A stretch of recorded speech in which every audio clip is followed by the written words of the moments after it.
As soon as Shan Yongnan's words fell, a dark shadow suddenly appeared in front of him. Dang! The camel kicked over a chair with a swift motion. Shan Yongnan was also experienced in fighting. He rolled like a donkey to dodge the camel's following kick, then quickly stood up. Boom boom. There was a knocking on the door, and crossing arrived with a group of people immediately. Shan Yongnan patted the dust off his chest, staring at the camel with a fierce look. Camel, your bad temper is still explosive, easy to get into trouble. The camel spat out a mouthful and grabbed a bottle, about to move forward, but was stopped by Han Ping'an. That's enough, Yifeng suddenly spoke up, calling the camel. The camel glared fiercely at Shan Yongnan, put down the bottle in his hand, then turned to Yifeng and said, Fengjie, this old man has a loose mouth, let me teach him a lesson. Yifeng smiled slightly, completely ignoring Shan Yongnan's provocation. No need to get angry, let them go. Ha! The camel and Dato looked puzzled at Yifeng, not understanding why Yifeng would easily let Shan Yongnan go. Yifeng stood up, adjusted his clothes, walked up to Shan Yongnan, and softly uttered a word. Scram. As their eyes met, it seemed as if sparks were flying in the air, creating a highly tense atmosphere. After a moment, Shan Yongnan shrugged, knowing that there was no turning back from this situation. Yifeng would not agree to his demands, and he would not follow Yifeng's arrangements. They were at an impasse. Well, you're something. Crossing. Let's go. Shan Yongnan raised his hand, waved, then turned and left. Yifeng stood with his hands in his pockets, watching Shan Yongnan and his group disappear at the door of the compartment. At this moment, a young man in a suit rushed in and whispered to Yifeng, Fengjie, two brothers at the door got beat up by them. Yifeng nodded and said, take care of the injured brothers. The young man in the suit nodded, turned around, and closed the door to the compartment. The camel then anxiously asked Yifeng, Fengjie, those guys of the old man beat up our people, and you just let them go like that? Yifeng took a sip of his drink, stared at him, and asked, so what do you want to do? Take care of Shan Yongnan here? Yes. Screw him. The camel replied without hesitation. Yifeng narrowed his eyes and continued, have you considered that if we take out Shan Yongnan now, what will the other people in the company think? Brother Bing is not here anymore. Now it's Ping'an and me, Yifeng, and you, the camel, starting to remove dissidents, right? Upon hearing this, the camel was stunned. Yes, if Shan Yongnan was eliminated now, although it was simple, it could easily make others feel restless. If because of this incident, a seed of doubt was left in the hearts of the elderly people in the company, future unity could easily fall apart. After thinking this through, the camel couldn't help but feel regretful. He had been too impulsive, not as composed as Brother Feng.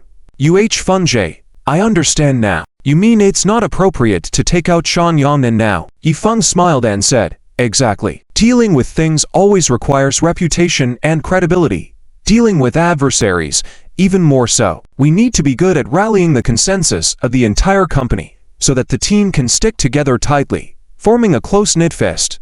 Remember, sometimes don't act on impulse, and don't think each move stands alone. Always think before you act for a complete approach. The camel, Han Ping'an, and Dato all nodded in agreement. Han Ping'an then asked in a low voice, Fengjie, what's next? How do we get rid of that old man? Yifeng took out a lighter, lit it with a flick, the fire reflected on his face, showing a cold expression. Ping'an, tomorrow morning, arrange for people to take over the game hall. If Shan Yongnan resists, immediately convene a company-wide executive meeting. Han Ping'an's eyes flashed with understanding. He smiled and said, okay, Fengjie, I know what to do. ... Late night, happy game hall. In the office, Shan Yongnan sat on the boss's chair smoking, while 5 financial accountants were busy sorting out the accounts. Crossing. Find a few more moving companies tomorrow. Prepare to move the things from the game hall in the next few days. Have the brothers post notices and also inform the old customers. I'll also look for a new place during these days. Shan Yongnan lifted his head and instructed Crossing. Crossing nodded calmly and asked, Fengjie, what if they come to close the shop? Shan Yongnan grinned cruelly and said, if they dare, I'll kick them all out. The next morning, 2 vans drove into the village at the city center. The doors opened, and Lu Juo, Dao Zhicheng, and others got off the vehicles. Dao Zhicheng was wearing a black suit that didn't fit quite right, making him uncomfortable. He kept adjusting his clothes, wanting to take the suit off. Little Bao, what's wrong? Feeling itchy. Lu Juo gave him a look. Lu brother, I'm not used to this outfit, Bao Zhicheng said with a sheepish smile. Lu Juo joked, can't fit into the right clothes, just bear with it. We are here to do business today, no time to change your clothes. Bao Zhicheng glanced back and saw only a few people behind them, totaling only 8 people including themselves. He felt a lack of confidence, but thinking that they were working for Brother Fan, he gathered his courage and said, Lu brother, shall we gather some manpower before entering the game hall? Otherwise, we might lose out. I heard that Lao Shang is not an easy person, Lu Juo said, hooking his shoulder and whispering, forget about the manpower. This time you just need to listen to me. Got it? What if ... what if we can't get the job done? How do we explain to Brother Fan? Bao Zhicheng asked in a low voice. Lu Juo's lips curled into a strange smile. It's not a problem. Let's go. Let's get to work. After this is done, we'll have a chance to make an impression in front of Brother Fan. Bao Zhicheng was puzzled, but seeing Lu Juo's calm demeanor, he could only follow his orders. The group of 8 entered the village, and soon arrived at the Happy Game Hall. In the dim alleyway, the game hall had already lit up its sign early, with 2 young men smoking and playing arcade games, the entrance. Lu Juo walked up to the young man on the right, wearing jeans, and said, Hey, where's Lao Shang? Shang Jie isn't here, the young man in jeans said without looking back, sounding impatient. Seeing this, Lu Juo directly unplugged the power cord, causing the machine to go black. Hey, who the hell are you? The young man in jeans was furious and stood up, glaring at Lu Juo, but then Bao Zhicheng and the others surrounded them, trapping both young men in the middle while Bao Zhicheng said, Brother, watch your mouth. He pushed the young man in jeans with his chest. The young man in jeans, seeing so many people behind them, backed down, unwilling to make any reckless moves. Another young man with short hair asked, Who are you, and what are you doing here? Lu Juo took out a document from his briefcase and said, We're from the head office. Han Zong ordered us to come today to take over the game hall. Take us to see your manager here. The head office? What is that? The young man in jeans sneered. Lu Juo raised his hand and slapped him across the face. Smack. The crisp sound of the slap echo, leaving the young man in jeans dazed as his cheek instantly swelled up. Lu Juo grabbed his collar, saying coldly, What are you? Go. Bring your manager out.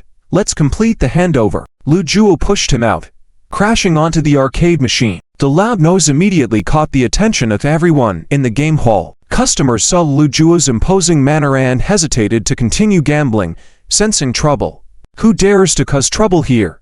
A cold voice rang out. The young man in jeans scrambled over, crossing Jay. These guys are causing trouble.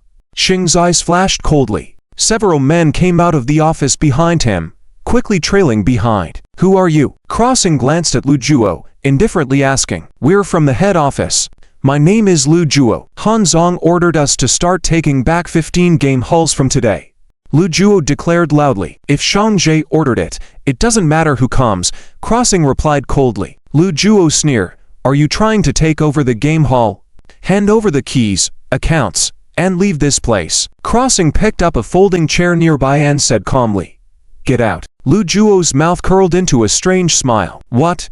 Do you want to kick people out? Do you know the consequences? No need for idle talk, Crossing replied, and immediately swung the chair at Lu Juo. As instructed by Shang Yongnan, anyone trying to take over the game hall should be kicked out. Dang. Lu Juo was caught off guard and hit by the chair, falling to the ground with a gash on his head, blood flowing. Seeing their leader being attacked, Bao Zhicheng couldn't hold back and moved forward to fight back. Soon, a brawl ensued between the two groups. Bao Zhicheng tried to focus on fighting Crossing but found Crossing very agile, unable to get a hit in and ending up with bruises all over. Lu Juo, seeing everyone fighting, surprisingly smiled and said, Little Bao, brothers, fight for 2 minutes. Just 2 minutes. After 2 minutes, Lu Juo saw the situation calming down and pulled Bao Zhicheng and the others back. As the two sides backed off, Lu Juo's group was in a disadvantageous position, many with superficial wounds, but still standing. Bao Zhicheng, feeling resentful, wanted to continue but was held back by Lu Juo. Doubt. That's enough. Let's retreat. Understood. Disheartened, Bao Zhicheng followed Lu Juo out of the game hall. Xing's group didn't pursue them, just watching as they left. Hey, Crossing J, what's with those guys? Daring to cause trouble here. A victorious young man was excited, feeling triumphant. Crossing J, should we chase after them and teach them a lesson? The young man in jeans gritted his teeth. No need. Crossing shook his head and walked back to the office. In the alley, Lu Juo, Bao Zhicheng, and the others ran all the way out to the main road before stopping. Lu Juo looked back and saw no one chasing them, finally sighing in relief. Bao Zhicheng couldn't hold it in. Wu brother, did we act cowardly? How can we face Brother Fun like this? I'm too ashamed to face Brother Fun. Lu Juo patted his shoulder. Laughing, we have completed the task. Bao Zhicheng looked puzzled. Lu Juo took out his cell phone and made a call. After a while, the call was answered. Lu Juo's face stiffened as he respectfully said, Brother Feng, the task is completed. Everything went smoothly. The brothers got injured but nothing serious. Everything was done according to your instructions. A warm voice came from the other end of the phone. Thank you for your hard work. Lu Juo showed great respect on his face and said seriously, it's not hard to work for Brother Feng. Brother Feng smiled slightly. You guys come back. It's time to wrap up. Half an hour later, Shan Yannan hurried back to the fun game hall with people. As soon as he entered, he saw a mess all over the floor, and his face immediately darkened. Where is Axing? Shan Yannan turned to ask one of his men. Shan J, Crossing J is cleaning up in the back, the man replied. Shan Yannan walked quickly over and saw Axing trying to fix the machines. Axing, why did you let them go? Shan Yannan asked with hands on his hips. I didn't receive any instructions to keep them. Yesterday, you said it was fine to drive them away. Axing replied calmly. Lifting his head, Shan Yannan shook his head, thinking this guy is so stubborn. Fine. Forget it. It's not your fault. I thought we could keep a few of them and use them as bargaining chips later. Shan Yannan said with frustration. I didn't expect that someone with the last name you would act so fast. Damn it. Shan Yannan erupted in anger, pacing back and forth in the room, contemplating his next move. Suddenly, he thought of something, took out his phone, and said to Axing, Axing, clean up quickly, transfer the machines as soon as possible. At the latest, tomorrow these machines have to be moved. Okay, Axing nodded and continued to clean up. Shan Yannan made a call, and it was quickly answered. He said in a deep voice, Hey, Lao Zhu, Mr. Yi sent people to take over the shop. I drove them away. Now you understand. As do the other brothers, if something happens to me, who knows who will be next, can't say for sure. I think, why don't we take care of him together? Get rid of that Yi. Why the hell does the kid think he can boss us around? Shan Yannan complained over the phone.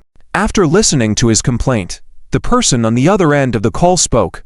Lao Shan, I need to think about this. Shan Yannan mocked. Think about what? If you're scared, just say it. I thought you, Lao Zhu, were tough. Didn't expect you to be a coward too. Lao Zhu snorted and said, Damn, Lao Shang, don't provoke me. No use. If you are really capable, if you bring down Yi, I'll join forces with you straight away. Shan Yannan sneered. Just watch, you'll have your day. However, you tell me this. If he orders you to mess with me, will you help him? Lao Zhu firmly replied. Absolutely not. How can we bully our brothers? Well, I won't make a move. Lao Shan, you trust me. I will inform the other brothers. It really needs to let Yi know who can speak in the company. Upon hearing his assurance, Shan Yannan smiled and said, It's settled then. Lao Zhu, we have had so many years of friendship. Don't betray me. I trust you. Lao Zhu solemnly said, patting his chest. Rest assured. Trust me. Ending the call, Shan Yannan's eyes sparkled. Since it's a confrontation, there's nothing more to say. Wolf, come with me to get the money. Withdraw all the money from the branch account. After saying this, Shan Yannan turned and left. He wanted to withdraw the money from the account as soon as possible. With this money and these gambling machines, he wouldn't have to share profits with the company. Making a fortune every day in the future would not be just a dream. On the other side, in a private room at a Cantonese restaurant, a burly man tilted back his head to drink beer, looking very bold, with everyone around applauding and cheering for him. Big brother Pa is awesome. What great drinking capacity. Ta bro is amazing. Amidst the praise, Zhu Pa put down the beer bottle, satisfied, and burped. No need to be too surprised. Just a little skill. Just a little skill. Haha. At this moment, a bald middle-aged man approached, asking in a low voice, Lao Zhu, was it Lao Shan who called you just now? Yeah. That old guy wants me to support him. Of course, I have to. Who am I? Would I, Zhu Depao, be such an ungrateful person? Support. It must be supported. Zhu Depao slammed the table, showing great magnanimity, regardless of whether he would actually support him or not. As long as the words were thrown out, others would respect and admire him. The bald middle-aged man immediately raised his thumbs, admiringly saying, Ah, Lao Zhu, so domineering. However, why did Lao Shan ask you for support? He isn't planning to stand on his own. Is he? I heard that he's not happy with Manager Han. Of course, he is not satisfied. In the company, there are always some internal thoughts, but Brother Bing's last words were, we are brothers, we must listen to Brother Bing. But well, Lao Shan seems to have a different idea from us. He said that Manager Han and Manager Yi were against him, sending people to take over the game hall. So, after so many years of brotherhood, I must support him. After saying this, Zhu Depao, with great spirit, said to the people at the table, to be brothers, we must consider loyalty, right, everyone? Yes, Ta Bro is right. The people all applauded and praised him, giving him a thumbs up, applauding his sense of justice. Zhu Depao grinned, patted the table, and said, inside the company or outside, I, Zhu Depao, am not afraid of anyone. If anyone bullies my brother, I will be the first to object. As Zhu Depao finished speaking, the phone rang again. He answered the call, a look of surprise on his face as he asked, What? We have to gather at 2 o'clock in the afternoon. All the company's executives. Yes, I understand. I'll hurry over in a bit, he added before hanging up. A curious middle-aged man with a shaved head asked, What's wrong with Pao Zhe? Zhu Depao set down his chopsticks and coldly muttered, The company wants to have a meeting at Yunhai Hotel this afternoon. What a hassle.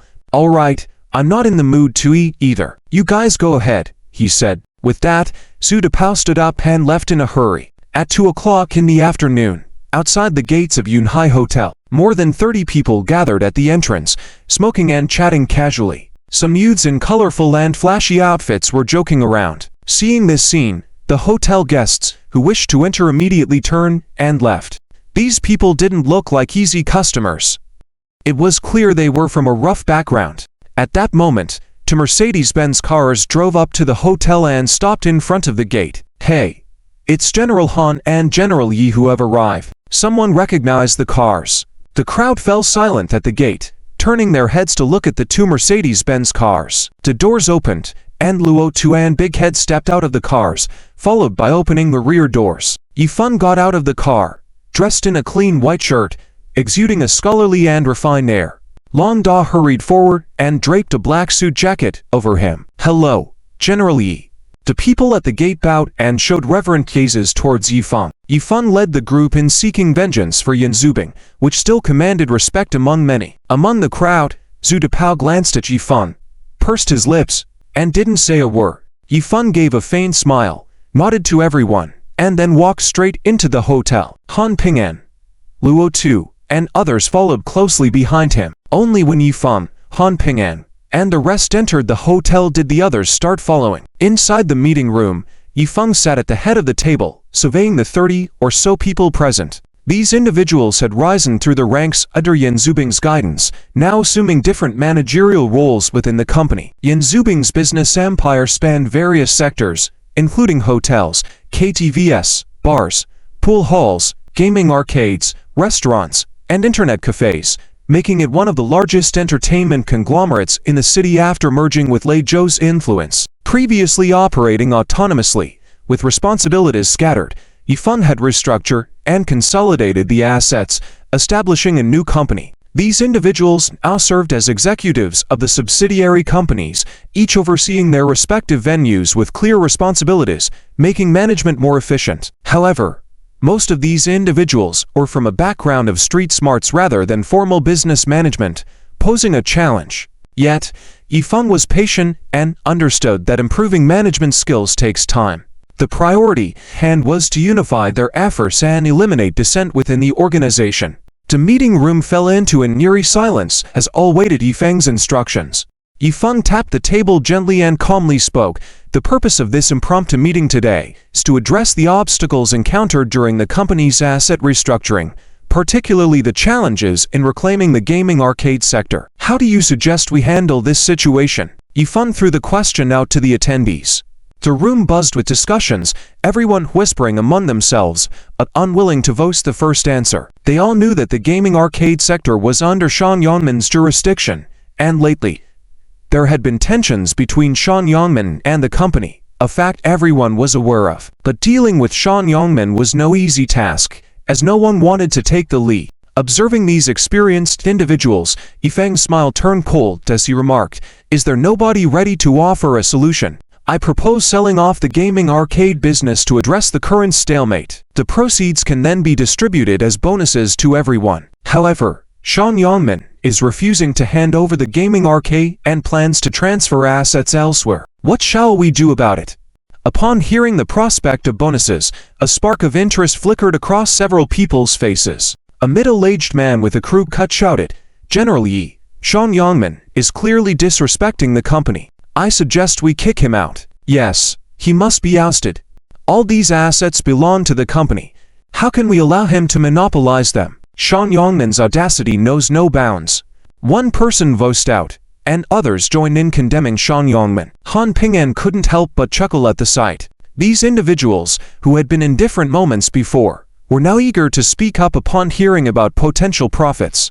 But that's how Brother Feng deals with things, assertive measures to unify and clarify everyone's stance. Yifeng smiled slightly and continued, "It seems everyone is in agreement and willing to uphold the company's interests together. I am pleased that you all share a consensus and will work towards protecting the company's welfare. For this matter, I intend to hand over the task to Luo Tu for resolution, and I request your collaboration." The group nodded in agreement. Yifeng rose from his seat and began to walk, saying, "This decision is fitting. Since Brother Bing entrusted the business to Ping'an and sought my assistance, I must fulfill this duty as his trusted comrade. All of you present are Brother Bing's comrades who have worked alongside him for a long time and are trustworthy. I, too, am easy to work with as long as you perform your duties diligently and contribute to the company's success. You'll never have to worry about money for the rest of your lives."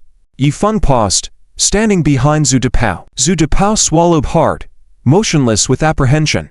Upon hearing Yifeng's words, a strange atmosphere enveloped the meeting room as some individuals averted their gazes uneasily. Yifeng continued with a smile, "However, if anyone jeopardized the company's interests, they are compromising the welfare of everyone. I will not hesitate to deal with it. For example, Shan Yongman. I had given him chances considering his seniority under Brother Bing. However, he showed no remorse and even injured my people." As he spoke, the doors of the meeting room swung open, revealing Lu Juo and Bao Zhichen leading in a group of men wrapped in bandages, some looking severely injured. The attendees inside the meeting room were taken aback at the sight. They hadn't expected Shan Yongman not only to defy the company's orders, but also to harm Yi General's men to this extent. Shan Yongman had indeed crossed a line. That bastard Shan Yongman.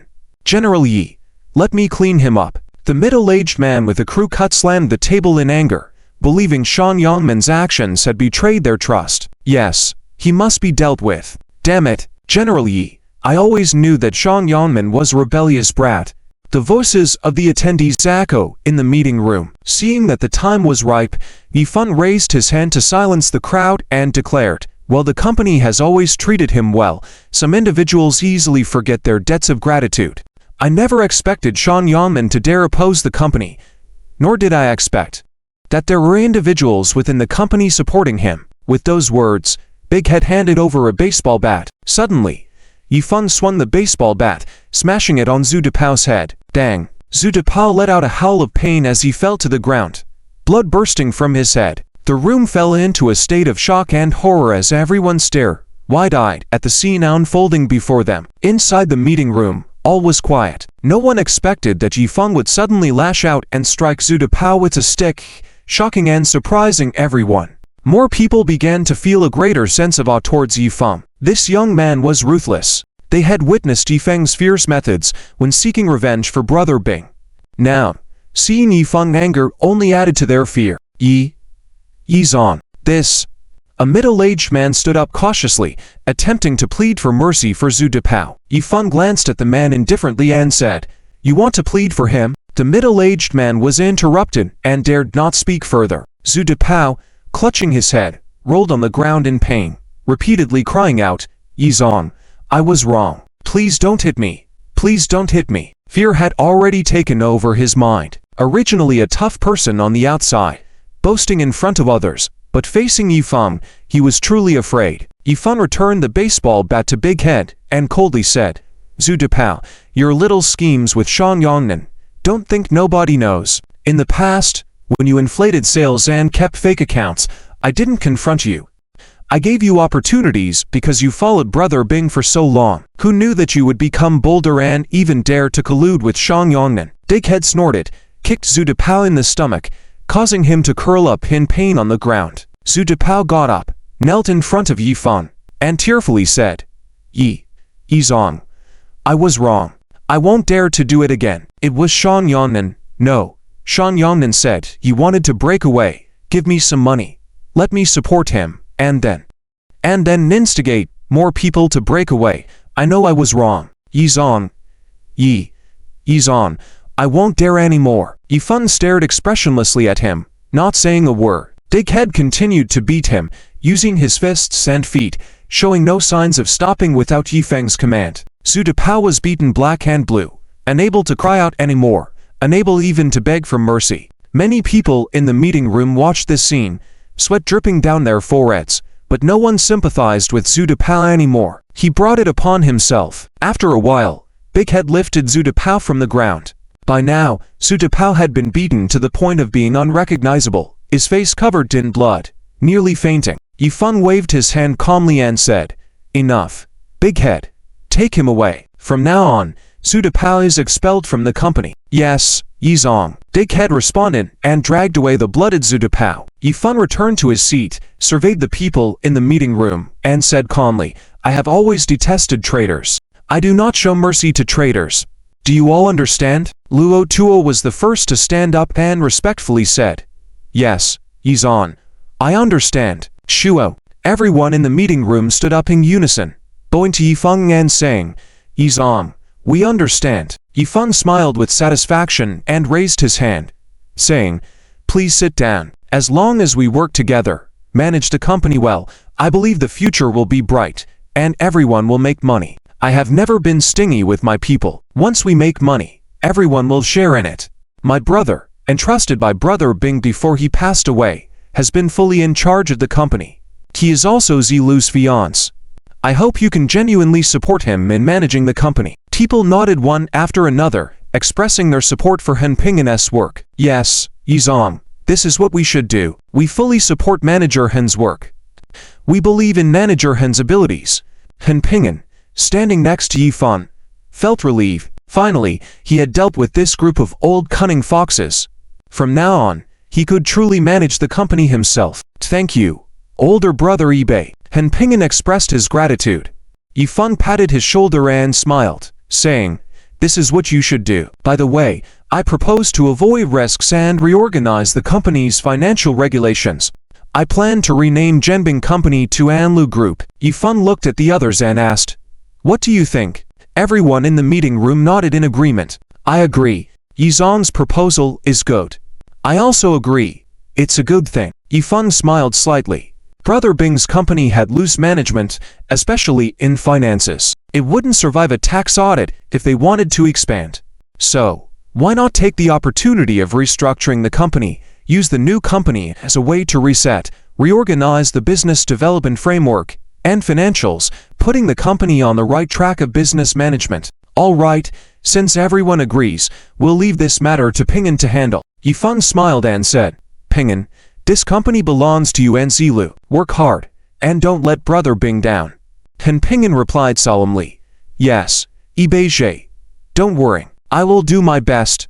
Yifeng nodded, then looked at Luo Tuo and said, with a smile, "Luo Tuo, the matter concerning Shan Yongnan is entrusted to you. I want to see a satisfactory outcome." Luo Tuo smirked ruthlessly and said, "Ibeije, rest assured, Shan Yongnan won't get away. At night, inside the joyous game hall, the Y model smashed against the wall, shattering into scattered glass shards.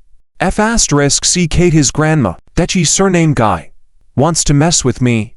FCK. Shan Yongnan stood with hands on hips, cursing bitterly. Brother Shan, all those people in the company listen to that surname. Even if you are an elder with Brother Bing, no one steps forward to speak for you. A middle-aged man in a black jacket furrowed his brows and asked, now in the company, besides me, no one dares to oppose the Ji surname. A bunch of cowards.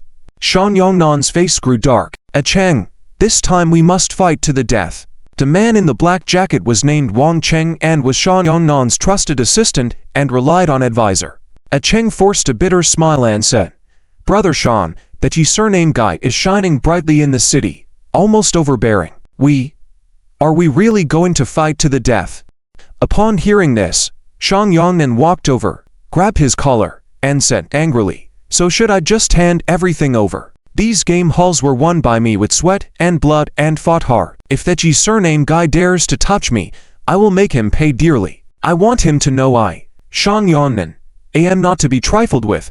F***ck. Seeing the burning anger in Shan Yongnan's eyes, Cheng knew he couldn't persuade him anymore. Brother Shan, how do you want to do this? Shan Yongnan narrowed his eyes, a fierce light flashing in them. Strike first, I don't want to wait to be struck down.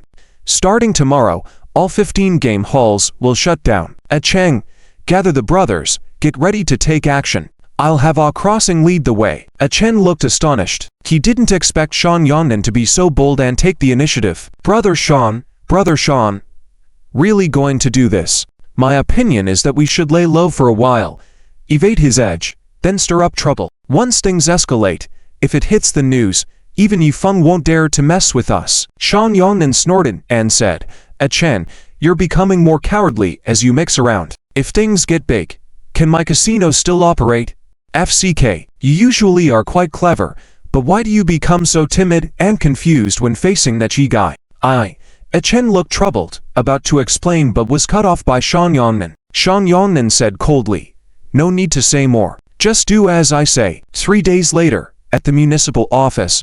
Boss, do we really need to report this? In the hallway, Ziliu hurried forward, following closely behind Zhou Guofeng. Zhou Guofeng nodded and said coldly, if we don't report it, how can we investigate? The Tian district has been turned upside down in the past 2 days. Ziliu, have you found out? Who is behind this? Ziliu took out some documents and handed them over, whispering, I found out. It's Yan Zubing's men, Luo Tuo and Xian Yang Nan. Zhou Guofeng took the documents, frowned after reading them, and said, what's the situation? Ziliu scratched his head awkwardly and said, Boss, I don't know either. But from the information, it seems like they used to be partners. Why would they turn against each other? Zhou Guofeng pondered for a moment, then grunted, looks like there was a disagreement over the spoils. Keep a close eye on them and arrest all troublemakers. Ziliu responded, yes, boss, I understand. By the way, boss, when I was investigating, I found something strange. Yan Zubing's company has changed its name. And besides entertainment venues and hotels, it has sold off all other industries, including game rooms, arcades, mahjong parlors, chess rooms. Do you think it's related to these recent changes? Zhou Guofeng was momentarily stunned, guessing what was going on. Is Yan Zubing's company preparing for a transformation? Who are the major shareholders? Zhou Guofeng asked. Ziliu replied softly, I've checked, it's a bit complicated. Among the major shareholders, there are 2 foreign funds, a family trust company. It's hard to find the actual controller unless we get more departments to cooperate, but that would be too confrontational. Zhou Guofeng nodded and said, forget it. Don't worry about them. Let's deal with the 2 guys first. The 2 of them arrived at the office door, knocked, and then went in. About half an hour later, Zhou Guofeng and Ziliu came out again, this time with Zhou Guofeng looking somewhat somber. Ziliu asked in a low voice, Boss, if the higher-ups don't support escalating the situation, what should we do? Then we'll put out the fire ourselves. Zhou Guofeng replied without looking back. Inside a KTV in Tian, a group of people rushed in and wreaked havoc, driving away the customers before leaving in a hurry. Just as they hadn't gone far from the entrance, another group of people chased after them, and the two sides started fighting. Before long, the first group of people ran frantically. Many dispersed and disappeared in no time. 4 of them got into a van with some bloodstains on their bodies. Damn, I almost lost my life back there. A young man in a black shirt cursed, a hint of fear on his face. Wang Cheng took a deep breath, felt a sharp pain in his arm, looked down and saw a cut on his right forearm. Hiss. He took a cold breath. Damn it, if we continue like this, we'll either end up in jail or fall into the hands of those people at the company. No. Axing, we can't keep going like this. Wang Cheng turned to look at Axing, who was silent and taciturn. I listened to Brother Sean, Axing said, wiping a knife with a blank expression. Wang Cheng grabbed his collar, whispered, "You're not thinking about yourself. What about your old mother at home? If you're gone, who will take care of her?"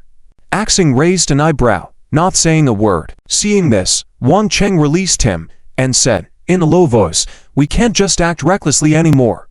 Lofty's men are closing in step by step. Every place has been fortified. We don't stand a chance." Faced with an overwhelmingly powerful force, Wang Cheng felt helpless. The company could bear it, but they couldn't. "Drive to find Brother Sean," Wang Cheng ordered. The van arrived at a residential compound in the Tian suburbs and stopped in front of a courtyard house. Wang Cheng led the way in quickly and saw Sean Yongnan soaking his feet in the living room. "Brother Sean, we're back," Wang Cheng bowed. How's the situation today?" Sean Yongnan lifted his feet out of the basin and asked. Wang Cheng pondered for a moment and replied, "It's not successful. Lofty's men are on high alert, and many of our brothers have been caught by the cops. We've suffered some losses. Lofty's men also targeted our 5 game centers. The remaining ones can't operate. I had the equipment all hidden away. Brother Sean, the situation is not good now.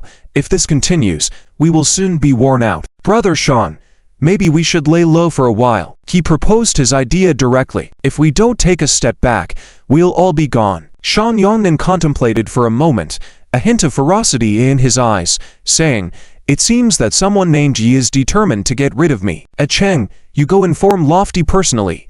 Tell him we want to negotiate with the Yi family." Upon hearing the word negotiate, Wang Cheng felt a glimmer of hope. Could it be that Brother Sean had seen the situation clearly and changed his approach? "Okay, Brother Sean, I'll contact them shortly.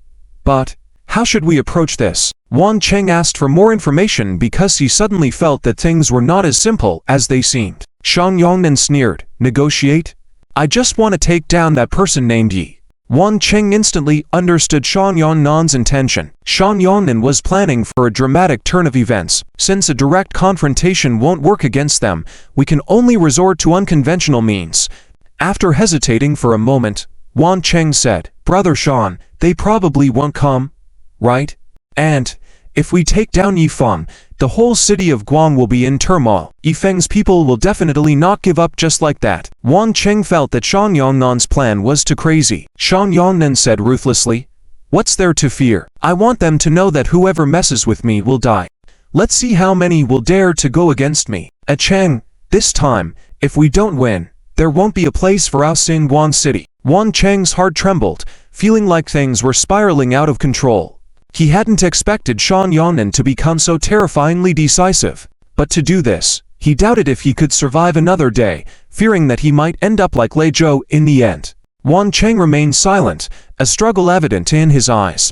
"Cheng, trust me, if we win this time, Tian will be yours. Do it well."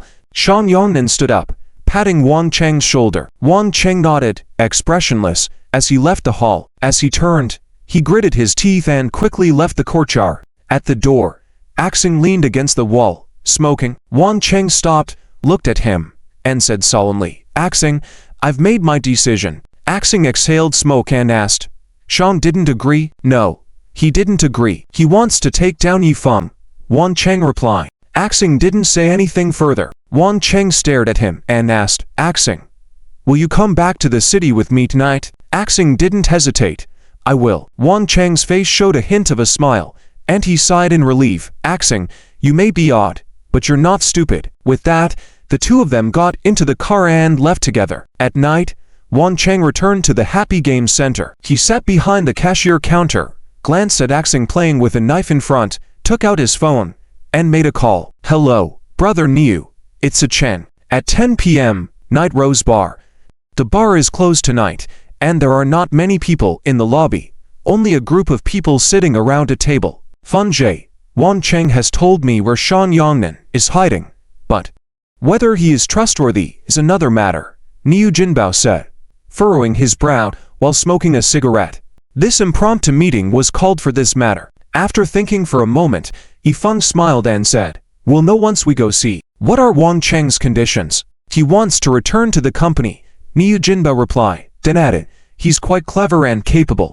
Niu Jinbao had some friendship with Shan Yongnan before and knew about Wang Cheng's abilities, so he spoke well of Wang Cheng. Yifeng shrugged and said with a smile, "There's nothing wrong with that. It's a smart choice." It seems that Luo did well, putting a lot of pressure on them.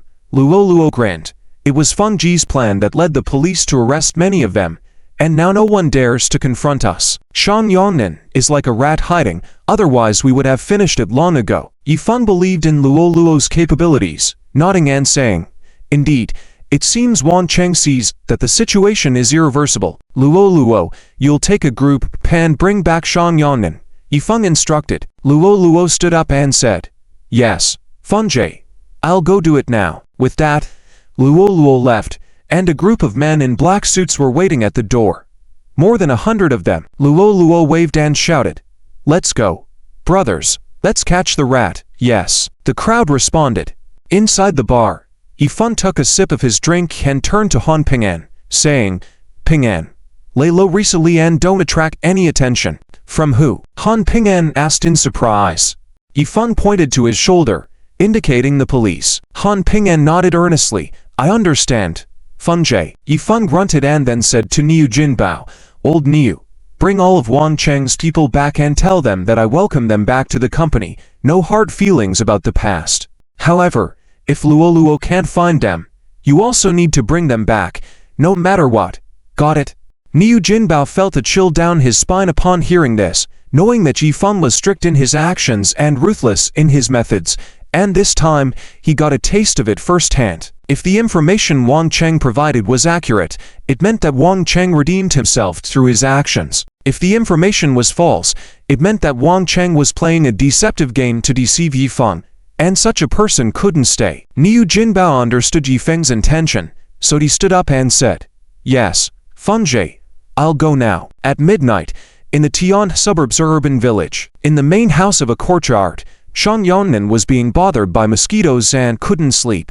Spring was ending, summer was approaching, the weather was warming up, the urban village had many overgrown grass areas, and the environment was messy, leading to a lot of mosquitoes. "Damn it, why are there so many mosquitoes?" Shan Yongnan got up from bed and walked out to the courtyard, shouting, "Lil Wolf, get me a mosquito coil.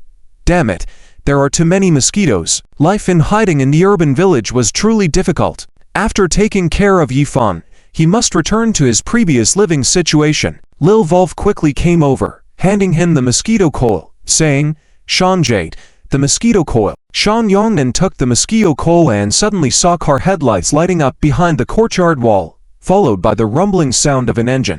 His heart skipped a beat, feeling that something was not right. "Lil Wolf, go check what's going on outside," Shan Yongnan ordered. "Boss, it's probably just some goods being transferred outside," Lil Wolf speculated. Shan Yongnan kicked his butt and cursed, "Go check like I told you. Why waste time?" "Yes, I'll go check it now." Lil Wolf dared not argue back, turning around and hurrying to the door. Their conversation had woken up people in the other rooms, and they came out one after another. At the door, Lil Wolf opened a crack and saw darkness outside. No signs of people. Surely Shan J is feeling a bit tense recently, making himself overly suspicious. Lil Wolf thought to himself and then shouted to Shan Yongnan, "Shan J, nothing's wrong. There's no one outside. I told you it was probably a shipment." Just as he finished speaking, there was suddenly the roaring sound of an engine approaching the front gate. Lil Wolf heard the sound and instinctively leapt sideways to avoid it. Doom. A loud noise. A van crashed through the gate and entered the courtyard. The sudden intrusion of the van startled the people in the courtyard. Many of them were stunned, not knowing what was happening. But in the next moment, A crowd of people dressed in black flooded in through the gate, wielding steel pipes, machetes, and various weapons. Numerous heads surged like a tide, causing fear and alarm. When Shang Yongnan and his men saw this scene, they instantly understood that Luo Luo had come knocking on their door. Being an old hand at such situations, Shang Yongnan immediately sensed the danger and the fact that the opposition had come prepared. If they were to fight back, they will only bring trouble upon themselves. He dashed back into the main house, closing the gate behind him, planning to flee through the back door. Capture Shang Yongnan. Luo Luo entered briskly, brandishing a steel pipe and shouting. The black-clad crowd immediately swarmed Shang Yongnan's group from all sides. Lil Wolf reacted quickly, picking up a chair to resist, but after hitting 3 people, he was eventually overwhelmed by the crowd. Luo Luo glanced around but didn't see Shang Yongnan's figure. He coldly ordered, "Dig out Shang Yongnan." Leading the charge, he kicked open a room door and found the window wide open, realizing that Shang Yongnan must have fled towards the back door. A disdainful smile played on his lips as he hurried towards the back door. In the courtyard's back door, Shang Yongnan opened it, not caring that he was in his pajamas and slippers, and ran out into the night. "Damn it, who betrayed me? Damn it!" Shang Yongnan cursed as he ran, filled with anger and frustration. This hiding place was extremely secretive, known only to his core brothers, so if Luo Luo found it, someone must have leaked the information. "If I find that person, I'll tear them limb from limb," Shang Yongnan thought bitterly, but suddenly, a strong beam of light appeared ahead at the intersection, blinding him. Unable to open his eyes due to the intense glare, he stopped and shielded his eyes with his hand. In the brightness, he vaguely saw figures emerging. A sense of fear gripped Shang Yongnan. His legs trembled uncontrollably. Oh no! The road ahead was blocked. At that moment, fear washed over him. He quickly turned around, only to find the pursuers behind had caught up, led by a familiar face, Luo Luo. With people closing in from both sides, it was all over. Shang Yongnan's expression changed drastically, his face turning pale, eyes filled with despair. "No. No. Luo Luo, you can't do this. Luo. Luo Luo, for the sake of our brotherhood, please, spare me this once.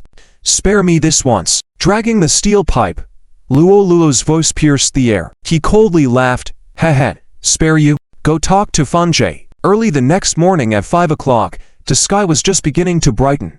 The sun had not yet risen, and the world was still in darkness. In front of the Night Rose bar, there were no pedestrians. It was very quiet. Suddenly, the roaring sound of a car was heard at the street corner, followed by a black fleet appearing at the intersection, driving onto the street and stopping in front of the bar. A man named Lo Camels opened the door, got out of the car, glanced back, waved his hand, and chuckled. "Bring the person out." "Yes." 2 accomplices behind him responded. The 2 men walked to the van, opened the door, and dragged a man out of the car. It was Shang Yongnan.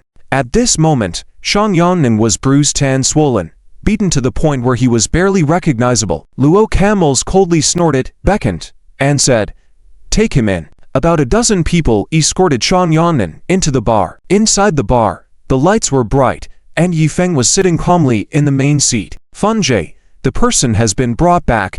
Luo Camels walked up to Yifeng and said with a smile, "You've worked hard." Yifeng nodded with a smile. At this moment, the eyes of others all turned to Shang Yongnan, who had his head hanging low, showing a hint of sympathy. Shang Yongnan was originally getting along well with Brother Bing, but now that Brother Bing was gone and he wanted to go independent, it was a wrong move. He thought he could manipulate Yifeng, but he didn't expect to end up in this situation. Shang Yongnan was brought up, forced to kneel on the ground. Shang Yongnan lifted his head slightly and saw Yifeng sitting in front of him with his legs crossed, feeling a sense of desolation in his heart. This time, he experienced Yifeng's methods and realized that he was not someone to mess with. He remained silent, now only hoping to stay alive. Zhou Gofeng's voice made Yifeng's eyebrows slightly furrow. He has known Zhou Gofeng for quite some time. In the past, Zhou Gofeng helped handle the Jiao Crossing arson case, and also provided a lot of help in the shipyard incident. Yifeng has always admired Zhou Gofeng, admiring his integrity. However, Yifeng is well aware that he can't get too close to such people, as they won't climb to higher levels. Being too straightforward can be a downfall as well. From their conversation just now, Yifeng sensed that Zhou Guofeng seemed aware of tonight's actions, or perhaps knew about them beforehand. Officer Zhou suddenly called me. Is it just to catch up? Yifeng asked with a smile. Is that not allowed? Or does President Yi not have time? Zhou Guofeng responded. Yifeng checked the time. Man said, I have a bit of time now, but I have to go back to school later. You know, I'm still a student at South China Institute of Technology. On the other end of the phone, Zhou Guofeng chuckled. I know, but you're also the boss of Shifeng Group. Yifeng shrugged and asked, All right, Officer Zhou, where do you want to meet? President Yi, I invite you to have dim sum at Canton Flavor Restaurant. Okay, I'll be there in a bit. Hanging up the phone, Yifeng held onto his phone, his mind racing as he pondered Zhou Guofeng's intentions for this meeting. Feng Jie, what's wrong? Lan Da asked. Lan Da, change course. Head to Canton Flavor Restaurant, Yifeng said firmly. Currently, he can only first understand Zhou Guofeng's intentions. Some matters cannot be openly disclosed, especially not letting Zhou Guofeng find out. But if Zhou Guofeng were really going to act against him, he wouldn't be inviting him for dim sum at this time. The car changed direction and headed towards its destination. On the other side, in Canton Flavor Restaurant, more and more guests were having dim sum, and the restaurant began to get busier. In a corner, Zhou Guofeng and Ziliu sat together. Boss, do you think Yifeng will dare to come? Ziliu asked in a low voice. Zhou Guofeng sneered.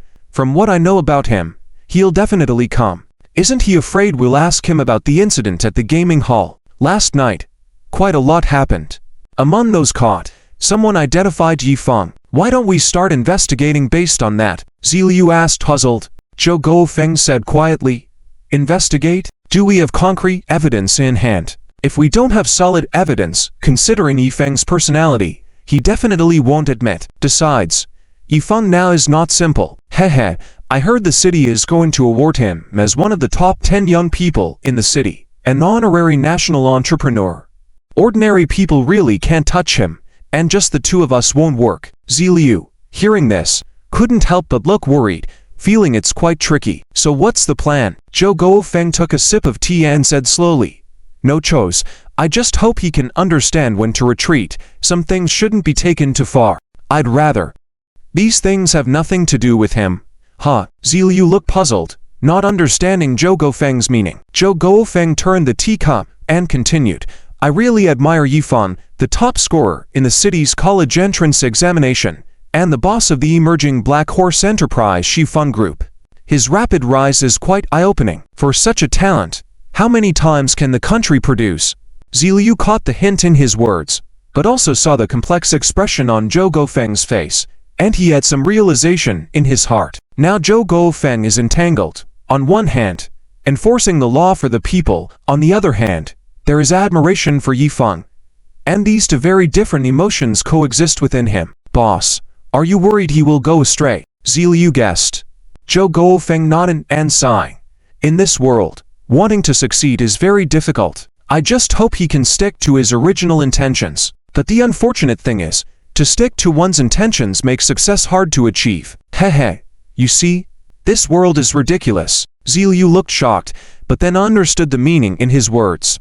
In terms of ability and character, Zhou Guofeng is well known in the city bureau, extremely strong in handling cases, morally upright, never accepting bribes, never crossing the line, never currying favor with anyone. However, even with such qualities, the promotion opportunities never seem to come his way. Ziliu has also often felt indignant on Zhou Guofeng's behalf, but the current situation is as it is, and no one can change it. From his words, Ziliu also sensed Zhou Guofeng's frustration and helplessness. Alas, boss, it's hard to be a good person in this world. Ziliu sighed and agreed.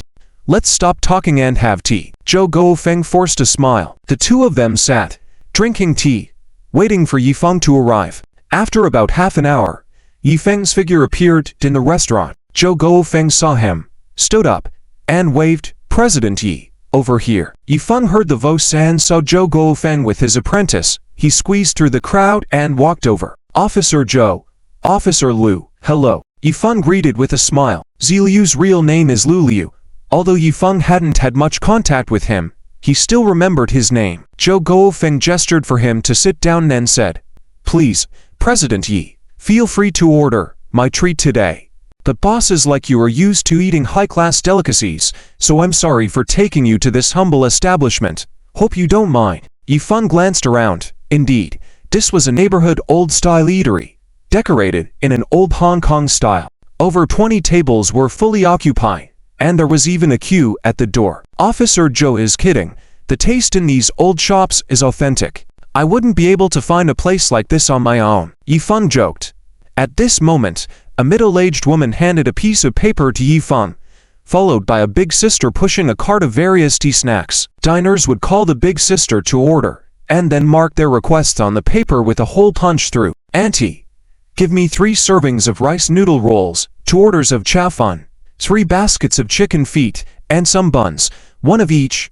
Yifeng called out to the big sister. Zhou Guofeng widened his eyes and smirked. "This kid isn't very polite to me." The big sister skillfully made a hole on the paper, then served the tea snacks from the cart onto the table. Yifeng turned to Zhou Guofeng and said with a smile, "Hey, I was hungry, ordered a bit much. Officer Zhou, hope you don't mind." "I don't mind, eat as much as you want." Zhou Guofeng waved his hand, appearing generous on the surface, but still feeling a bit sore inwardly. Ziliu took a barbecue bun, took a bite, and asked, "Yifeng, what were you busy with last night?" Yifeng, casually eating the rice noodle rolls, replied calmly, "Oh, the company had a project, and I was working all night." Zhou Guofeng squinted at him and stared, asking, "It looks like this project is quite important. What project is it? Opening a gaming hall or a bar?" Yifeng raised his head and jokingly said, "Neither, Officer Zhou. You're not trying to pry into my trade secrets, are you? Ha ha."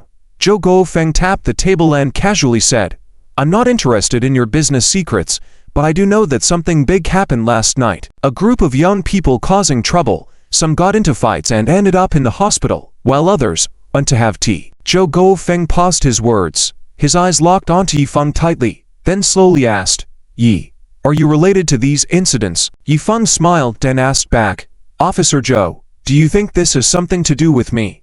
Zhou Guofeng fell silent for a moment and said, "I don't know, but I hope not." "Then it's not." Yifeng grabbed a barbecue bun and took a bite. Zhou Guofeng stared at him, seeing his calm expression, seeming not to care at all about this issue. "Yi, I know you used to be closer to Yin Zubing." Zhou Guofeng threw out his suspicion, clearly questioning him. Yifeng put down the bun, took a sip of tea, swallowed the food in his mouth, and smiled. "I'm a businessman. I'm familiar with many people, like Leader Ji, for example."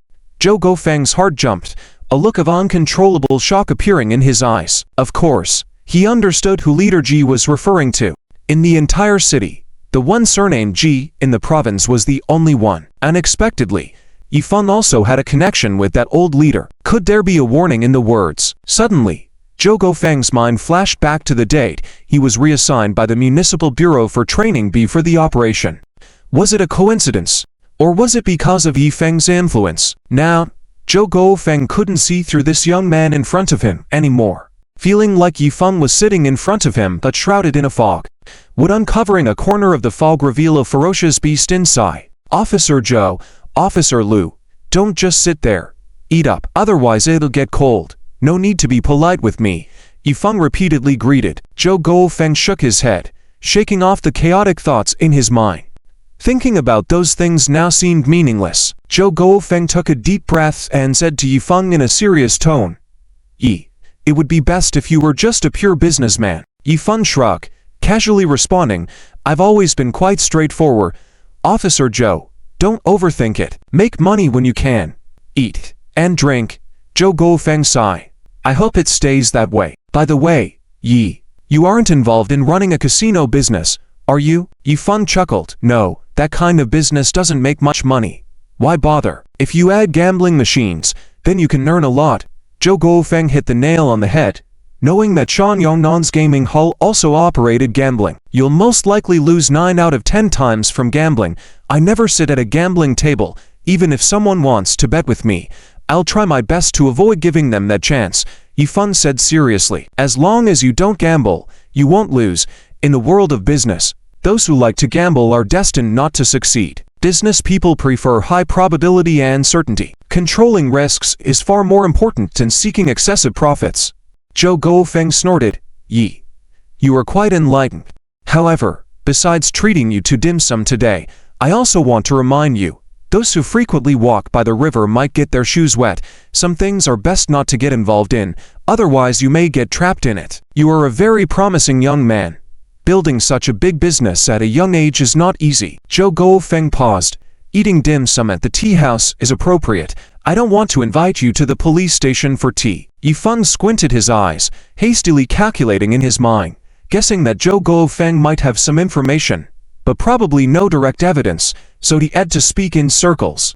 Thinking to this point, Yifeng actually felt relieved and said, Officer Zhou, rest assured, it won't happen, but next time, I'll invite you for tea, and I'll rely on Officer Zhou's help in many places in the future. Zhou Guofeng shook his head and smiled. Ha ha, you really know how to speak, but don't flatter me. I know what my duty is, no need for you to remind me. Yifeng raised his teacup and said, Yes, ever since I met Officer Zhou, I knew you must be a principled and incorruptible person, worthy of respect, genuinely. Come, Officer Zhou, I toast you with tea instead of alcohol. After speaking, Yifeng drank a cup of tea. Xiao Yang on the side was puzzled. Listening to Yifeng talk confidently, couldn't help but sigh. No wonder others can become bosses. Without eloquence, one really can't be a boss. The three of them chatted and ate dim sum, spending 2 hours on breakfast. When Zhou Guofeng went to pay the bill, looking at the bill, he felt a bit heartbroken. 208 yuan. This guy really can eat, not being polite at all. After paying the bill, the three of them walked out of Yuelu. All right, nicely fed. Yi. Do you need a ride from me? Zhou Guofeng pointed to the old Santana police car in front of him. Thank you for the offer, Officer Zhou. No need. I have a car. In 2 days, Zifeng shipyard renovations will be completed. Officer Zhou, if you have time, you can come over and take a look. Yifeng politely declined. We'll talk about it when I have time. Zhou Guofeng did not refuse or accept. Yifeng didn't mind. Shrug, indicating casually. At this moment, a Mercedes-Benz S60 black luxury car approached, stopping in front of Yifeng. Londa got out of the car, personally opened the car door for Yifeng. Officers, see you next time. Yifeng waved to the two officers, then got into the car. Londa got in, and the car drove away. Xiao Yang watched Yifeng drive off in the luxury car, envious. Boss, doing business as a boss is really different, even as a driver when going out. Driving a Mercedes-Benz. Zhou Guofeng gave him a playful slap on the head, laughing. You're so envious? Xiao Yang grinned, rubbed his head, not daring to answer. Yifeng returned to the school dormitory. No morning classes. The three friends were gathered together reading manga. The three friends were so engrossed in reading that they didn't even notice Yifeng entering the dorm. Yifeng gave them a glance, saw the cover of the manga, and instantly understood. Hello, teacher. Yifeng suddenly shouted. Ah, the teacher is here. Where? Where? The three friends almost jumped out of bed, with Yan Jian instinctively stuffing the manga under the covers before jumping up, Sun Tugang blushing, lowering his head, silent, and Kafatsi looking around nervously. When the three of them only saw Yifeng, not noticing the teacher at all, they knew they were fooled. Damn. Feng, you almost scared us to death. Kafatsi ran over and hooked Yifeng's shoulder. Yan Jian grinned and shouted, Brothers, attack, let's give him a lesson. The three of them pounced on Yifeng, starting to tie him up. Let me go. What are you guys up to? You think you can bully me? Yifeng glared at the three of them. Who gave you the right to scare us? Kafatsi grumbled. You're still complaining. You said we share blessings and hardships, yet you guys secretly read without sharing with me. Kafatsi, upon hearing this, turned around to pull out the adult manga from under the covers to show Yifeng, smirking. Feng, did you want to see? If you want to see, just say. If you don't say, how would I know you wanted to see it? However, we have to finish reading first. All three of us have read half of it. We can't start over with you again, right? Hey. Don't worry. We'll give it to you after we finish reading. I can only tell you, this one is really exciting. The other two nodded at the same time, Yan Jian's face showing a lewd expression. Hey, Feng, don't be in a rush. Let us finish reading first. Yifeng, Seeing the three sneaky faces, smiled and said, "You guys, read less. Leisurely enjoyment is better than hasty pleasure. And better not let the teacher, counselor, or anyone else find out, otherwise it'll be trouble." Yan Jian waved his hand, sneered, "Hey, the teacher has some weight. What's a counselor? I don't care about them." Suddenly, Yifeng's expression changed. He pulled his lips, his gaze falling behind the three. "Ow. Hello, counselor." Yan Jian sneered, thinking Yifeng was trying to scare them again. "Ha. We won't be fooled by you this time." "Yes. Maple bro, you have such a big bad conscience. Do you still want to deceive us?" "We don't believe you," decisively said Ko Fatty. "Even if you're a counselor, that can't extinguish our earnest desire for learning, our passionate hearts." Ko Fatty raised his manga book, exclaiming loudly, "Is that so? Show it to me." Suddenly, an unexpected voice sounded behind the three of them. Yan Jian and Ko Fatty instantly froze. Counselor Zhuan walked up with his hands behind his back, snatching the yellow manga from Ko Fatty's hands. "Speak up. What is this?" Zhuan glanced at the manga cover, questioning coldly. Ko Fatty's face turned red, stammering, "Counselor, this is study material. How about you give it back to me first?" Zhuan sneered. "Study material? Who are you trying to fool? All right, you guys, actually sneaking to read inappropriate books in the dormitory, I will definitely deduct points." Yan Jian quickly smiled. "Hey, don't do that. Counselor, no need to deduct points, right? If you like it, you can take it back and enjoy it slowly. This is a limited edition that I spent a lot of money to buy." Zhuan heard that it was a limited edition and casually put the manga into his bag. "All right, I'll keep it for you guys. Come find me after graduation, and yes, the points will still be deducted from you." Zhuan raised his head confidently. "Don't, counselor, you're being too harsh. This is a publicly published reading material. You can't just deduct points like that, right? And the school doesn't have this rule, right?" Ko Fatty complained. "A rule? I am the rule here. 10 points deduction for each person in your dormitory." Zhuan coldly laughed. "What? 10 points?" Yan Jian and the others were shocked. With only 50 points in a semester, deducting 10 points would lead to probation, recording on personal records, which was too heavy. Yifeng also felt it was inappropriate. How could it be so harsh? So he spoke up.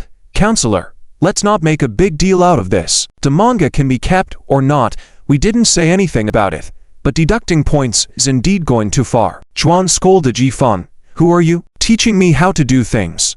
Classmate, adjust your attitude." Yifeng narrowed his eyes, feeling that Zhuan was deliberately provoking. No one, even the teacher or the headmaster, would deduct points for this. Clearly he was intentional. But Yifeng wasn't afraid.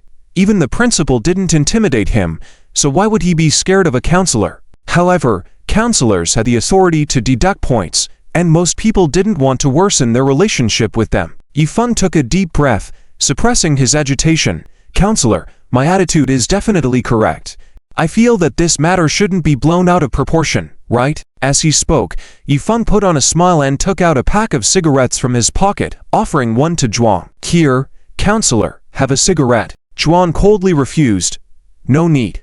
One cigarette won't resolve the situation, nor will it change my decision." Yifeng put the cigarette away, his expression turning cold. "Counselor, deducting points is excessive." "Excessive? Student Yi, do you know that you took the most days off this semester? Taking days off left and right. What do you think this place is? This is a school. If you don't study seriously, how will you graduate in the future?" Yifeng smiled faintly. "Counselor, sorry, but my exam results always rank in the top 2 of the class. You don't need to worry about my grades." Zhuan, this kid was quite something.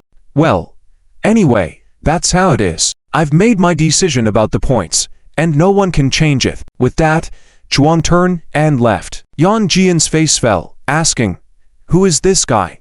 Why does it feel like he's targeting us?" "Well, I've heard that this guy has connections in the school, otherwise, he wouldn't have reached the position of counselor," Ko Fatty whispered. "Bro Jian, you don't need to sense it, he's indeed intentionally targeting us." Yan Jian grumbled, lamenting, My manga, my study material." Yifeng chuckled. "It's okay. You guys were caught sneaking to read. It couldn't be helped. However, he's not giving us face now, so in the future, Don't blame us for not giving him face either. Yifeng believed in maintaining harmony with those who didn't have vested interests conflicts. Giving each other face, making friends, building relationships was always favorable for future encounters. But in reality, some people, with even a tiny bit of power, felt superior and wielded their power to intimidate and enjoy the benefits it brought. Such people were destined not to go far, offend others easily, and invite misfortune sooner or later. Using the smallest power to cause the most trouble for others was their specialty. Maple Bro is right. Counselors are something, huh? No wonder there are rumors in the class that he receives benefits on the side. I heard some students even pay him to have lenient treatment. Ko-Fatty complained. Yifeng smiled, saying, power without proper use is ineffective. But if he really does that, it simply shows a bit of foolishness. Alright, don't be discouraged. Tonight, let's go out and have fun. Let's go eat out, Yifeng suggested. The three friends cheered at the idea of going out, leaving their earlier troubles behind. At this moment, Yifeng's phone rang. He picked it up and saw that it was a call from Gumoxi. He answered, "Hey, little Shishi. Missing me? Humph Stinky Maple, how full of yourself. I wasn't missing you at all," came Gumoxi's clear voice from the other end of the line. Hey. Yeah. Right. Of course, I was missing you, Yifeng joked. Hearing this, his friends shivered in goosebumps. Hey, Maple Bro, not only do you have thick skin, you're oily too. Ko-Fatty mocked. Yan Jian admired. Fatty, you know nothing. This is the real skill of picking up girls. Learn a thing or two, but then, even I can't be that oily. Teach me. Yifeng couldn't be bothered to deal with them and asked, Little Shishi, what's up? Any plans for today? On the other end of the call, Gumoxi smirked. Sure, Stinky Maple, did you forget? We agreed just the day before yesterday. Tonight, we said we'd go eat and then sing karaoke, right? Yifeng slapped his forehead. Only then did he remember that he indeed promised Gumoxi. Today was their date night. Date night was an agreement that Yifeng and Gumoxi made a month ago to set aside a day each week to go on a date. In reality, Yifeng understood that this was Gumoxi's way to give him a break, worried about him balancing study and work, not wanting him to overwork himself. Although termed a date, it was more about Gumoxi accompanying him to wander around, tour the campus, visit food streets, watch movies, relax, and then later on, she would urge him to rest early. Having such a considerate and understanding girlfriend, Yifeng was content and felt truly happy. Ah, of course, I remember. How could I forget? No problem, Yifeng affirmed loudly. On the other end of the line, Gumoxi sat on her bed, happily kicking her little feet. That settled then. Ending the call, Gumoxi gestured an OK sign to Chen Jiujia. All set. Jiujia sis. The surprise operation can begin. Chen Jiujia smiled contentedly. Okay. Listen to Big Sis. Maintaining freshness is crucial when dealing with your partner. Shishi. Let me give you a perfect transformation. When Maple sees you, it'll be a pleasant surprise. The so-called desire for beauty is inherent in everyone. Are there people who don't like beautiful things, especially men? Ah, Jia, what does this have to do with me? Hey, this is one of the reasons for our surprise makeover plan. Huh, didn't you say it was just for a fresh feeling? Well, that's also one of the reasons. Chen Jia sat on the edge of the bed, with a serious expression. Men are visual creatures, you know. Without some excitement, they can easily experience visual fatigue. Gumoxi widened her eyes, a bit puzzled, and asked, Visual fatigue? Jia, where did you learn these random theories from? TV dramas, family dramas, Gone with the Wind. Chen Jia said. Gumoxi held her forehead and said, Jia, you are truly a drama enthusiast. Of course, I've also watched many Hong Kong dramas and movies. Have you seen The Romantic Swordsman starring Andy Lau? Chen Jia asked. Gumoxi shook her head. Had you seen A Chinese Odyssey starring Stephen Chow? Gumoxi shook her head again. You haven't seen any of these? What about Road Dr. Leon J? Gumoxi continued to shake her head. Chen Jia, looking incredulous, widened her eyes and said, Oh my, Shishi, you don't watch Hong Kong dramas or movies. Then what do you usually watch? Gumoxi pondered for a moment and said, I read books, read architecture magazines, used to occasionally watch Taiwanese dramas, but less recently. As for Hong Kong dramas, I watch them less, but I have heard of those celebrities and seen them in magazines. Little Shishi, you truly live up to being a top student. Chen Jia sighed sincerely. Gumuxi helplessly said, my interests are not in chasing stars. Chen Jia grabbed her shoulders and said seriously, today, we have to chase some stars. You forgot what our surprise action plan is about. At this time, their roommate Ding Ying suddenly asked, yeah, what is the plan? Chen Jia asked in surprise, did I not mention it? The three of them nodded in agreement. Chen Jia smiled awkwardly. It's about giving Shishi a new look. Although this outfit looks good, it feels a bit outdated and not trendy. Chen Jia explained. What is trendy? Gumuxi asked. Of course, it's the Hong Kong style. The Hong Kong style is the trend. Do you know about elegant beauty? Those hairstyles, clothing choices are simply amazing. Now everyone is dressing like that. Dark colors, high saturation shirts, jackets with jeans, or denim skirts. Leather skirts are also good, preferably with a red hairband on the head. Chen Jia explained confidently. Gumuxi rolled her eyes and said, where can I find these clothes now? Why didn't you tell me earlier? Chen Jia stood up from the bed, spun around in place, and said with a smile, now, you can call me the magic fashion fairy. I'll transform them for you. Ding ding ding.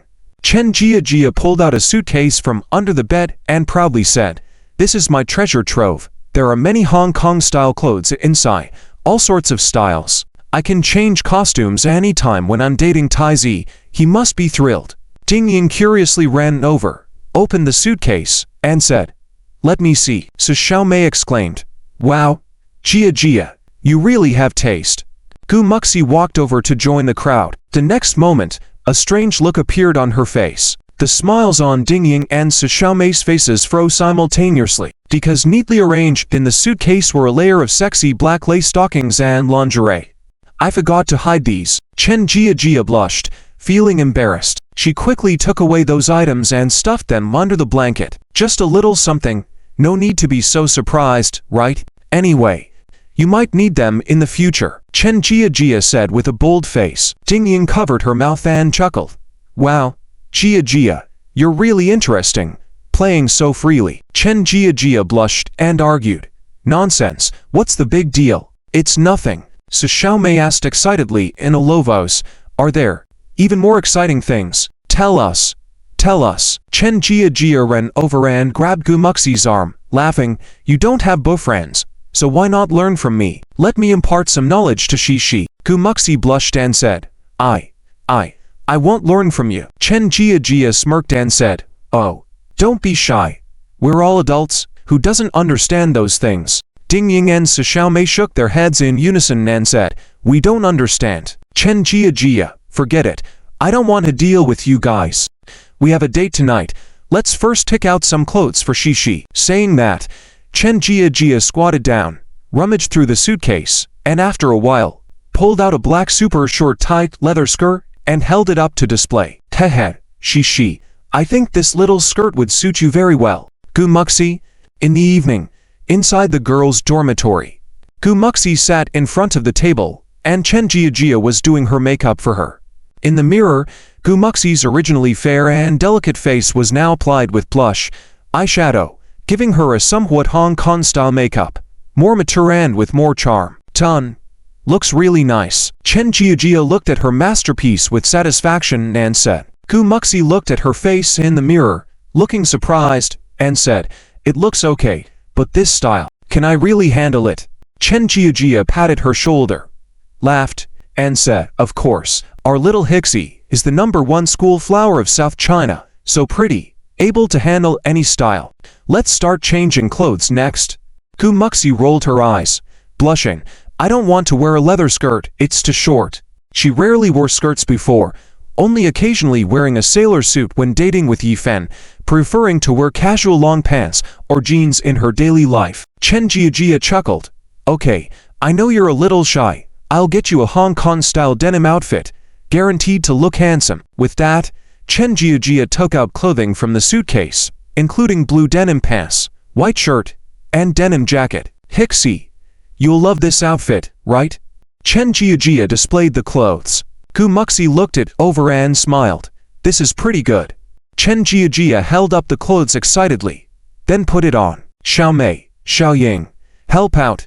The three roommates all rushed over, stripped Gu Muxi bare, then helped her put on the clothes and carefully adjusted them. In no time, a youthful and beautiful fashionable lady appeared in front of everyone. Gu Muxi wore her black hair loose, with a denim jacket, a white shirt tucked into her pants accentuating her well-defined body shape perfectly. The denim pants fit snugly, outlining an extremely appealing figure, transforming her aura from a pure student into a chic urban beauty. Captivating. My goodness. Little Hixie, if you step out wearing this, you'll definitely attract a lot of attention. Chen Jiajia admired as she circled around, sincerely impressed. Gu Muxi, still not used to this attire, murmured, is it really that good-looking? All three roommates nodded in agreement. It's really that good-looking. Chen Jiajia checked the time and said, it's getting late. Let's head to the designated place first, and when Yifeng arrives, we'll give him a big surprise. So Xiao Mei exclaimed, oh yeah, let's go. The four of them tittied up, then headed out to the meeting place, the University City Night Market. At the intersection, the four girls standing at the corner caught the attention of passers-by. Most of the onlookers' gazes were focused on Gu Muxi. Unfortunately, in her outfit at the scene, she looked quite fashionable and unique. Wow, such a beautiful girl. Is she from the city? Goddess. Kind of looks like that female celebrity. She's my dream goddess. Many male passers-by whispered among themselves, some daring ones wanting to approach her, but seeing Gu Muxi standing so charmingly, as if she was a world-class painting, they only dared to admire from afar. Among them was a young couple. The young man in the checkered shirt was temporarily captivated, forgetting his girlfriend beside him. Honey, is she pretty? The short and plump girl suddenly asked. The young man in the checkered shirt, oblivious to the change in his girlfriend's tone, subconsciously nodded, sighing, she's beautiful. Really beautiful. The plump girl huffed, ah. A cry rang out in the street. So Xiao Mei saw the scene and chuckled while covering her mouth. Oh my. Hixie, your turnover rate is 100%. Gu Muxi forced a dry laugh, never expecting to dress up so seriously. Feeling countless eyes staring at her made her somewhat uncomfortable. She didn't like being observed by others. Chen Jiajia began to arrange the next plan. Hixie, don't come out later. Wait until we see Yifeng, then sneak out from behind. His expression will surely be priceless. Ha ha. Gu Muxi pointed at her nose, asking, what? I still have to hide later. Yeah. Why else did we come early? Chen Jiajia said. Ah, this is just a bit of fun between lovers. Hehe. Chen Jiajia added. Gu Muxi helplessly laughed. Okay. Director Chen. At the street corner, a black Passat B5 sedan approached from a distance and parked by the roadside. Two middle-aged men in suits got out of the car, one of them wearing glasses, appearing sophisticated and gentle, while the other slightly younger, with a big back-combed hairstyle and a smiling face. Genjie. This is the University City. There are several universities nearby, with a lot of young people. The big-haired man smiled then gestured. Well, show me around. Genjianian nodded, scanning the surroundings, focusing on the girls around, seemingly searching for someone. The big-haired man rubbed his hands and chuckled. Sure, if Genjie has his eye on someone lucky, just tell me. I'm quite familiar with this area around the school. Genjianian smiled slightly. Okay, Shakai. I'll leave it to you. Not a problem, not at all. Hehe. Sai Tong waved his hand repeatedly. Being able to accompany Genjianian out for a stroll made him extremely happy. After all, Genjianian was a star agent dispatched to Guangxi Entertainment Media Group, with him handling several first and second tier stars. If he could find a satisfying talent here in Guangxi, he could also go to the Shanghai office and become an agent. Being a celebrity agent could earn a lot of money. Apart from the company's income, the agent could also get a substantial share of the profits, bonuses, and even some kickbacks in secret, reaching the pinnacle of life. So during Genjianian's days in Guangxi, he served him diligently. When Genjianian wanted to explore the university city, Shakai didn't even finish his meal before accompanying him. As they walked towards the night market street, Genjianian suddenly stopped. Huh? Genjie, what's wrong? Shakai asked in confusion. Genjianian looked in the direction to the right, his eyes sparkling, muttering, there's such a beautiful woman in this world. Shakai followed his gaze and saw four girls standing not far away, with one standing under the streetlight, wearing denim pants, a denim jacket, her black hair fluttering in the night breeze, her delicate and fair features resembling a perfect work of art sculpted by the heavens. Xiao Kai was mesmerized with just one glance, mouth gaping. My goodness, she's really beautiful.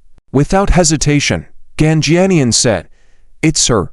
He had brought many celebrities and talents, seen many beautiful girls, but none had ever amazed him like this. In terms of figure, looks, and aura, she was truly one of a kind, more charming than TV stars. She was simply a natural beauty. Excitement showed on Gan Jianian's face. "Let's go take a look." Xiao Kai snapped out of it, delighted within.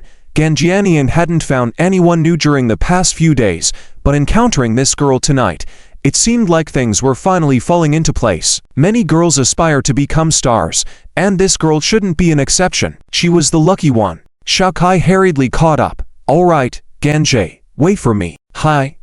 Beautiful ladies. Hello." Gan Jianian adjusted his black suit, smiling as he greeted. Gu Muxi looked curiously at the man in front of her but remained silent. Chen Jiujia asked in confusion, hello, do you need something?" Gan Jianian cleared his throat and looked at Gu Muxi with a fiery gaze. "Let me introduce myself first. My last name is Gan Jianian. I am an entertainment media agent. Here is my business card." Gan Jianian handed out his business cards to Gu Muxi and the others. Out of politeness, Gu Muxi took the card, glanced at it, and then put it in her pocket. Gan Jianian looked surprised that this beauty didn't recognize the entertainment media company. Entertainment media is a well-known artist management company in Shanghai and even nationally, managing a list of celebrities. "My dear, are you for entertainment media? Is singer Douge one of your company's stars?" Su Xiaomei asked excitedly. Gan Jianian smiled proudly but maintained a humble demeanor. "Yes, Douge is one of our few top artists. Indeed, some people have vision and insight. I believe no girl would miss the opportunity to connect with entertainment media." Sai Tong added. "Ganjie is also a well-known agent in the industry. He used to be Dao Ming's agent." "Oh, it was just for a while. I prefer discovering new talents," Gan Jianian modestly replied. "Hey, Ganjie is known as the Sun Wukong of the entertainment industry, with sharp eyes." Sai Tong continued praising. The two of them praised Gan Jianian, raising his status. Su Xiaomei exclaimed, "Wow, really, Gan, do you think I have the potential to be a star?" Chen Jiujia sighed inwardly, nudging her and whispering, "Xiaomei, keep calm." Gan Jianian looked at Su Xiaomei, who had a sweet face but was not outstandingly beautiful. But at this moment, it was about building rapport, so he pretended and said, "Beauty, you have good potential and image conditions, very promising." "Really?" Su Xiaomei was thrilled to hear that she had potential to be a star, elated. Chen Jiujia interjected, "Thank you for giving her confidence, but I think it's quite uncertain." Gan Jianian turned to Gu Muxi and inquired, "Miss, your Hong Kong-style outfit today, stunning. May I have your name?" Gu Muxi gave a faint smile, then turned to link arms with Chen Jiujia, ignoring him. "Miss Gu, I noticed you from afar. I was completely stunned by your beauty. You are the most beautiful girl I have ever seen, even more beautiful than the artists I've worked with." Gan Jianian praised fervently. Gu Muxi just gave a cold smile and said, "Thank you, I'm flattered. Hey, what I said is true. With your qualities, you could debut directly. After a few movies, you'll be a big star." Gan Jianian insisted, "I have a good eye for people, and this time I won't be wrong. I wonder if Miss Gu wants to be a star. Our company has a large platform with abundant entertainment industry resources. With your qualities, it's absolutely possible," Gan Jianian confidently stated, extending an invitation. After speaking, Gan Jianian stared at Gu Muxi, feeling assured. After all, which girl wouldn't want to stand on stage and receive fans' cheers, walk on the red carpet, and earn more people's love? Furthermore, being a star means making a lot of money. No other industry can surpass the income of a star, not even scientists. This is a life-changing opportunity. Sai Tong quickly joined in. "Yes, Miss Gu, Ganjie knows how to manage artists very well. With a little support and packaging from him, you'll surely become a huge success. You can't go wrong choosing Ganjie." Gan Jianian stared at Gu Muxi, a self-confident smile appearing on his lips. He believed that no one would refuse the opportunity to become famous. Su Xiaomei exclaimed in surprise, "Zixi, you have a chance to become a celebrity." She was happy for Gu Muxi, as being a star was something most people dream of. Everyone wants to be in the spotlight and attract attention. She was no exception. Chen Jiajia remained silent, looking at Gu Muxi to see what she was thinking. For a moment, everyone's eyes were on Gu Muxi. However, Gu Muxi's response in the next moment surprised everyone. "Thank you for your kind offer, but I don't want to be a celebrity," Gu Muxi said with a slight smile. Her lifelong dream was to become an architect, designing homes for people's dreams, which she found to be a very cool dream, and never wanted to give up. As for being a star, it was something she had never considered. Although standing on stage seemed glamorous, it was not something she aspired to. She had thin skin and disliked being in the spotlight. She just wanted to live quietly outside the crowd. In the midst of everyone's astonishment, Gu Muxi continued, "I'm sorry, I don't like being a star." Gan Jianian exclaimed, "Hey, you don't want to? Don't you know being a star can be very lucrative? Just one appearance fee could be tens of thousands or even hundreds of thousands. D-list celebrities can earn millions a year, and if you make it to the top tier, making tens of millions annually is completely achievable. Won't you reconsider? Even if not for ideals, would someone really have issues with money?" Gu Muxi smiled, insisting, "Whether it's a million salary or 10 million, it doesn't matter to me. My dream is to be an architect. I won't give up my dream for money. Some things cannot be measured by money. Furthermore, money is just enough for 3 meals a day and a little surplus for me. I don't like luxury goods, and I'm not obsessed with money." Gu Muxi's words were piercing to both Gan Jianian and Cai Tong, feeling incredulous. Were there really people who didn't like making money? Unbelievable. Su Xiaomei's face revealed a hint of shame, feeling that she didn't have Gu Muxi's level of thinking. "Zixi. Well said, tilde haha," praised Chen Jiajia. Ding Ying gave a thumbs up, commending, "Zixi is right. Living in this world is just about having a bed, 3 meals a day, and clothing. That's about it. The more you desire, the deeper you sink, and the more you end up in pain." Chen Jiajia unexpectedly said, "Ziying, I didn't expect you to say such wise words." Ding Ying scratched his head, blushing, "Oh, I read it in a book yesterday." "Well, it sounds nice.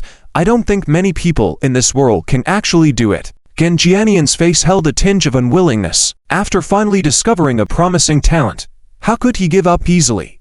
Having been in the entertainment industry for so many years, he had confidence in himself and hoped to change her mind. "Miss Gu, in today's society, money isn't everything, but without money, many things become impossible. You're still young. As you mature in society, you'll realize the value of money. You don't have to reject me now. Perhaps one day you may change your mind. Today's encounter is also fate. How about we have a meal together?" Gan Jianian elegantly suggested, smiling. Gu Muxi shook her head, politely declining, "I'm sorry, I have plans with my boyfriend." Chen Jiajia grinned, saying, Hey, Mr. Gan, our Zixi also has someone in her life." Upon hearing this, Gan Jianian's face darkened, feeling a deeper disappointment. He didn't expect Gu Muxi to already had a boyfriend. It would be challenging to attract fans this way to become a star. "Oh, I see. I'm curious. What kind of guy would be worthy of a beautiful girl like Miss Gu?" Gan Jianian asked indifferently, his voice turning colder. "Are Zixi and I not a match?" Suddenly, a clear voice rang out from behind him, its tone playful. Gan Jianian turned around to see 4 young men. In front was a cultured young man who seemed quite young, like a university student from a nearby school. "Ah, Zifeng." When Gu Muxi saw Yifeng, she hesitated for a moment, realizing that she hadn't hidden yet, causing this surprise action to fail. "Oh no. Fuss for nothing." Chen Jiajia slapped her forehead, sighing, "It's all because of these two. Delaying our time." Yifeng faced them with a smile, walking over and glancing at Gan Jianian before asking Gu Muxi, "Zixi, who is this?" Gu Muxi ran over and linked arms with Yifeng, shaking her head to indicate that he wouldn't lose. Gan Jianian looked at the slightly handsome young man in front of him, feeling a bit disdainful. Another white-faced guy good at picking up girls. Hehe. "Hello, I'm Gan Jianian, a talent agent from the Hu Shanghai Entertainment Media." Gan Jianian straightened his chest, smiling. He believed that upon hearing the name of the media company, this young man would surely be shocked. Yifeng tilted his head, pondered for a moment, and said, "Hu Shanghai Entertainment Media? I'm not familiar with it." Gan Jianian, "Gan brother, don't bother with him. Some people are ignorant, It's normal if they haven't heard of it before, Saiton said, in a low voice as he noticed Gan's displeased expression. Gan Jianian's face darkened as he took a deep breath to try to calm himself down. The reason he was angry was the indifferent attitude of Yifeng. Young man, do you know Knife Brother? He is one of the artists under our company. Gan Jianian adjusted his clothes and said proudly. Saiton followed along. Young people are inexperienced, but in the entertainment industry, Hush Media is a big deal, even a well-known celebrity management company in the country. Yifeng tilted his head and looked at the two, asking in confusion, so, and then? Gan Jianian paused, not knowing how to respond. Chen Jiajia chuckled and said, Yifeng, they want to invite Shishi to become a star. Gu Muxi shook her head repeatedly, indicating she was not interested. Yifeng smiled and said, if my girlfriend is not willing, then it's settled. It's late, I'm starving. Let's go eat something, Yifeng said, then bowed to the two and left with Gu Muxi. The group of friends from the dorm played around and laughed as they left, leaving Gan Jianian and Saiton bewildered on the spot. Geez, this kid is really clueless, Saiton muttered to himself, feeling that Gu Muxi missed a chance at fame because of Yifeng. Gan Jianian snorted and said, young people are clueless. That beauty actually looked at him, must be blind. Saiton agreed. Yes, Gan brother is right. Let's not bother with him. How about going somewhere else? There are plenty of beauties at the night market. Raising his hand, Gan Jianian said coldly, no, we will follow them. Find an opportunity to persuade that woman. He was not someone to give up easily. With Gu Muxi's excellent appearance and conditions, it would be a waste not to pursue a career in becoming a star. He must find a chance to make contact.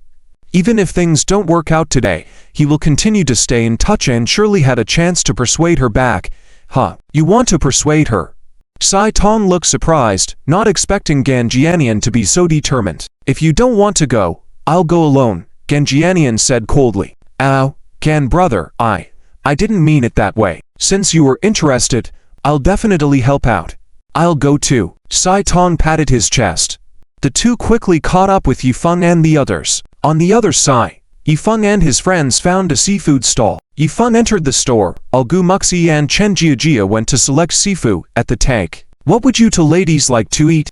Feel free to choose. A stout boss with thick eyebrows and big eyes welcomed them. Boss, give me 2 groupers and 2 pounds of conch, Chen Jiajia said happily, looking eager. All right, I'll grab them for you, the stout boss said as he picked up the fish and weighed them. 5 catties and 8 tails, 1 tail 80 yuan. The total for the groupers is 464 yuan, the boss said before attempting to take the fish away. Gu Muxi widened her eyes and exclaimed, Boss, are you kidding?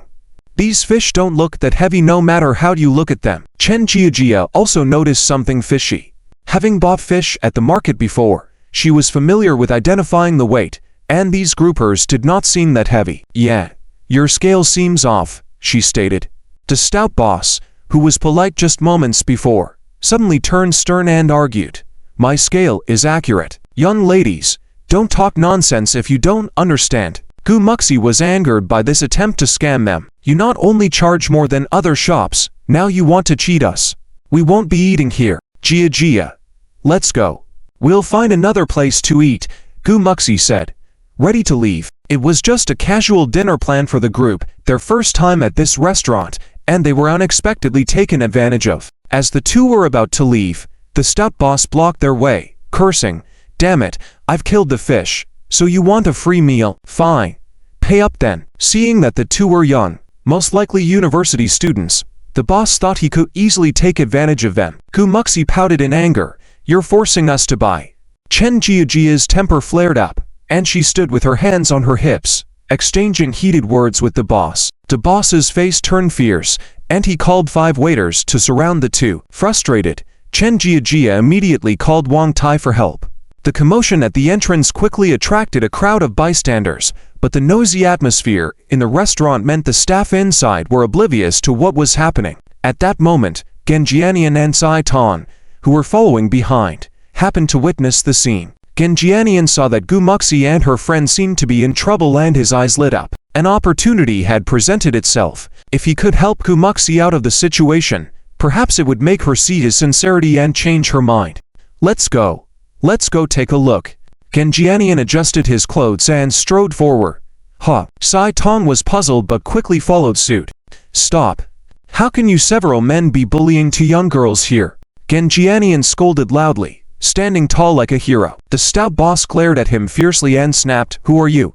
Mind your own business. Do you want trouble? Though Genjianian felt intimidated, he maintained his composure in front of Gu Muxi and chose to act unfazed. However, when he saw the boss holding a thick stick, he swallowed hard. These ladies are my friends. What are you all planning to do? Genjianian stuttered, his voice trembling. Seeing how Genjianian was trying to act brave, the boss sneered, Get lost, or I'll handle you. Come on. Dare to do it. In broad daylight, in front of everyone. Genjianian puffed his chest, relying on the crowd of onlookers. The boss raised his stick and swung at him, hitting Genjianian on the head with a loud thud. Dang. Genjianian let out a cry of pain, his legs turning weak as he fell to the ground, holding his head in distress. Don't just stand there. Get lost. The boss glared at the onlookers. Fearing trouble, the bystanders dispersed. Watching the scene unfold, Genjianian felt a chill in his heart. Heh. So brave, aren't you? The stout boss glared at him fiercely, and the service staff behind him looked eager, viewing him as prey. Genjianian felt like crying but had no tears. Panicking and desperate, he wanted to seek help from Sai Tong, but when he looked back, Sai Tong had already disappeared. Having grown up in Shanghai, Genjianian was used to a life surrounded by well-behaved individuals and had never encountered such a situation nor such unreasonable people. Even in the cutthroat entertainment industry, confrontations were mostly done behind the scenes, not physical altercations. Looking at the boss in front of him, an experienced thug, Genjianian understood reasoning was futile. As the boss advanced threateningly, Genjianian involuntarily moved back on the ground, his eyes filled with panic. Damn. I shouldn't have shown off. Now I'm caught in this predicament. What to do? As the short and stout boss raised his stick, ready to strike down, Genjianian instinctively raised his hand to block. With a loud boom, the boss tumbled out. The figure of Yifan appeared in front of everyone. Stinky Fun. Gu Muxi exclaimed in surprise. Yifan grinned and said, She, are you okay? Before the words had finished, a waiter punched towards him. Gu Muxi took a quick step forward and smoothly executed a shoulder throw. With a bang, Gu Muxi slammed the person heavily to the ground, instantly taking down a muscular man.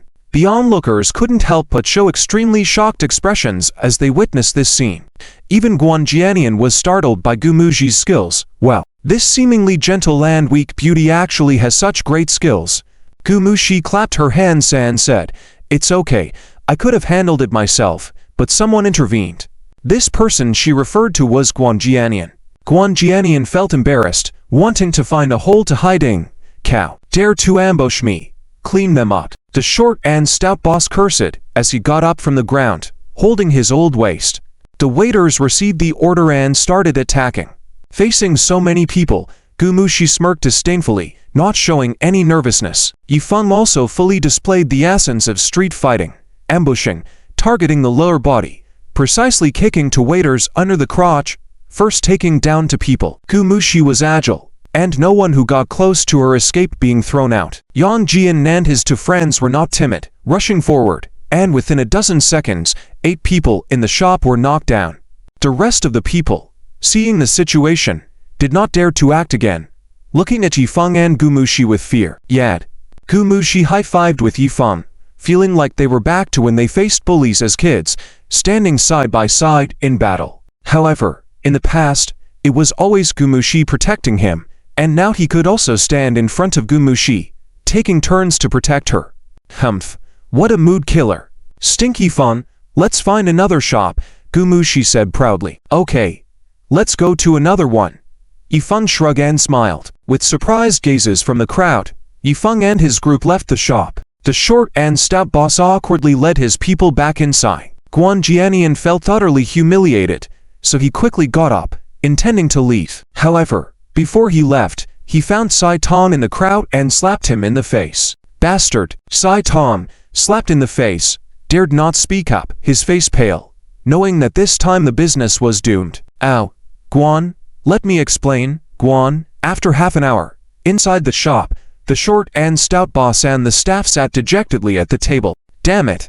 What a goddamn unlucky night. A bunch of useless pieces of trash, cursed the short and stout boss. He had been ripping off customers here for so long and was still beaten by someone for the first time. Shoo. Why don't we get some brothers from the streets to handle it?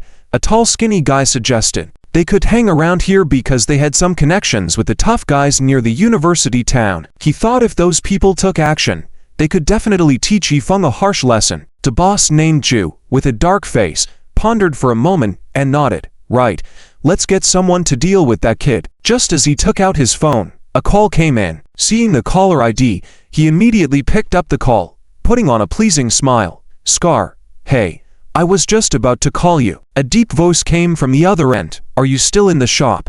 Why yes, I'm in the shop. What's up? Ju Daming hastily replied, sensing something amiss in the caller's tone. Cow, open the door for me, the voice on the phone scolded. Ju Daming realized, quickly got up, and ran to open the door. With a clatter, the door was opened, revealing more than 30 people outside, a dark mass.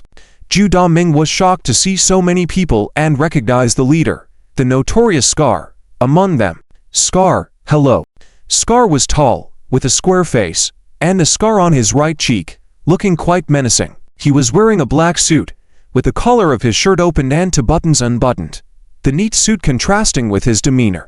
Scar grabbed Ju Daming by the collar, angrily saying, Cow, you've done a great job. Ju. You're done, huh? Ju Daming looked confused, completely unaware of the situation. Scar stared at him, coldly questioning, Do you know who you messed with tonight? It was only then that Ju Daming realized, could it be that guy named Yifeng? Damn. Did he run into a tough nut tonight? Scar. Ju Daming wanted to explain, but he was so nervous that he couldn't put his words together.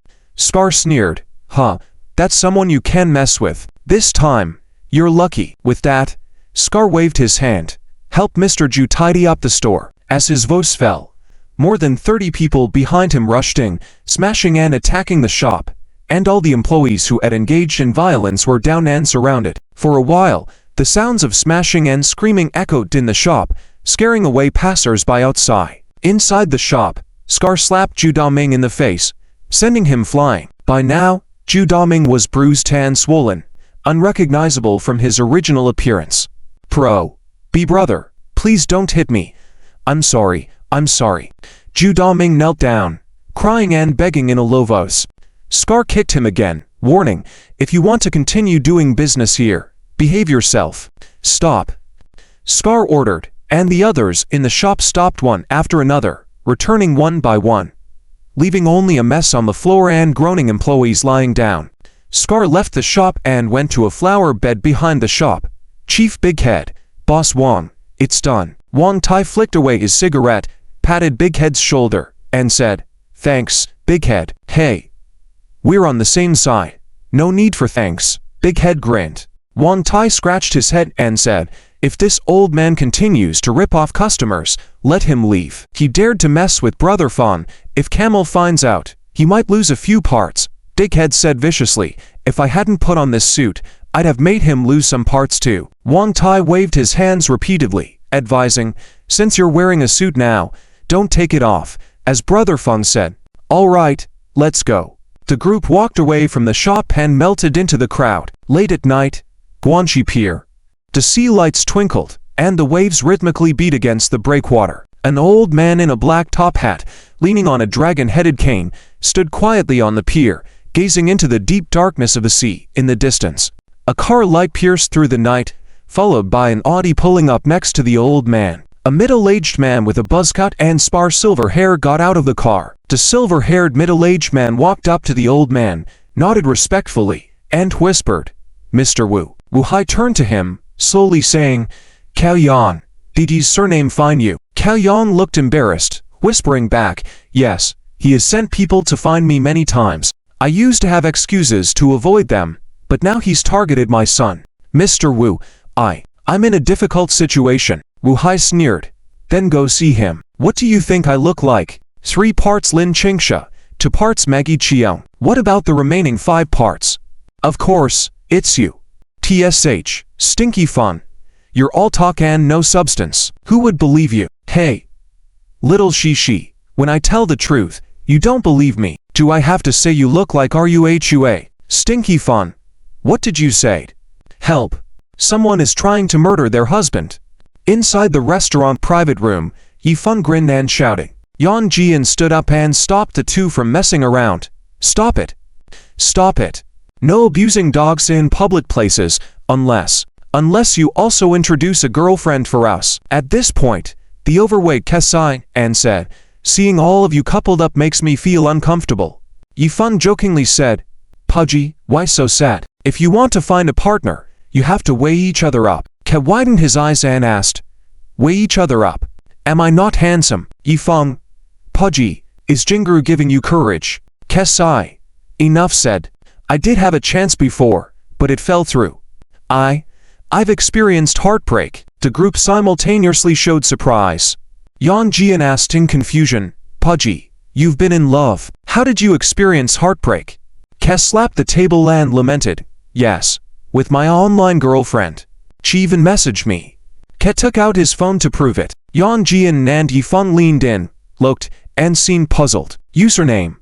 What is this? What kind of name is this? I don't recognize a single character.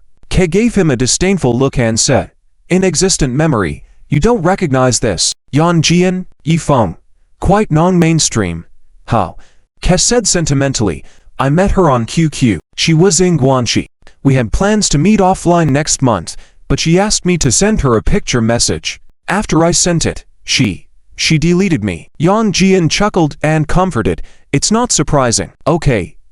Don't be sad, it's expected. Ke turned to him with a regretful look. But, I sent your photo. Yan Jian, laughs asterisk. Yifeng couldn't hold back his amusement and patted his shoulder, saying, it's also expected. Don't be sad. The private room erupted with laughter, creating a cheerful atmosphere. Yan Jian protested, it's impossible, absolutely impossible. Wang Tai stood up and said with a smile, Yan Jian, don't be upset. Sing your heart out later, haha. After enjoying a meal and some drinks, they all went to sing karaoke. However, under the assault of Gu Muxi's terrible singing, they didn't sing for long. Yan Jian was the first to flee, followed by others who escaped one by one. Yifeng was the last remaining listener. Finally, Gu Muxi, not content, asked him, Stinky Fun, was my singing all right? Yifeng smirked and said, Little she, how about singing something you're familiar with next time, or else, we might have to ban this post-dinner activity in the future. At 2 in the morning, the two didn't return to school, but went back to the staff dormitory area. Below, the streetlights cast a dim glow as they walked hand in hand through the night, leisurely strolling back home. Yi Xiao, I'm thinking of starting my internship with the teacher earlier. What do you think? Gu Muxi looked up at him and softly asked. Yifeng was a bit surprised. Isn't it supposed to be in the 3rd year? Gu Muxi pouted. I've almost finished my courses, and exams are no problem. The teacher said there are 3 spots available in his company for internships. It's a rare opportunity, and I want to apply. Why? Yifeng asked. Gu Muxi looked serious. Internships come with a salary. How much? 500 yuan per month. Yifeng pinched her nose and chuckled. You're going to work for this little amount. You never ask me for pocket money. If you need some, just tell me. I'm your partner. Gu Muxi proudly huffed. I don't need your pocket money. I have hands and feet to earn my own. Yifeng smiled knowingly, understanding Gu Muxi's character, independent and proud. Having never relied on anyone but her parents in the past, she wouldn't settle for being a kept woman. Okay. Whatever you choose to do, I'll support you. Yifeng indulged her. Gu Muxi then smiled. Yi Xiao, I want to fulfill my own dream. Yi Xiao, you're a big shot now, but I don't want to be a canary. Gu Muxi teased. Yifeng ruffled her hair and said, all right, as long as you're happy. You can be sure that I'll always have your back. Delighted, Gu Muxi raised her heels and planted a kiss on his cheek. Yi Xiao is so wonderful, Gu Muxi exclaimed. Yifeng grinned mischievously. Hehe, as your boyfriend, if I don't spoil you, who will? I'll always have your back and support you. Blushing at his cheeky smile, Gu Muxi playfully scolded him. You rascal, you're asking for it. Gu Muxi pretended to hit him, but Yifeng swiftly ran off, turning back to make a face at her. Gu Muxi chased after him, shouting, Yi Xiao, stop. As the two ran back into the building, Their laughter faded away in the night. The next afternoon, Yifan returned to the office to handle approval paperwork. Knock, knock. Wang Tai entered with a phone in hand and exclaimed, "Yijie, good news, a call from Director Cao." Upon hearing this, Yifan put down his pen and asked, "He called me on his own?" Wang Tai nodded, quickly handed over the phone. Yifan took it, stood up, and greeted, "Hello, is this Director Cao?" "Hehe, it's me, Cao Yan." "Hello, Yizan. I hope I'm not interrupting your work." Cao Yan's warm laughter came from the other end of the line. Yifan sneered internally. If it weren't for Cao Zikan's issues, Cao Yan wouldn't have called on his own initiative. This old fox had made various excuses before and never made an effort to meet, but now reached out only because his son got into trouble. "Oh no, not at all, Director Cao. Looking forward to having a few drinks with you. I hope you might grace us with your presence." Cao Yan replied, "I received a message from Yizan before, but at that time, I was too busy. With the deputy director gone, all responsibilities fell on me. I had no choice. Please don't take offense." Walking to the window, Yifan smiled and said, "How could I be offended? You are a busy man. I understand." Cao Yang chuckled, "I'm glad you understand. I happen to have some free time these 2 days. I'm calling right away. Are you free after work today? I'll treat you to a few drinks at Baihua Hotel. I've been wanting to meet a young entrepreneur like Yizan." A spark flashed in Yifang's eyes. "Sure. I'll be there on time." Cao Yang agreed. "Great, see you then. We'll catch up when we meet." Hanging up the phone on his end at the Civil Aviation Administration, Cao Yan's smiling face turned cold. This guy named Ji is not easy to deal with. Dong dong. Someone knocked on Cao Yang's office door. "Come in," Cao Yang said. Looking up, a beautiful female secretary walked in and whispered, "Director Cao, your son is here." Cao Yang sighed and waved his hand. "Let him come in."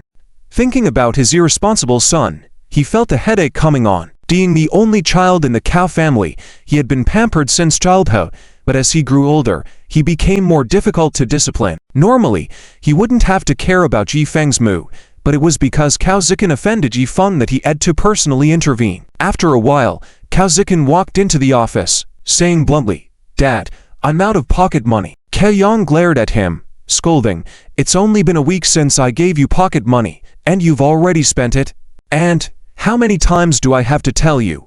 Don't come to the office asking for pocket money. Learn some manners." Cao Zikan pouted, sat on the sofa, and said, "Everyone in the office is our people, so what's the big deal?" Cao Yang was furious, stood up, walked up to him, pointed at his nose, and scolded, "You know nothing. Besides spending money, what else can you do? All you know is living it up.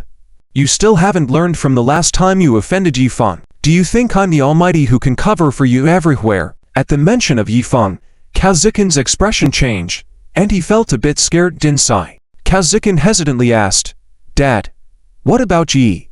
Yifang sighed. "Can you go see him and speak on my behalf? If he's looking for you, he must have something he wants your help with. When the time comes, you can assist him, and this matter will be resolved, right?"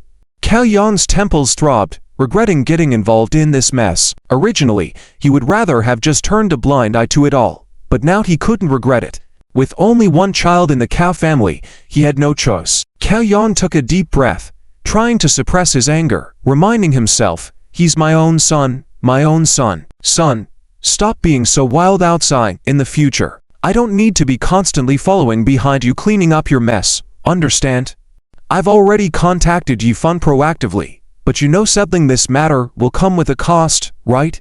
Do you really think my reputation is a universal pass that anyone will give face to me?" Cao Zikan wasn't a fool either, and his face showed a hint of shame at those words. "Dad, that Yifan isn't an ordinary person. You need to be careful," Cao Zikan said nervously. Cao Yang waved his hand. "All right, I know. Tonight, I'll make a dinner appointment with him at the Baihua restaurant, and you'll come along too." "How? Me?" Cao Zikan pointed to himself in surprise. Cao Yang glared at him and said, "You made the mistake yourself. Shouldn't you be the one apologizing in person?" "Okay." Cao Zikan lowered his head dejectedly, feeling nervous at the thought of meeting Yifan. With his hands on his hips, Cao Yang sighed. "You go wait outside for me to finish work." "Oh." Cao Zikan stood up, about to leave but was stopped. "Wait a moment." Cao Yan took out 15 100 yuan bills from his wallet, handed them to him, and said, "Be more frugal in the future, understand?" Cao Zikin's eyes lit up at the sight of the money, and he smiled. "Sure, Dad, I understand."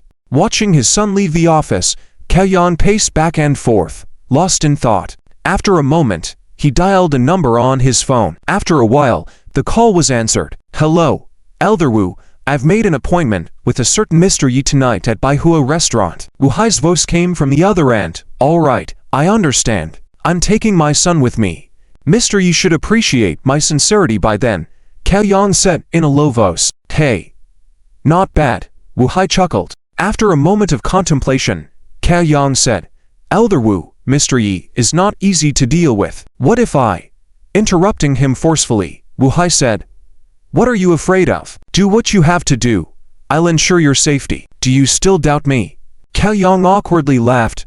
"Well, hearing you say that, how can I doubt you, Elder Wu? Don't worry, I'll handle this matter." After hanging up, Cao Yan sat back in his chair, lit a cigarette, took a deep drag, furrowing his brow. Previously, he had largely ignored Yifan due to Wu Hai's influence, but he had never completely refused Yifan, leaving himself some leeway. Now, assisting the Wu family with this task, once done, there would be no turning back, and he felt conflicted. Yifeng's Yifeng Group was a super dark horse in the commercial circles of Guanxi City. To achieve this level of success, there must be some powerful backing behind him. Who would want to offend such a person? Cao Yan exhaled smoke, feeling restless. However, he had no choice. The Wu family also had significant influence, so he had to weigh the lesser of two evils. He stubbed out the cigarette firmly, made up his mind, and a fierce determination flashed in his eyes. In the evening, outside the Baihua restaurant, Yifeng and Wang Tai had already been waiting at the entrance, with Wang Tai holding a gift bag. "Brother Feng, if we can get Task Director Cao, it will be much easier for our shipyard permits. Once we get those, our shipyard can really expand." "Hehe," Wang Tai said excitedly. Yifeng, smoking a cigarette, smiled and said, "Yes, shipbuilding, inland ship transport can all start, and in the future, we'll dominate the Pearl River Delta shipping." Suddenly, Wang Tai worried. But the Wu family is a tough bone to crack. They've been deeply rooted for many years with a wide network of connections. Yifeng chuckled and said, "What does it matter? They won't stop me." This extremely domineering statement shook Wang Tai, and his confidence rose. Nodding, he said, "Hey, Brother Fun is right." As the two were chatting, an Audi car arrived and stopped in front of the restaurant. Two individuals got out of the car, Cao Yan and Cao Zikin. Upon seeing Cao Yan, Yifeng immediately put on an extremely enthusiastic smile, actively stepped forward to shake hands and greet. "Haha, Director Cao, welcome. It's not easy to meet you." This warm smile made it seem like they were long-lost friends reuniting after many years. Even Wang Tai was surprised. Cao Yan also warmly responded, "Oh, I really apologize for making Mr. Yi wait. I promised to treat you, but I didn't expect you to arrive first. I was just too busy some days ago.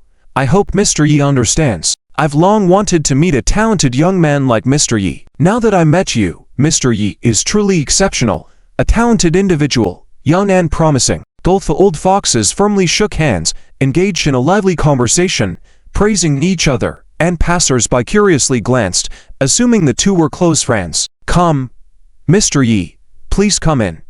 I've reserved a private room." Cao Yan gestured. "Let Director Cao lead the way. I'm truly honored to meet you." Yifeng gestured for Cao Yan to go first. "Don't be so polite. Let's go together." Cao Yan smiled. "Oh, right, Mr. Yi. I've brought my son with me today. Zikin, come over and apologize to Mr. Yi." Cao Yan turned to Cao Zikin. Cao Zikin walked up to Yifeng, head bowed, unable to make eye contact, and said, "Yi, Mr. Yi, I'm sorry for the last time. I know I was wrong." Yifeng squinted and patted his shoulder, kindly smiling. "Oh, it was a small matter. Young people are hot-blooded. I can understand." Cao Zikin felt a heavy burden lifted in his heart when he heard this. As long as Yifeng didn't pursue the matter, everything would be fine. "Thank you so much, General Yi." Yifeng just smiled. To Cao Zikin, he was only a trivial bait. His target was Cao Yan. "Well, thank you for introducing me to your dad, a great leader. Things in the past are in the past. From now on, we are friends. Cao Zikin's expression was a bit excited as he said, yes, of course, we are friends. I am very happy to have a friend like Brother Feng. Cao Yang's eyes flashed with a cold light beside them. Friends, huh? This Yi surname guy, in order to achieve his goals, really has thick skin. Alright, General Yi, let's not chat by the door. Let's go. Let's go. Let's go inside the private room to have some tea and food and chat slowly. Cao Yang interrupted his son's words. The four of them entered the Baihua Hotel and entered the private room. After the waiter poured tea, Wang Tai took the opportunity to present a gift. I heard Director Cao likes tea. We have some tea leaves from our company for Director Cao to taste. Wang Tai smiled and presented the gift box. Thank you for your courtesy, but I just drink it casually, not a connoisseur, nor qualified to evaluate. Cao Yang accepted the gift box with a smile and took out the tea canister, which was beautifully packaged. He opened the lid and his eyes lit up in surprise. Longji Single Origin. Longji Single Origin tea is a rare tea in Guangzhou. It is priced at over 1,000 yuan per 2 ounces, and it is also scarce. This represents the highest quality of single origin tea. He had seen and tasted it before, but it was the first time he saw so many into big canisters. This Yi guy really spared no expense. He is indeed a businessman. How can this be? General Yi, this gift is too precious.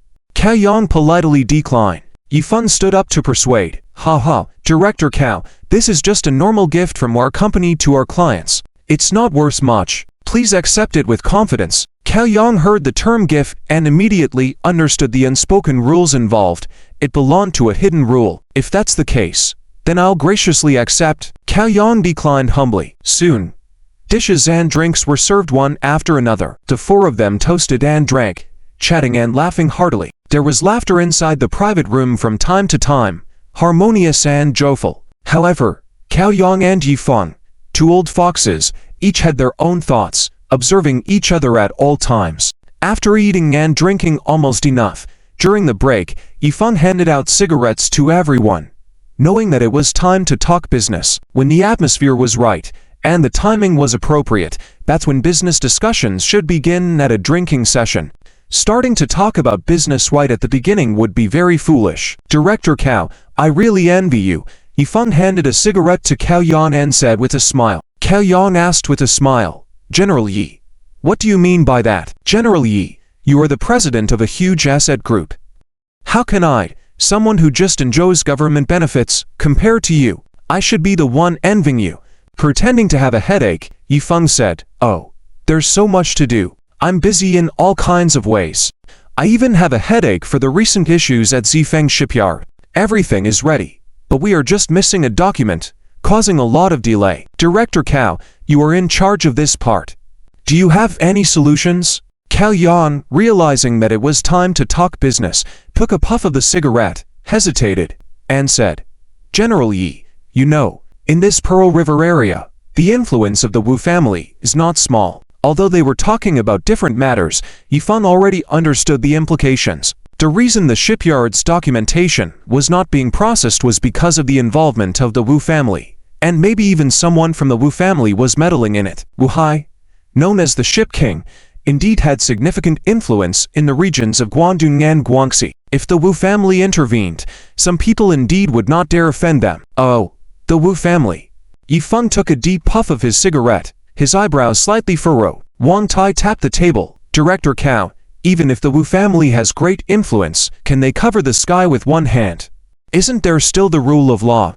Our Zifeng group has never feared difficulties, much less feared competition. Yi Feng continued the conversation, smiling. As Taizi said, Director Cao, I believe being my friend would be a better choice. Director Cao, you know, Yi Feng, will never mistreat friends. After drinking quite a bit, Cao Zikin felt spirited and said, Dad, I think Brother Feng is a great guy. I like making friends with people like Brother Feng. He's straightforward. What about the Wu family?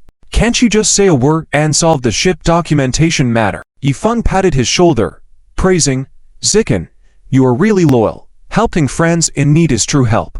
You are a real man. Encouraged by Yi Feng's compliments, Cao Zikin was even more thrilled. Brother Feng, you're too polite. We are friends. Helping friends is natural. Cao Yang, son, Did you just casually agree to help without even considering your old man? How could such a wise man like me raise such a single-minded person?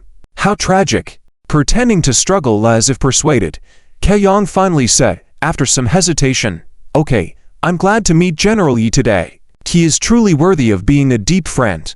I'll handle this favor." Yifeng's eyes showed surprise initially, and Kaeyong agreed so readily, which was unexpected, and beyond his imagination, that as long as the matter of the shipyard documentation is resolved, this meal will not have been eaten in vain. "Well, with your word, Director Cao, I feel relieved. Thank you so much. Here, let me toast to you."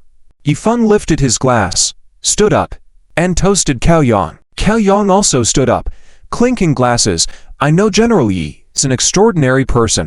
Maybe if I had any difficulties in the future, I will have to trouble General Yi." This statement sounded harmless. Since Yifeng accepted this favor, he would definitely repay it in the future. In a solemn tone, Yifeng said, "Director Cao, you are overly polite. Mutual assistance among friends is only natural. If you have any problems in the future, just call me directly." "Ha ha, General Yi, with your words, I can rest assured. Here, cheers." Kaeyong smiled. They clinked glasses and finished their drinks. Cao Zikin also joined in the convo, wanting to join in the fun by tapping his drink glass, thinking of himself as an important figure at the drinking session as well. Yifeng smiled and clinked glasses naturally for another round. 2 glasses of white wine went down, strong and intoxicating. It started to get to their heads. They almost had enough to drink, but some matters needed to be clarified. After a moment of contemplation, Yifeng asked, "Director Cao, about the Zifeng shipyard's documentation. When do you think it can be processed? Many of my projects are ready to be launched." Kaeyong looked embarrassed and said, "If everything goes smoothly, it can be completed in 2 weeks, but..." Seeing that Kaeyong didn't sound right, Yifeng asked, "But what?" "Director Cao, if you have concerns, please mention them." Leaning in closer, Kaeyong whispered, "But there are some people in the Maritime Bureau who are not easy to handle. He is in a high position. Who dares not to consider his feelings?" Yifeng is somewhat surprised. In the unit, the power of a high-ranking official is relatively large, and can even decide on personnel transfers, holding most of the personnel authority. Who dares to not get along with a high-ranking official? Are you kidding me? Who in the Aviation Bureau would care about your face? Yifeng laughed and asked. Kaeyong pondered for a moment and said, "Do you know Director Hong Chonbia from the shipping department?" Yifeng shook his head, indicating he had never heard of this person. "What about this person? What's his background?" Kaeyong leaned closer, pointed upwards, and whispered, "Appointed by higher-ups, he's the third in command. Without his approval, procedures won't go through. Sometimes he doesn't even look at this old face of mine." Yifeng furrowed his eyebrows, feeling from Kaeyong's words that the two of them were not getting along. It seems that just dealing with Kaeyong may not resolve the situation. If Kaeyong can't deal with that person, it seems that person is not simple. "I understand what you mean. Does this mean we have to pass through that barrier?" Yifeng asked. Kaeyong nodded, awkwardly smiling. "Before, he used to cooperate with me, but in recent days, he always finds faults in what I do, making me lose face in front of colleagues." Yifeng pondered for a moment and said, "I see. I'll go make contact one of these days." He actually wanted to clarify the reasons behind this, but in front of Wang Tai and Cao Zikin, if he asked, it might hurt Kaeyong's face. It's better to keep the doubts to himself. At a banquet, never lose face in front of the guest of honor. Otherwise a good thing turns bad and not only fails to build relations, but also offends people. Kaeyong smiled and said, "General Yi, rest assured, I'll do my best for you. I'll also talk to Director Han to cooperate with work as much as possible. However, it's safer for you to make contact, as you'll have to deal with him more in the future." Yifeng agreed, then raised his glass and said, "Thank you, Director Cao. Come, I'll toast you." After the discussion, the four of them started drinking and chatting again. The meal lasted 3 hours. Kaeyong, using Cao Zikin being drunk as an excuse, bid farewell and left first. After seeing off the Cao father and son, Yifeng and Wang Tai returned to the private room. Wang Tai handed a cigarette to Yifeng, saying, "Brother Feng, with Kaeyong's assurance, it seems our shipyard's documents are secure." Yifeng took the cigarette and shook his head, saying, "It's probably not that simple. If Cao Yan could handle it himself, he wouldn't have brought out Han Chanbiao. The relationship between these two may be complicated. If not handled properly, it could become a thorn in our side." Wang Tai, surprised, asked, "Does that director Hong really dare to go against Cao Yan?" Yifeng smiled dismissively, saying, "You should think the other way around. If Cao Yan was really capable, could he keep him in the bureau? Cao Yan is just coping. And what he told us today, how much is true and how much is false, we have to think more and not fully trust it. Just in case, we still need to make contact with Han Chanbiao." Wang Tai understood the complexity and felt puzzled. "Brother Feng, do you not trust Cao Yan?" Yifeng chuckled. "What is there to trust about him? Until things are done, everything is still uncertain. And we cannot trust others easily. Cao Yan is an old hand, and if things go wrong, he can always push the blame to others. He is not to be trusted as such an old hand." Late at night, Cao Yan helped his son back home. After settling in, he quietly closed the door and breathed a sigh of relief. With the matter taken care of, all he had to do now was wait for someone surnamed Ji to fall into the trap. He walked to the balcony, lit a cigarette, with a slight frown on his forehead. From tonight's gathering, it was clear that surnamed Ji was indeed extraordinary, possessing such mature social skills at a young age. His intelligence should not be underestimated. Since he had taken action this time, he had to completely destroy Yifeng. If he failed to do so in one go, there would be endless trouble in the future. Thinking of this, Cao Yan took out his phone and made a call. After 2 rings, the call was answered. "Hey, senior." "Hello." Cao Yan instinctively stood up straight and greeted in a soft voice. "Ah, how did it go? Did you meet Yifeng?" Came the voice of Wu Haikang from the other end of the phone. "Yes, I did. As you expected, he wanted me to help him with the shipyard permit issue, using my son as bait." Cao Yan replied. "Hey, according to the plan, did you agree to help him?" Wu Hai chuckled coldly. "I agreed, senior. If all goes well, surnamed Ji will soon go to meet Han Chanbiao." Cao Yan answered. Hey. Good. In the phone call, Wu Haikang's voice showed some excitement that he couldn't contain. Cao Yan was a bit surprised. How could someone like Wu Hai, who usually appeared calm and composed, show lack of restraint in this matter? It was probably because Yifeng had seriously offended Wu Haikang, and Wu Haikang was determined to take him down. After hesitating for a moment, Cao Yan whispered, "Senior, are you really sure we can take down Yifeng this time?" "What if?" Wu Hai snorted coldly. "Are you afraid?" No.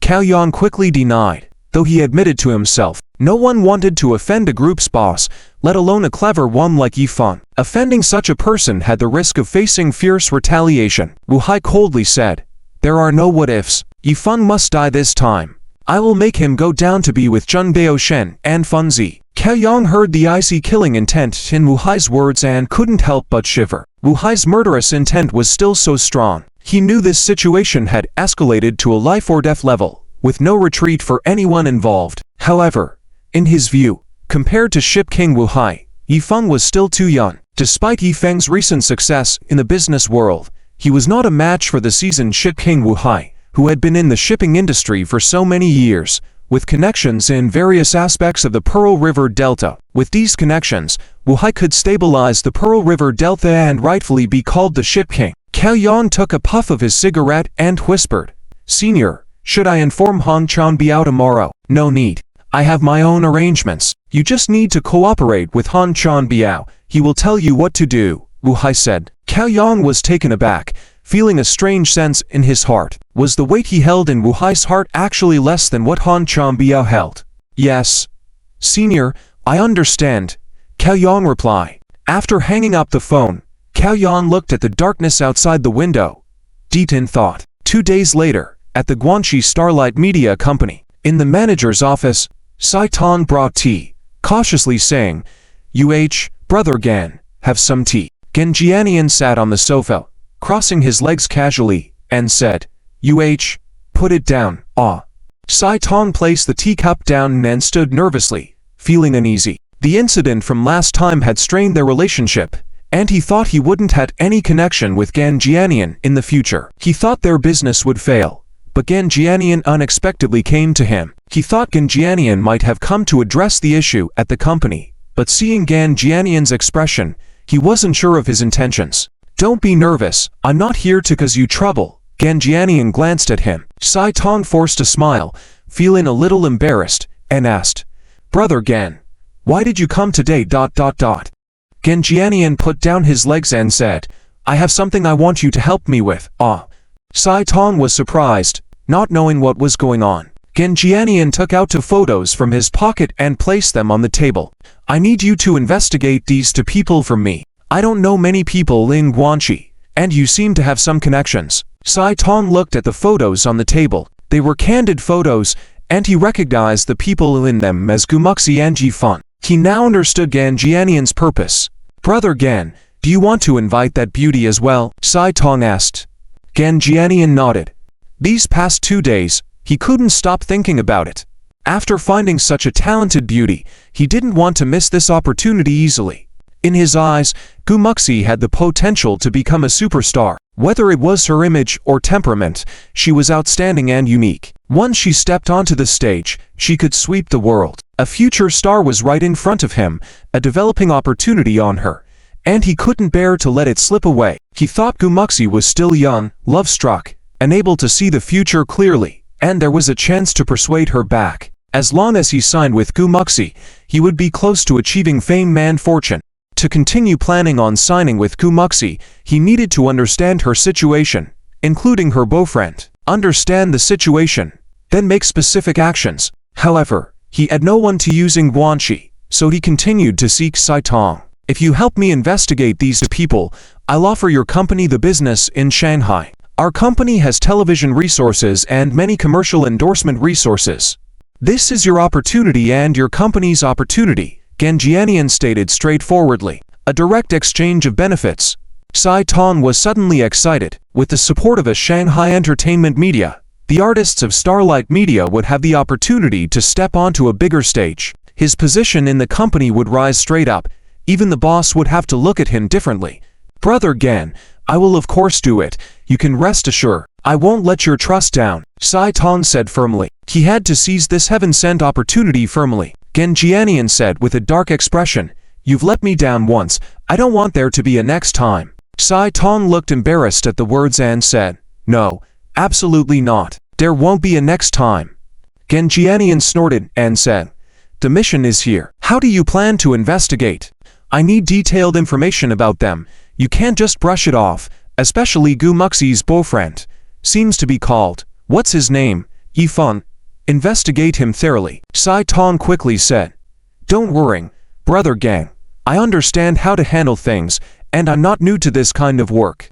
Rest assured, I'll investigate them clearly. You can count on me. Gan Jianian stared at him suspiciously, somewhat in disbelief, but there was no one else he could turn to now, so he said, I'll be waiting for your good news. With that, Gan Jianian got up and left. Hey, Brother Gan, are you leaving so soon? How about having some tea?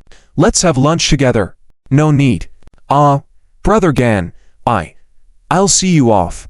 After seeing Gan Jianian off, Sai Tong returned to his office, rubbing his hands together with excitement evident on his face. He paced back and forth in the office, thinking about how to complete the task given to him by Gan Jianian. As long as he could handle this, everything would be smooth sailing. Suddenly, he stopped in his tracks, pulled out his phone, and dialed a number. Hey, cousin, come to my office. Before long, a thin and dark young man opened the door, revealing a row of yellow teeth. Cousin, what's up? This young man, named Ninhei, was Sai Tong's distant cousin in Guizhou province. Cousin, for the next few days, set aside what you're doing and come with me to handle some matters. If we succeed this time, we'll be able to take off, Sai Tong said with a smile. Sure. What's the deal? Are we going to scout for girls? Ninhei joked. Scouting for girls meant looking for potential beautiful women. Hey, stop thinking about girls all the time. This time, we are investigating to men and we need to dig up all their secrets. Sai Tong said, Don't worry, it's just a little matter. Observation and investigation are my specialties. I know all about the widows in the village, their preferences, you name it. Ninhei proudly stated, full of confidence. Sai Tong, forget about women all day long. The focus this time is on investigating men. Don't mess it up. Ninhei approached, patting Sai Tong's shoulder, and said with a smile, "All right, I'll write the information down and take action tomorrow. This tea first on this thick day. Cousin, let's go, have some tea." Sai Tong, now with no intention of having tea, solemnly said, "Forget about tea, let's go. Let's take action now. First, go to the South China Institute of Technology and keep an eye on that guy." Sai Tong took out a photo of Yifeng and shook it. That evening, Yifeng made an appointment with Wang Tai to have dinner and discuss approaching Han Qiabao. The two of them agreed to meet at the school gate. Yifeng had just stepped out of the school gate when he saw Wang Tai waiting on a bicycle. "Feng, over here." Wang Tai waved and shouted, ringing the bicycle bell. Yifeng walked over, seeing him on the bike, feeling a bit surprised, and asked with a smile, "Tai, why aren't you driving your Audi today?" "Hey, keeping it low-key," Wang Tai replied awkwardly. Yifeng glanced at him disdainfully and said, "Aren't you all about showing off?" Wang Tai scratched his head and explained, "Every time I drive out, I get approached by 7 or 8 girls. You know Jia is a jealous jar. She thinks I'm attracting attention and not being faithful to her, so she gets mad at me. I don't want to do it either, but I have no choice. Luxury cars are too conspicuous and showy." Yifeng chuckled, patting his shoulder. "You finally realize the benefits of being low-key. If you don't have to go out for legitimate reasons, it's better not to drive. Showing off will only make others jealous. Think about it. Are those on the Forbes list all modestly dressed and low-key? That's all experience. We're not celebrities. No need to show off too much. It's better to keep a low profile." Wang Tai scratched his head and said, "Yes. Listen to Feng. I will definitely follow your lead in the future." Yifeng hopped on the bike. "All right, let's go. Find a quiet place to eat." "Sure thing. Hold on tight, Feng." Wang Tai pedaled the bike and rode out of the school. Just as the two of them left, in the clothing store at the school gate, two people were peeking sneakily, their eyes fixed on Yifeng. "Cousin, what were they talking about just now?" Ninhei asked in a low voice. "Who do I ask? It's so far away, who can hear that? We need to prepare a recorder and a micro camera." Sai Tong replied seriously. "How high-tech? But we don't have those things, right?" Ninhei asked. Sai Tong smiled confidently. "Cousin, do you think I would do business without tools? I have all of those. You keep an eye on them for now. I'll go fetch the equipment later. Oh, don't forget to take notes. Every move they make is valuable information." Ninhei immediately put down his clothes, took out paper and pen, and was about to write but hesitated. "Cousin, what should I write now?"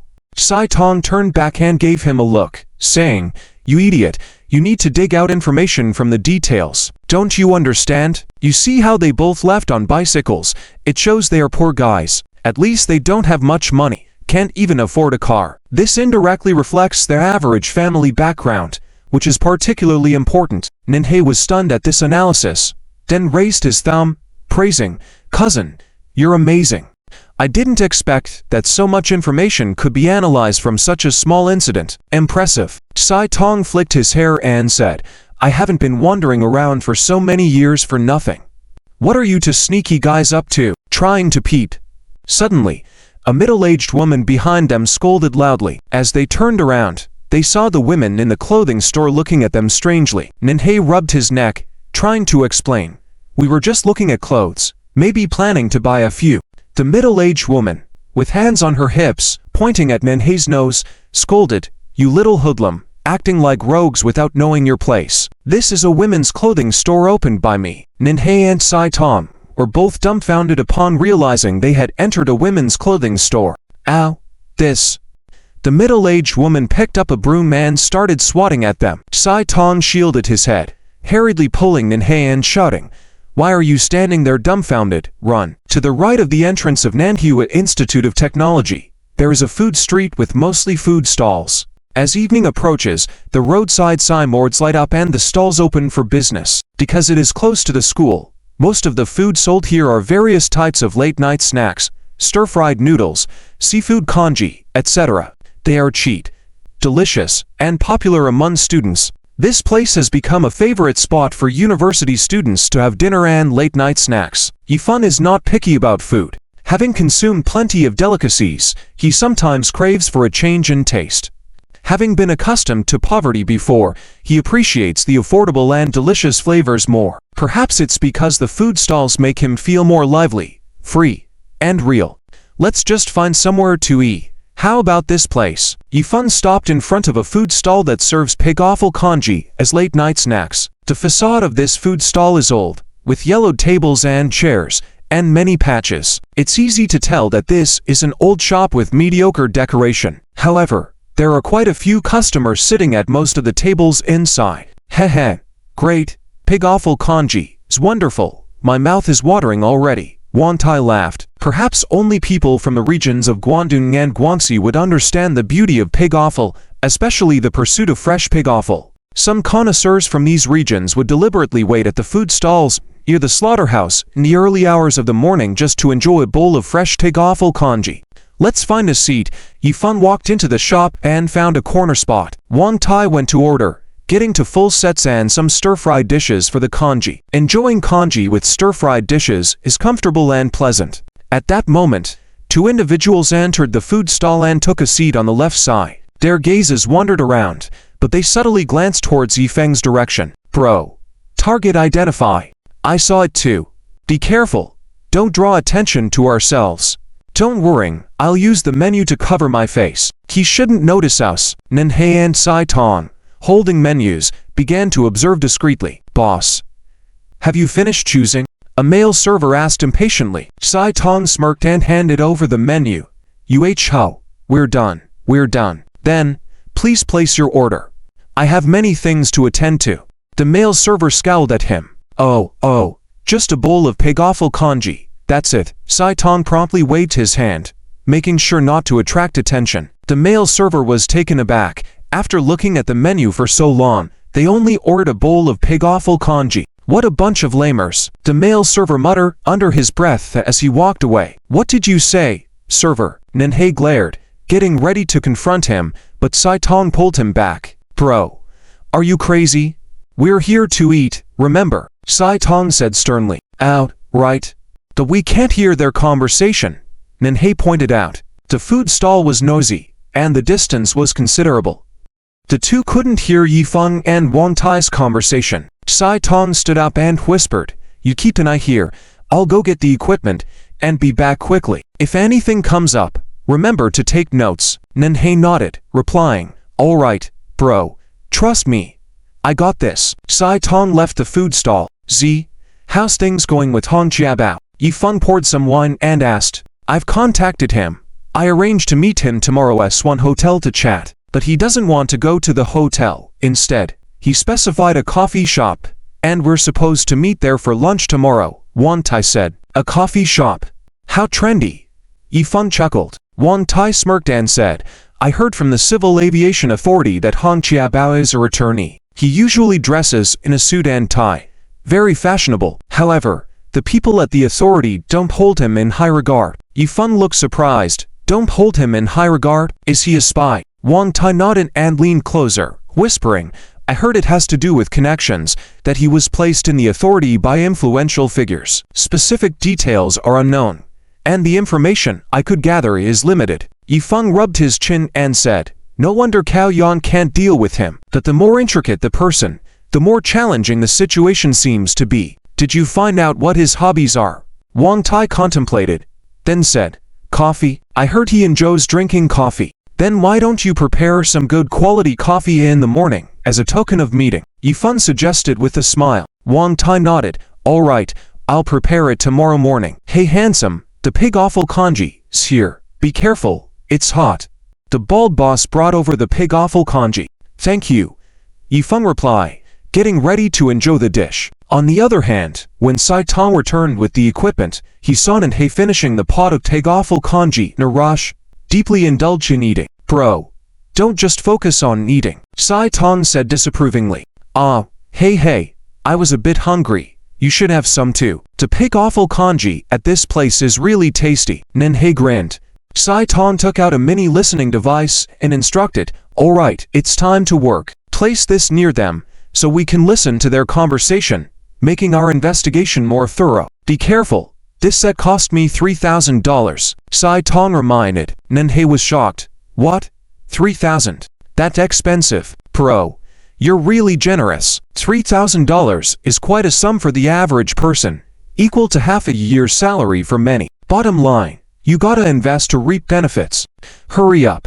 Sai Tong urged. Ninhei took the device and asked, just take it over like this. Sai Tong smirked. Ninhei, did you forget to conceal it with a plastic bag? You're so clueless. Oh right, this is my first time using such high-tech stuff. Heh, still not used to it. Ninhei explained, then found a trash bag from under the table and put the device inside. After making the preparations, Ninhei pretended to go fetch water. As he passed behind Yifeng, he subtly placed the trash bag.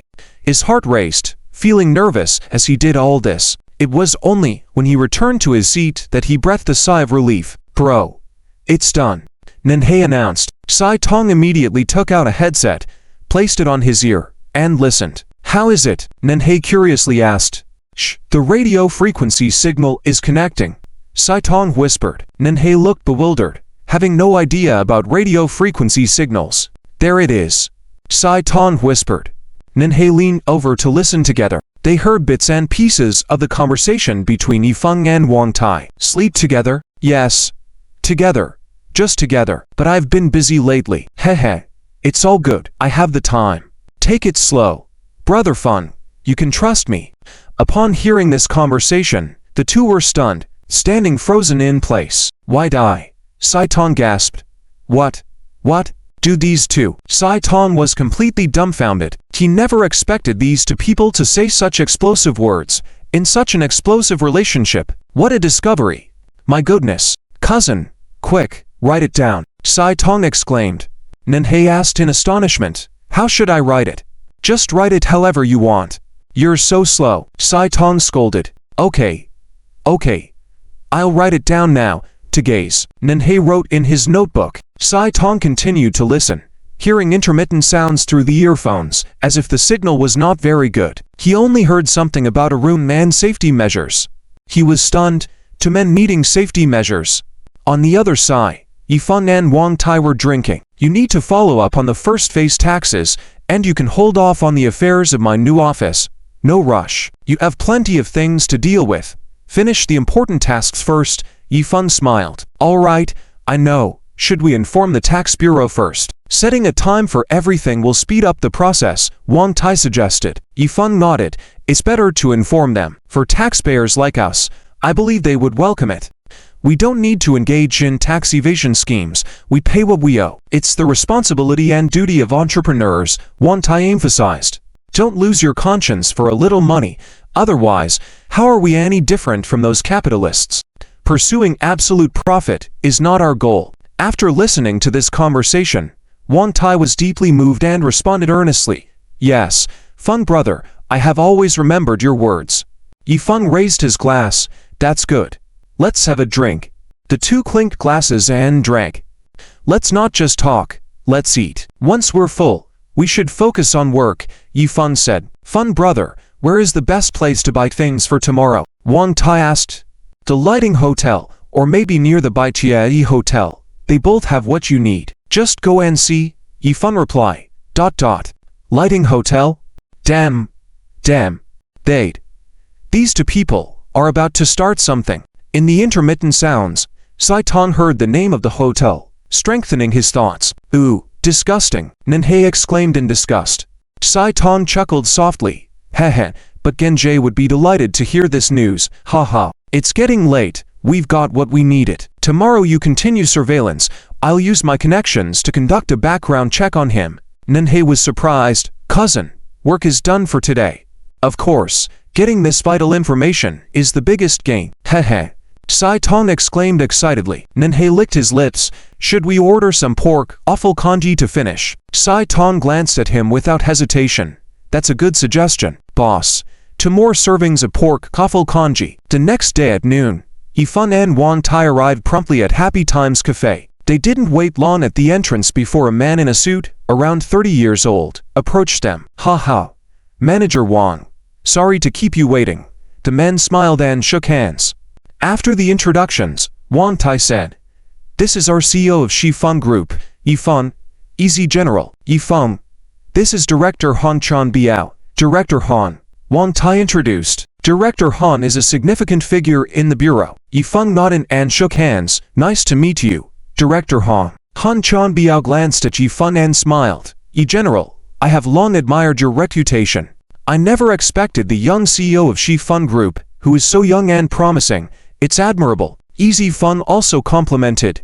You seem very young and promising, Director Han. I feel like we hit it off at first sight, feeling very friendly. People running businesses like us like to make friends with people like you, Han Chanbiao said. The two praised each other, exchanging pleasantries that seemed genuine from an outsider's perspective. After chatting outside for a while, the three of them entered the cafe.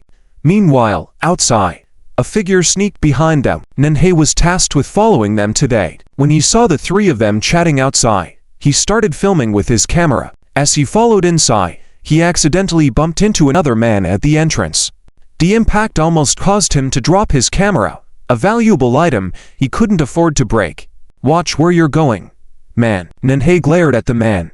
He noticed a camera hanging around the man's neck, suspecting him of suspicious behavior. Nanhei hummed disapprovingly, noting he was up to no good. You bumped into me, and now you're blaming me. The man retorted. Nanhei, annoyed, questioned. I was walking ahead. It's your fault for not paying attention. What? Do you have a problem? I have important business to attend to. I don't have time for you. The man coldly retorted and walked into the cafe. Nanhei gave a friendly gesture and followed suit. Once inside, Nanhei found a spot not far from Yifeng's group, where he could hear their conversation, hiding his camera in his bag and secretly recording. On the other side, Yifeng ordered 3 cups of coffee from the server and then complimented Director Han on choosing a fancy cafe with a good ambience. Han Chanbiao explained that the cafe was owned by a friend, and he often visited because he liked the coffee. Yifeng observed the pricing on the menu and wondered how someone from the system could afford such consumption. He had his doubts but no direct evidence. Ha. I heard you're a high-end talent who studied abroad and enjoys coffee. Our company has coffee gifts. Nothing fancy. I'll gift one to you. Give it a try. Yifeng smiled. Wang Tai took out a gift bag, pulled out a can of coffee beans, and handed it to Han Chanbiao. Delighted, Han Chanbiao accepted the gift, saying, Oh, this is enough. You don't have to be so polite. Just take it as a token of our friendship. It's nothing extravagant, Yifeng insisted. Han Chanbiao could tell the value of the coffee beans, but naturally accepted it. Thank you for your generosity, General Yi. Oh, please, don't be polite. Yifeng waved his hand. After a while, their coffees arrived, and they continued conversing over drinks, discussing social niceties.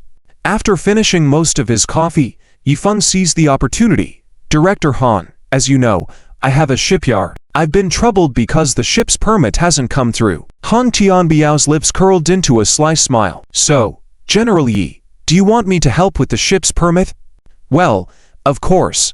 Easy, General. As long as you speak up, these are not a problem, Han Chanbiao said cheerfully. Yifeng felt a bit surprised, as he didn't expect Han Chanbiao to agree so readily. With Director Han's words, I can rest assured. Thank you so much, Yifeng said with a smile, though he couldn't help but feel doubtful in his heart. The two of them had no prior relationship, and it was their first meeting, so how could Han Chanbiao agree so readily? This seemed different from the investigation by Wang Tai earlier. Yifeng had planned to build a relationship through more interactions before achieving their goal, but the current situation was indeed unexpected. Han Chanbiao took a sip of coffee and seemed to sense Yifeng's confusion, so he said, Easy General, I have just returned from overseas and I don't beat around the bush. As long as your shipyard meets the qualifications, the documents should be issued.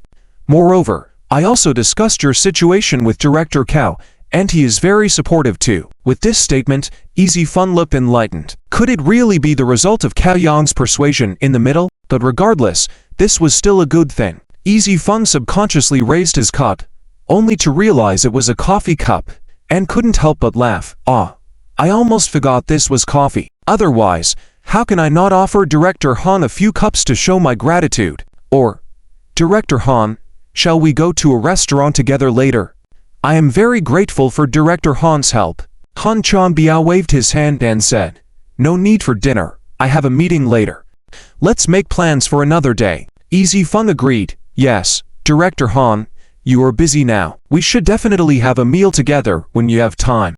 It is a great honor for me to know such a straightforward friend like Director Han, Won Tai said. Anytime Director Han is free, just say the word and I will be there. Ha ha. The three of them enjoyed their coffee and conversation, unaware that everything was being secretly recorded by Ninhei with a camera. Ninhei listened to their conversation, faintly hearing something about shipyards and documents, but he didn't quite understand the specifics. However, seeing Easy Feng's confident demeanor, he assumed their business negotiations seemed to be going well. Rubbing his chin in confusion, he wondered, isn't Mr. Yi a university student? Why is he involved in business dealings? About half an hour later, Han Chanbiao took his leave and Easy Feng and Wang Tai escorted him to the door. While Easy Feng was on his way back, he happened to pass by Ninhei's location. Ninhei quickly turned his head, covering his face with his hand, pretending to be admiring the scenery. But Easy Feng glanced subconsciously and felt that the figure looked familiar from behind. It was as if they had crossed paths somewhere before. Suspecting something was amiss, Easy Feng stopped and stared for a moment. His gaze made Ninhei feel a chill down his spine, making him uneasy and nervous. Damn, what if this guy has found out that I've been following him? Oh God, please don't let me be exposed. Wang Tai also noticed and curiously asked, Feng, do you know him? Before Easy Feng could respond, Ninhei stood up abruptly and stammered, friends, excuse me, I need to go, you ... Easy Feng felt like he had seen him yesterday and was puzzled. I do not know you, truly. Ninhei nervously interjected. Seeing Ninhei's suspicious behavior, Easy Feng furrowed his brows, realizing that this guy was indeed up to no good. Who are you and why are you following us? Easy Feng questioned firmly. Ninhei became even more nervous, stuttering and unable to give a coherent response. Finally, he blurted out, I just came to have a coffee. Who is following you? Huh, I do not know you guys. Sorry for blocking your way. I need to go. With that, Ninhei hastily grabbed his bag and attempted to run off. A clatter sounded as the zipper of his bag wasn't properly closed, causing the hidden camera he used to fall out. For a moment, all three individuals fell into a tense silence. Ninhei felt embarrassed, nearly wishing he could dig a hole right there. Darn it, it's over. He was about to retrieve the camera, but Wang Tai snatched it up first. What is this? Wang Tai examined it, questioning Ninhei. Ninhei nervously chuckled. Oh, it's just a camera I use for traveling. Don't play games, give it back to me. Wang Tai coldly demanded. Let me see what's inside first. Ninhei's heart sank at the thought of Wang Tai opening the camera, so he turned and ran without looking back. If he were caught following them, he would surely face a beating and maybe even some time behind bars. Most importantly, would this expose the secrets about his cousin Sai Tong and Director Gan? Hence, he only had one option now on. Ninhei, who was used to fleeing from aggressive dogs in the village, displayed his skill in escaping swiftly and within a few breaths, he had run out of the coffee shop, disappearing from the entrance. Wang Tai and Easy Feng were left dumbfounded. Easy Feng was just about to chase after him when he realized the man had already fled. This guy runs really fast. Easy Feng shook his head, speechless. This little punk definitely has something up his sleeve. Wang Tai cursed. He seems guilty of something. Let's see what's inside first, Easy Feng said, as he looked at the camera. Wang Tai opened the camera and found multiple videos of them being trailed. Damn it, Feng, this guy was following us. Wang Tai exclaimed in shock. Who is keeping an eye on us? Easy Feng pondered, rubbing his chin. Could it be that old man Wu from the family? Wang Tai speculated. Easy Feng shook his head. We still don't know, but once I catch that guy, we'll find out. TZ, you go back first. I'll go check on Ping An. Wang Tai understood what Easy Feng had in mind and agreed. Okay, Feng, give me a direct call if you need anything. As the two of them exited the coffee shop, Easy Feng suddenly stopped and instructed, TZ, I have a feeling that something is off about Director Han. Go investigate his background for me and find out his address through our connections in the department. Wang Tai was surprised. Feng, what's wrong? Do you suspect him? Easy Feng replied calmly. Any friend we work with must be thoroughly understood. This is an eternal principle in business, whether they are allies or adversaries, enemies or friends, as long as they are within our circle, you must know them well. Wang Tai nodded with realization. Learn till old age, live till old age. I got it, Feng. Later, Han Chanbiao returned to the office and coincidentally met Cao Yang heading out for lunch. "Old Han's back. Where did you just go? Let's have lunch together." Cao Yang greeted Han Chanbiao cheerfully. Han Chanbiao stared at him, showing a slight smile. "Oh, I just went to see a friend. I'm not hungry yet." "Cao, you go ahead and eat first." Cao Yang's eyes flickered with surprise but kept smiling. "Oh, okay, I won't keep you then. Let's have a meal together another day. About last time you mentioned the West Fund shipyard. It's time for the process to move forward. I'll take care of it." Cao Yang was a bit taken aback but soon understood it. The friend Han Chanbiao just met must be easy fun. "All right, then let's expedite the process," Cao Yang said with a forced smile, though he was beginning to feel uneasy. Why hadn't Han Chanbiao informed him in advance of meeting with Easy Fun? Did he not consider my authority important anymore? Despite feeling uneasy, he didn't show it, as he needed to maintain harmony for the sake of the old man Wu's face. Han Chanbiao chuckled. "Director Cao, as long as you know of it, I'll get busy now." With that, he turned and left. Cao Yang watched his departing figure, giving a cold snort. Humph. What's his game? Cao Yang has always been somewhat vigilant towards Han Chanbiao, because Han Chanbiao was able to airdrop into the Civil Aviation Bureau due to the connection with the Wu family. Although Wu Hai had a good relationship with him in the beginning, Cao Yang still felt some resentment towards Wu Hai for inserting his own personnel in the bureau. However, due to Wu Hai's power, even if he was dissatisfied, he did not dare to express it. So when working in the bureau, Cao Yang kept his distance from Han Chanbiao, and the two of them reached an unspoken agreement to support each other's work. Most of the words spoken to Yifan were lies, but with the Wu family present, there weren't many conflicts between the two. What made Cao Yang more annoying was that Han Chanbiao took advantage of the Wu family's connections and those above him in the bureau to not give him face, making him feel like they were on equal footing. This made Cao Yang feel embarrassed in certain situations. Clearly, as the leader, why did he have to consider the feelings of those beneath him? Han Chanbiao was like a thorn in his side in the bureau, making him very uncomfortable. "Director Cao, would you like to go for a meal?" A young male officer approached enthusiastically. "Yes. Let's have a meal together, Zhisu," Cao Yang said with a gentle smile. "Sure." Zhisu, the young man, was pleasantly surprised and nodded repeatedly. "Director Cao, you go ahead.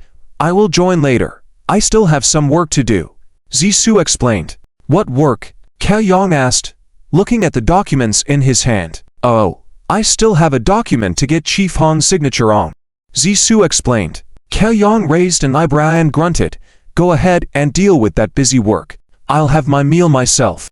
After saying that, he left, leaving behind a bewildered Zhisu. How come Director Cao suddenly got angry? In the office, Han Chanbiao stood in front of his desk, making a phone call. "Hello, old man.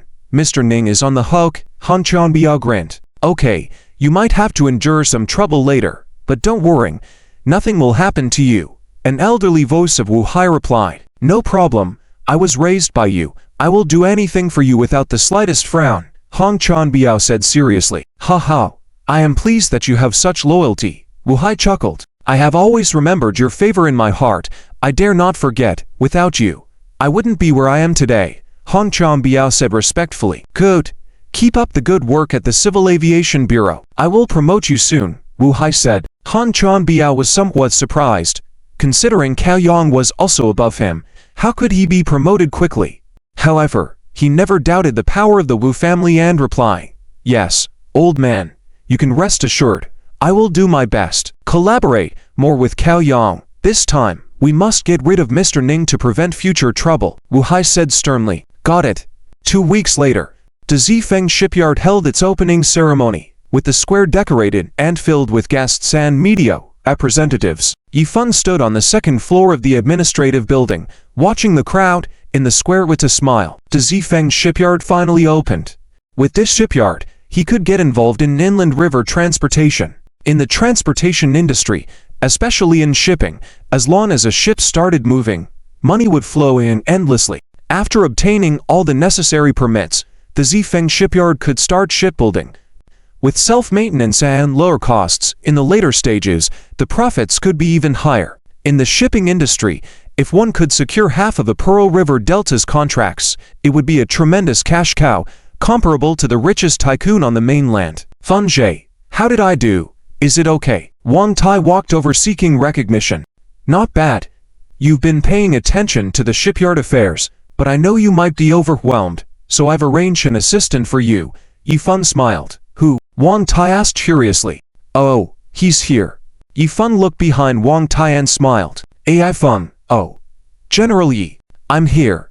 A young man with glasses, a big back and hair, and a spirited look hurriedly approached from the other side of the corridor. Haha, a Wei has arrived. Have you finished your family matters? Yifan asked with a smile. The newcomer was Yifeng's childhood friend, Chia Yue. Chia Yue smiled and said, I've finished with everything at my unit. I got tired of staying there, so I resigned and immediately rushed here to Guangzhou. Wang Tai was a bit surprised to see Chia Yue. I thought you'd need another couple of months to come over. Oh, my dad helped expedite the process, Chia Yue replied. Chia Fu had some influence in Dashizan, looking after Yifeng's mining resources, and in exchange, Yifan would let Chia Yue work at the Zifeng group. Chia Fu was eager for his son to have a promising future like Wang Tai, so the exchange of benefits was gladly accepted. Yifan took out cigarettes, handed them to both and then said, You're new here, so start by working under TZ.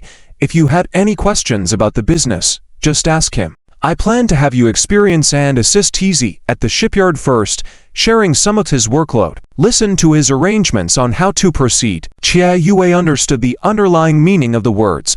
Even though the shipyard was not yet a core business of the Zifeng group, sending him there was probably a test of his capabilities. If you can't handle even the relatively simple processes at the shipyard, there will be no question of entering the core business of the Zifeng group. Chia Yue responded seriously, Absolutely.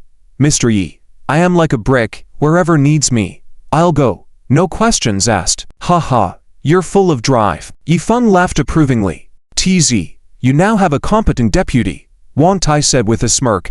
I'll have a much easier time. As the three were chatting, Yifeng's phone rang. Yifan immediately answered. Hello, this is me. Mr. Yi, Ning Feiping from Ning Corporation wants to meet with you. Outside Zifeng shipyard, Ning Feiping stood by the car smoking, looking a bit tired. He glanced in the direction of Zifeng shipyard, a hint of complexity flashing in his eyes. Ning, shall we not go in? A young man in a suit beside him walked over and asked in a low voice. We are uninvited guests. Can we just walk in? Xiao Hao, you've been working with me for a while, haven't you learned anything? Ning Feiping shook his head. Although the two had some acquaintance before, after the recent incident, especially with Zifeng Group launching an e-commerce platform, they were now on opposite sides of many distributors. The e-commerce platform offered a wide range of accessories and complete sets at lower prices compared to offline stores, causing a significant shift in the PC industry, impacting all distributors. Zifeng's e-commerce platform had been inviting distributors of all levels to join, with both advantages and disadvantages. Some accepted, while others resisted. Those who accepted saw the potential of the platform, while those who resisted knew they would be in a weaker position once they joined, losing much of their autonomy. This industry transformation was like a huge wave, sweeping through everyone involved, leaving no one unaffected. Zifeng Group now held significant influence in the industry, far surpassing Ning Feiping's small distribution store. As time passed, Ning Feiping increasingly felt the gap between himself and Yixian, especially with the changing industry dynamics, leading him to rarely initiate contact with Yixian. He knew that they were no longer on the same level and maintaining a certain distance was a choice born out of helplessness. Well, you're right, the young man named Xiao Hao chuckled. Li Fenghao looked towards the direction of the shipyard gate, where a bright sign read Zifeng Shipyard, with several four-wheeled cars parked inside, bustling with activity. Hey, Ning, why did Zifeng suddenly venture into the shipbuilding industry? It's such a deep industry, and capital-intensive, not an easy field to get into, right? Li Fenghao asked in confusion. Ning Feiping smiled and replied, For others, or for us, it might not be easy, but that's Zifeng Group, with Yixian leading the way, quite different from us. Li Fenghao was surprised. He could hear Ning Feiping's admiration for Yixian in his words. If Ning Feiping held Yixian in such high regard, what kind of person was Yixian, the head of Zifeng Group? Just then, a phone call interrupted their conversation. Ning Feiping took out his phone and saw it was Yixian calling, instantly lightening up. He answered the call, saying, Hey, Yixian. I mean, Yixian. Congratulations, Ning. Don't call me that. You come all the way here and don't even give me a call. How rude, Yixian said with a hint of complaint in his voice. Despite the complaint, Ning Fiping found Yixian's tone endearing. I didn't want to disturb you, thinking you might be busy, Ning Fiping explained. Yixian scolded. What nonsense is that? Coming and have tea. Do I need to carry you in on a sedan chair? Ning Fiping was taken aback, a smile playing on his lips as he replied. Okay, I'm coming in. Where are you? Third floor tea house. Good tea waiting for you, Yixian said with a smile. Ning Fiping hung up the phone, feeling a weight lifted off his shoulders, chuckling at himself. Maybe he had been overthinking. Yixian might have changed, but some things seemed to remain the same. Refreshing his mind, Ning waved his hand, saying, Xiao Hao, let's go in. Sure. Li Fanghao responded. The two entered Zifeng shipyard, with a small square hosting an opening event for employees, and on the other side, small business owners gathering and chatting. Li Fanghao curiously looked around and noticed numerous new large trailers parked in the distance. Wow, so many trailers, must have cost a fortune, Li Fanghao exclaimed. Ning Fiping shrugged and said, who knows how much they cost, but definitely not cheap. My old man would never buy so many new cars even if he could. Hey, how can Zifeng Group compare to Mr. Ning here? Mr. Ning, that was just a joke, Li Fanghao tried to flatter. Ning Fiping gave him a quick glance and said, Xiao Hao, you're still young. Well, some things you won't understand even if I told you, Ning Fiping added. Li Fanghao was surprised that his attempt at flattery backfired. Feeling embarrassed, the two reached the third floor of the office building, where someone was waiting at the stairs to escort them to the tea house. The tea house's door was open, and Ning Fiping briskly walked in, finding three familiar faces sitting inside. Ning. Welcome, Jonas. Yixian stood up to greet him warmly. Yixian. Long time no see. You've been quite busy lately, Ning Fiping replied warmly, joining the table and exchanging greetings with Wang Tai and Han Ping'an. TZ. You look even stronger. Ting'an. You look more handsome. Even the usually poker-faced Han Ting'an sported a slight smile. Where did I get stronger? I just got chubby. Wang Tai patted his protruding belly, laughing. The group chatted for a while. Li Fanghao noticed Yixian and was increasingly shocked. The boss of Zifeng Group appeared much younger than he imagined. My goodness, such a young person single-handedly built Zifeng Group. Unbelievable. Yixian. Let me introduce you to Li Fanghao, Xiao Hao, the son of my father's friend, now assisting me, Ning Fiping introduced as he stood up.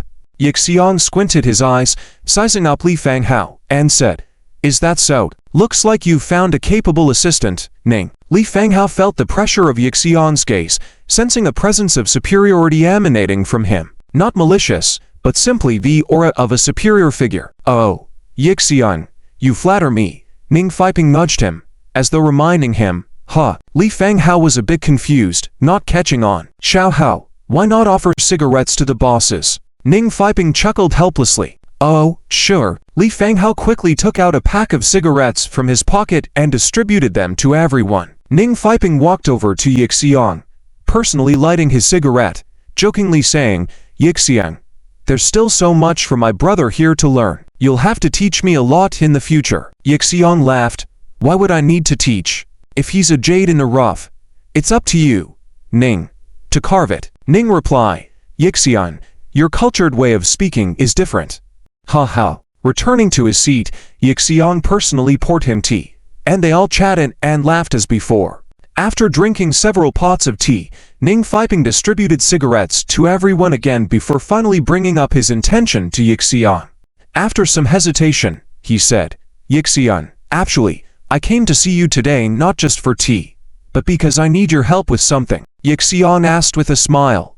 What is it? Ning Fiping sighed and said, You know, the condition for me to work independently was set by the old man. My company needs to achieve a 50% profit growth annually, or I'll have to pack up and return. However, my business hasn't been going well recently. If things continue like this, I might have to.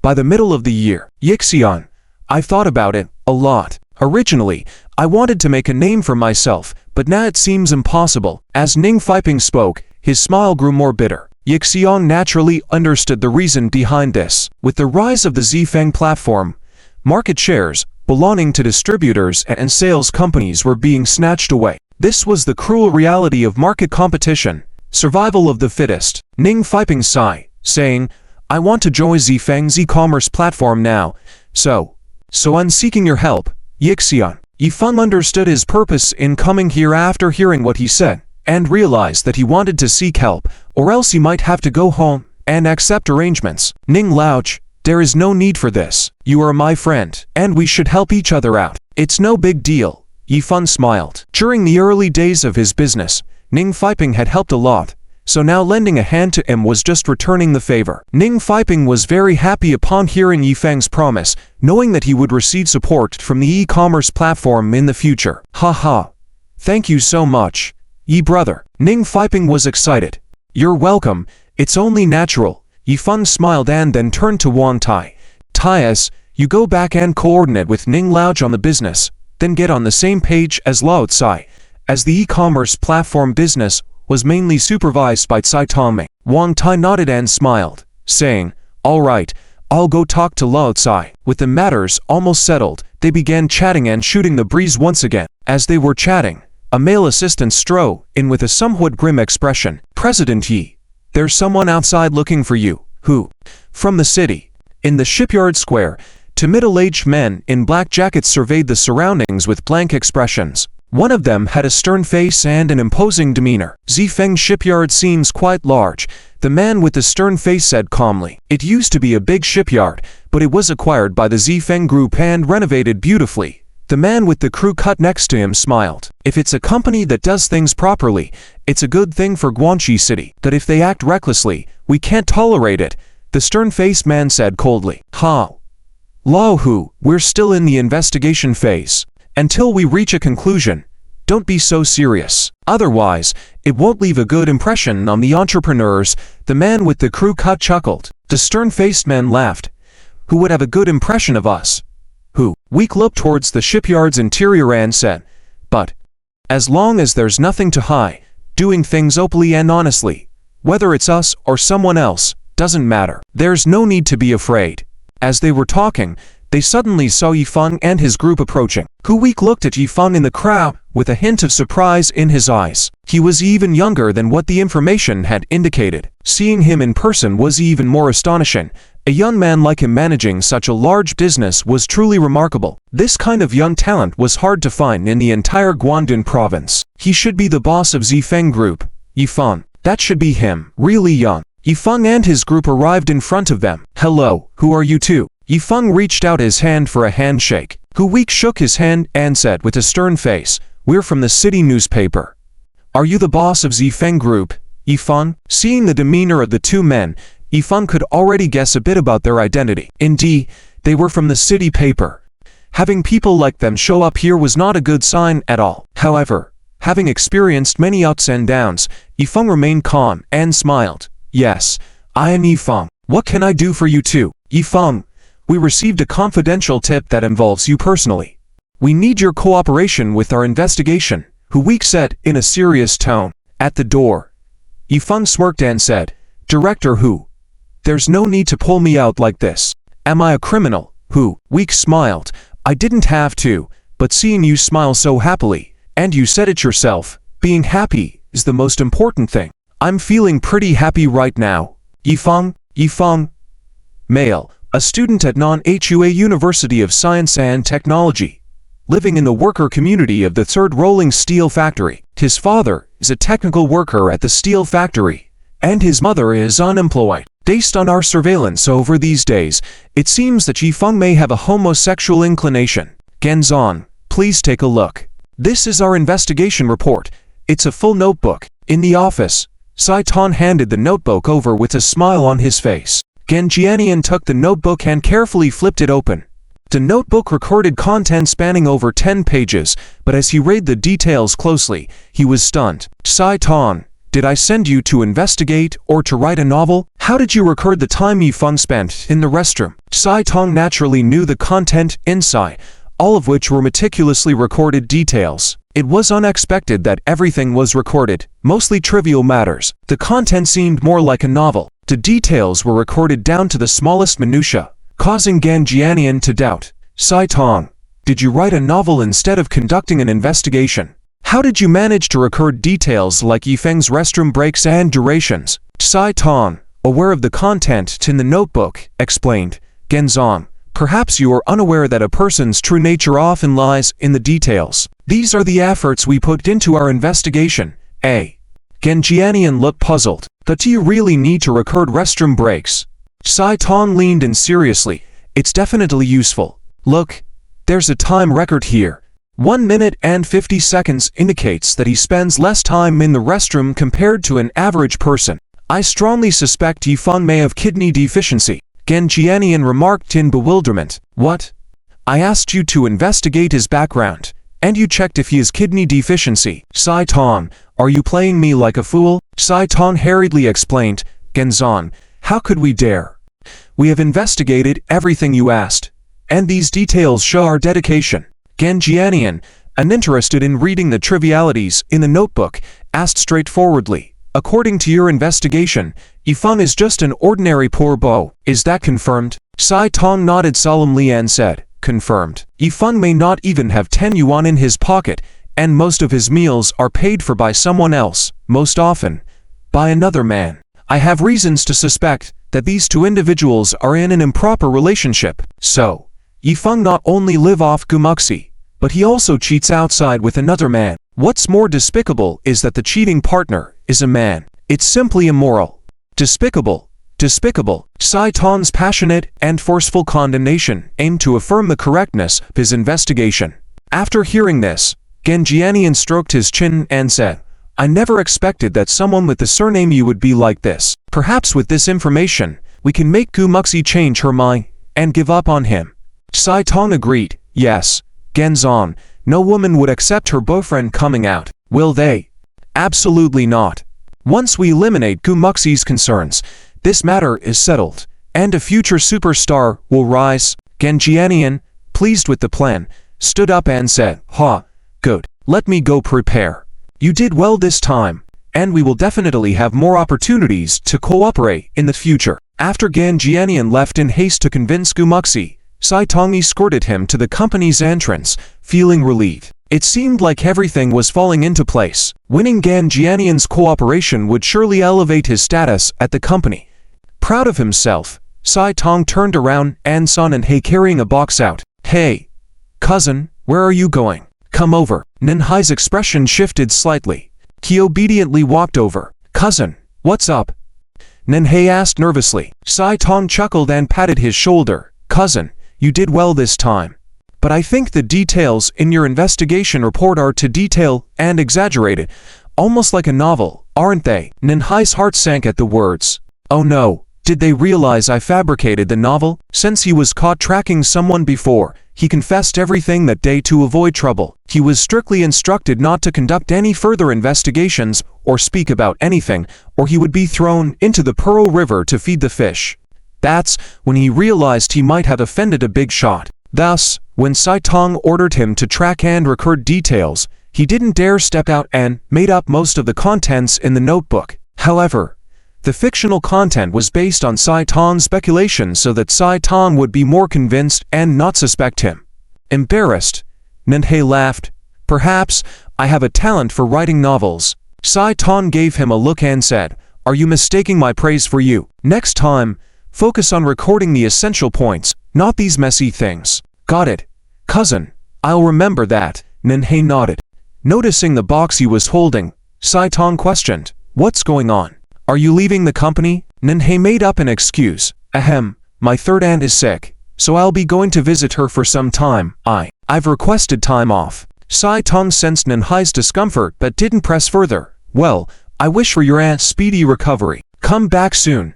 You're my right-hand man. Nanhai forced a smile, made a few polite remarks, and then hurried away with his belongings. Just as he took a few steps, he turned back and hesitated before saying, Cousin, you better not investigate Yifeng. Perplexed, Sai Tong asked, Why shouldn't I investigate? With a hint of fear in his eyes, Nanhai left without continuing, leaving Sai Tong puzzled. Dismissing it, Sai Tong waved his hand, muttering, Nonsense. Meanwhile, in another office of the City Investigation Department, Yifeng, male, 20 years old, the top scorer in the provincial college entrance examination millennium, a talented student in Non-HUA University of Science and Technology, chairman and CEO of Shifeng Group, boss of Shifeng Shipyard, truly a prodigy, who, weak read out loud while holding a file in front of Yifeng. Yang Hui, intrigued, stared at Yifeng and commented, not just a prodigy, more like a genius. You've risen quickly, young man. Yifeng sat calmly on the sofa, asking, what's the matter? Both of you. I'm very busy, so please get to the point. I'll cooperate as a citizen, which is my obligation, but I don't want any unnecessary delay, Yifeng stated. Weik then took a document from the table and tossed it in front of Yifeng. Let's talk business then. Someone reported that, as the boss of Shifeng Group, you gave money to the shipping bureau's Han Chan Biao. Yifeng furrowed his brows and immediately defended. This is slander, pure rumor. Weik scrutinized him, trying to catch any signs of deceit, but Yifeng remained composed without any hint of guilt. After a brief pause, Weik pointed at the table, questioning, is that so? But how do you explain that the approval of your shipyard just happened to be overseen by Han Chan Biao, and he conveniently approved it? Are you related to him? Lao Ban, I don't believe in random benefits or coincidences in this world. Are you saying that I gave money to Director Han? Yifeng asked calmly. He didn't show anger from being falsely accused, nor did he immediately defend himself. Instead, he confirmed Hu Weike's attitude. If Hu Weike's attitude was firm, it meant they had gathered quite a bit of evidence. Hu Weike then pushed the materials in front of Yifeng and said, Mr. Yi, all the reported materials are here. Whether you have or have not done these things, you know it in your heart. Yifeng glanced at the materials, but didn't reach out to take them. I don't believe these reported materials, because I haven't done these things, he stated. Hu Weike's eyes flashed with surprise, not expecting Yifeng to not even look at the reported materials. Aren't you curious about what's written inside? Yifeng coldly laughed, saying, for spreading rumors and slandering, I already know what the contents are without having to look. Hu Weike sneered, even if you don't look, I can tell you, and tell you honestly. Director Hong Chia has voluntarily confessed and returned the embezzled 300,000 yuan. After we received the reported materials, we questioned him right away. He implicated you. Didn't you expect that? According to Han Chiabiao's confession, you gave him money for the procedures at Shifeng Shipyard, and he facilitated things for your shipyard. The actual situation is very clear, isn't it? Hearing this, Yifeng's heart shook. Han Chiabiao confessed voluntarily. 300,000 yuan. When did he give the surname Han 300,000 yuan? Suddenly, a lightning bolt flashed through Yifeng's mind, a terrible thought arising. Could it be? All of this was a trap. Cao Yan, Han Chiabiao, Wu family, Wu Hai. No wonder Cao Yan could easily approach. No wonder Hong Chiabiao agreed so easily. These two people really do not have the ability to set up this scheme. There must be a mastermind behind them. Yifeng thought that Cao Yan had been the head of the Maritime Bureau for so long, he must have had a lot of dealings with the Wu family, and maybe Cao Yan might be working for the Wu family. This was a trap to ensnare him. Yifeng's face changed. If this matter was related to the Wu family's Wu Hai, judging by Wu Hai's character, he wouldn't let it go so easily. The other side must have other cards up their sleeves. Thinking this, Yifeng's expression darkened, and he said, Director Hong voluntarily confessed. Well, I won't admit it either. I can say that he's slandering me. Hu Weike slammed the table and rebuked, Yifeng, you are still trying to build a psychological defense, unwilling to confess. Do you think we are all fools? Do you think some people will cover up for you for their own future?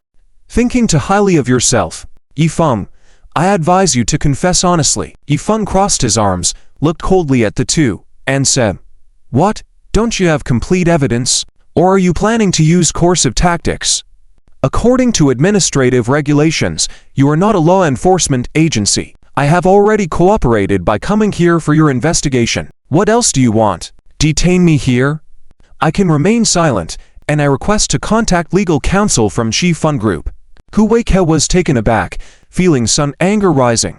He didn't expect Yifeng to be so uncooperative and sly. The evidence currently was not sufficient, lacking proof of Yifeng voluntarily giving money. Today, they had asked him to cooperate in the investigation to close the loop on the evidence, unearth the means and process of Yifeng giving money, and make him admit to it in person. But now, with Yifeng's attitude, it seemed unlikely. After a quiet moment in the office, Hu Weike calmed down and said, "Mr. Yi, I hope you will confess voluntarily. Otherwise, by the time the prosecution arrives, it might not be so easy to avoid a heavy sentence. This is your chance to turn over a new leaf." Yifeng waved his hand and said, "I don't need this chance.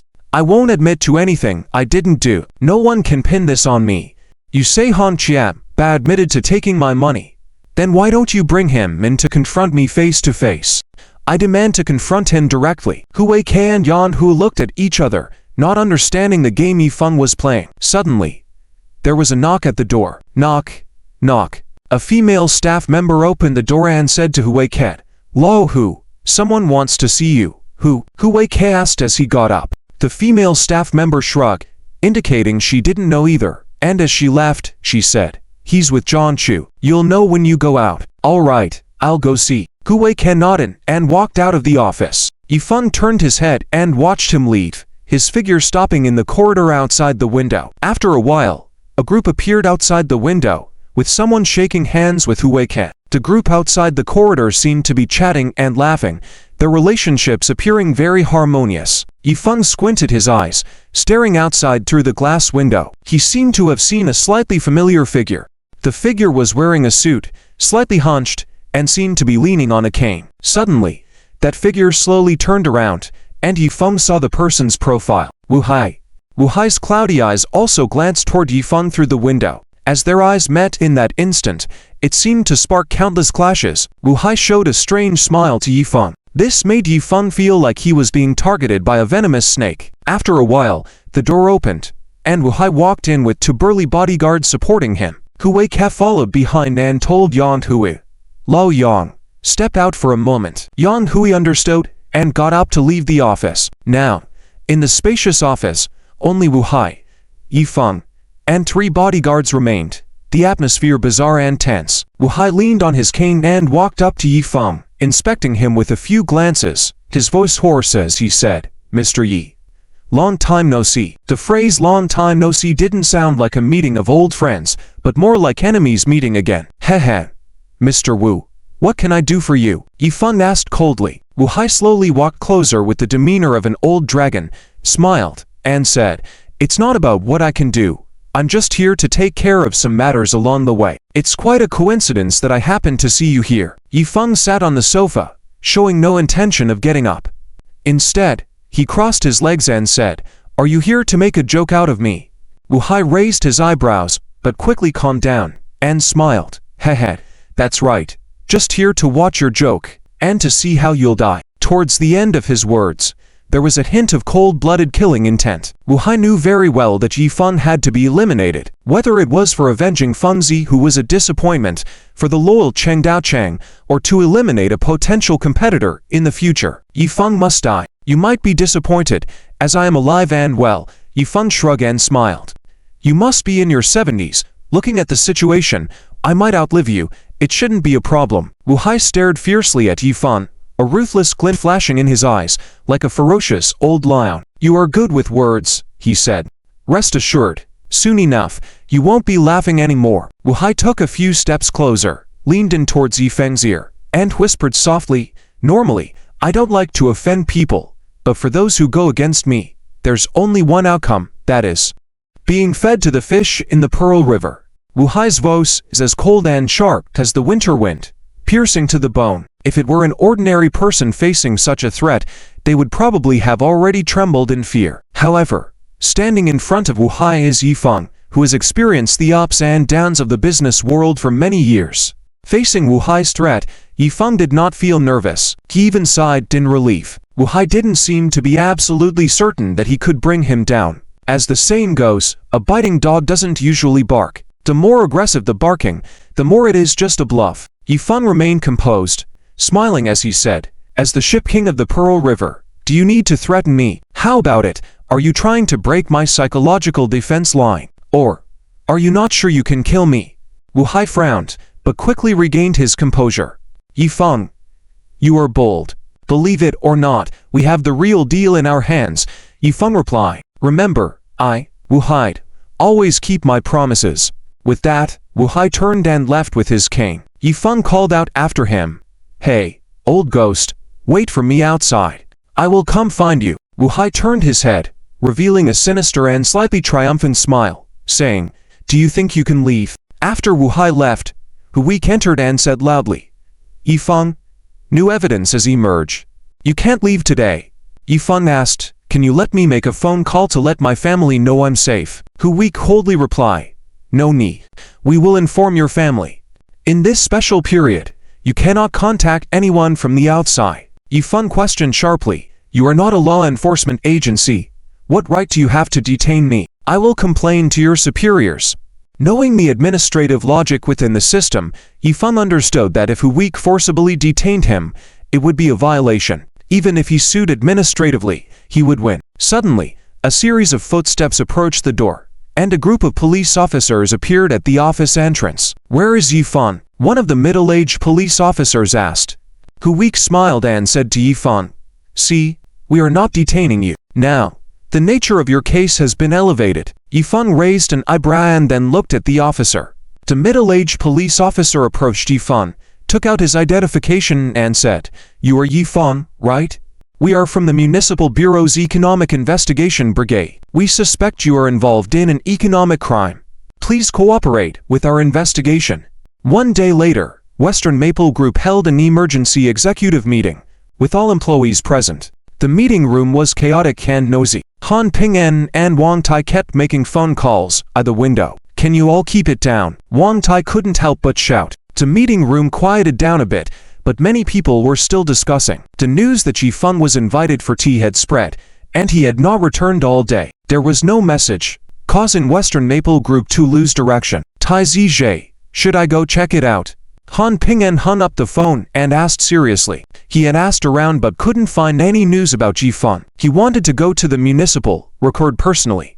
Wang Tai glared at him and said, "If I could go, I would have gone already. Going now would be a waste of time." Han Ping'an clenched his fists and said angrily, "But there is still no news about Fengjie." After a moment of contemplation, Wang Tai gritted his teeth and said, "If it really comes to it, we might need to find someone." "Who?" Han Ping'an quickly asked. "Ji Bowen," Wang Tai said firmly. "Mayor Ji?" Han Ping'an was surprised because apart from Yifeng, they were not very familiar with Mayor Ji. Trying to involve him in a case was risky. "President Han, President Wang, what's the situation?" Many projects in the group are waiting for President Yi's approval. A Western electronic middle-aged executive from the West was worried. Although Yifeng did not handle specific affairs, major decisions or cooperation needed his approval. Without his input, these projects would have to be put on hold. "Don't rush things. Let's take it easy," Wang Tai scolded. As Wang Tai reprimanded, the people in the meeting room gradually calmed down. Suddenly, a female assistant rushed in, saying, "President Wang, something's not right. The economic investigation and audit people are here, and they want our company to shut down for 3 days for an investigation." "What? That's preposterous." Wang Tai was furious.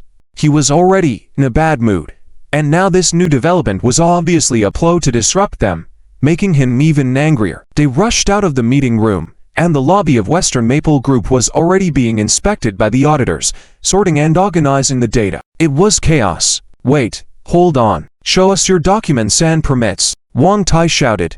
A middle-aged police officer approached, showing his identification and investigation procedures, saying, "We are conducting an investigation. We hope for your cooperation and ask you not to hide or obstruct." Wang Tai looked at the documents, his face turning pale with anger and frustration. "What should we do?" "President Wang, President Wang, can you say something?" "President Wang, is President Yi really in trouble?" The surroundings were chaotic and noisy. Wang Tai furrowed his brow, trying to figure out a way to calm everyone down. "Don't panic, your President Yi is fine." A clear and crisp voice sounded, catching everyone's attention. A woman dressed in a professional black suit, with her hair tied back, strode confidently into the room. "Ow, Gu Muxi, sis." Wang Tai and Han Ping'an were stunned to see her. All employees of Western Maple Group were also surprised, but they all recognized Gu Muxi, the lady boss of Western Maple Group. Gu Muxi had changed from her usual youthful and sweet appearance, looking more mature and stern. Her face showed a touch of seriousness. Gu Muxi walked to the center of the crowd, looked around, and said, I have received news from President Yi. He is fine. The legal department's director Luo has taken action and he will be back soon. He's been gone for just 1 day. Look at what the company has turned into now. Is this the state Western Maple Group should be in? Aren't you guys the best talents in the province? Is this your psychological resilience? Gumuxi's words made many employees feel a sense of shame. After a moment, Gumuxi took a deep breath and said, Brothers and sisters, we at Western Maple Group have the best talents. We are a great team. Even if we face great adversity, we can overcome it. I believe that as long as we work together, the ship of Western Maple Group will sail through any storm. No storm can stop us. Brothers and sisters, let us calm down, focus on our work, and everything will be fine. Can you do it? All Western Maple Group employees responded in unison. Yes. With this resounding approval, everyone picked up their spirits, becoming invigorated and energized. Gumuxi smiled faintly, then proceeded to give instructions to the various subsidiaries of the company. The employees began to act one after another, getting back to work.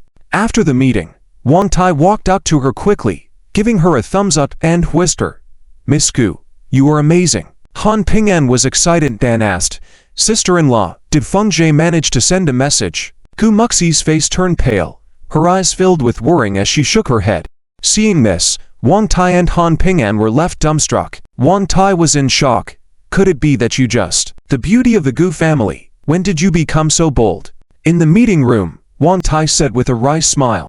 It turned out that most of the things Gumuxi said just now were made up by herself. To make up lies in front of so many people, one's mental resilience is indeed extraordinary. Gumuxi looked worried and said, in a low voice, Yishao has taught me before. If you want to achieve something, you have to be shameless, he said. If he's in trouble, I should help him out. Damn it, bastard. Gumuxi really wanted to give Yifeng a good beating, leaving a row of deep tooth marks.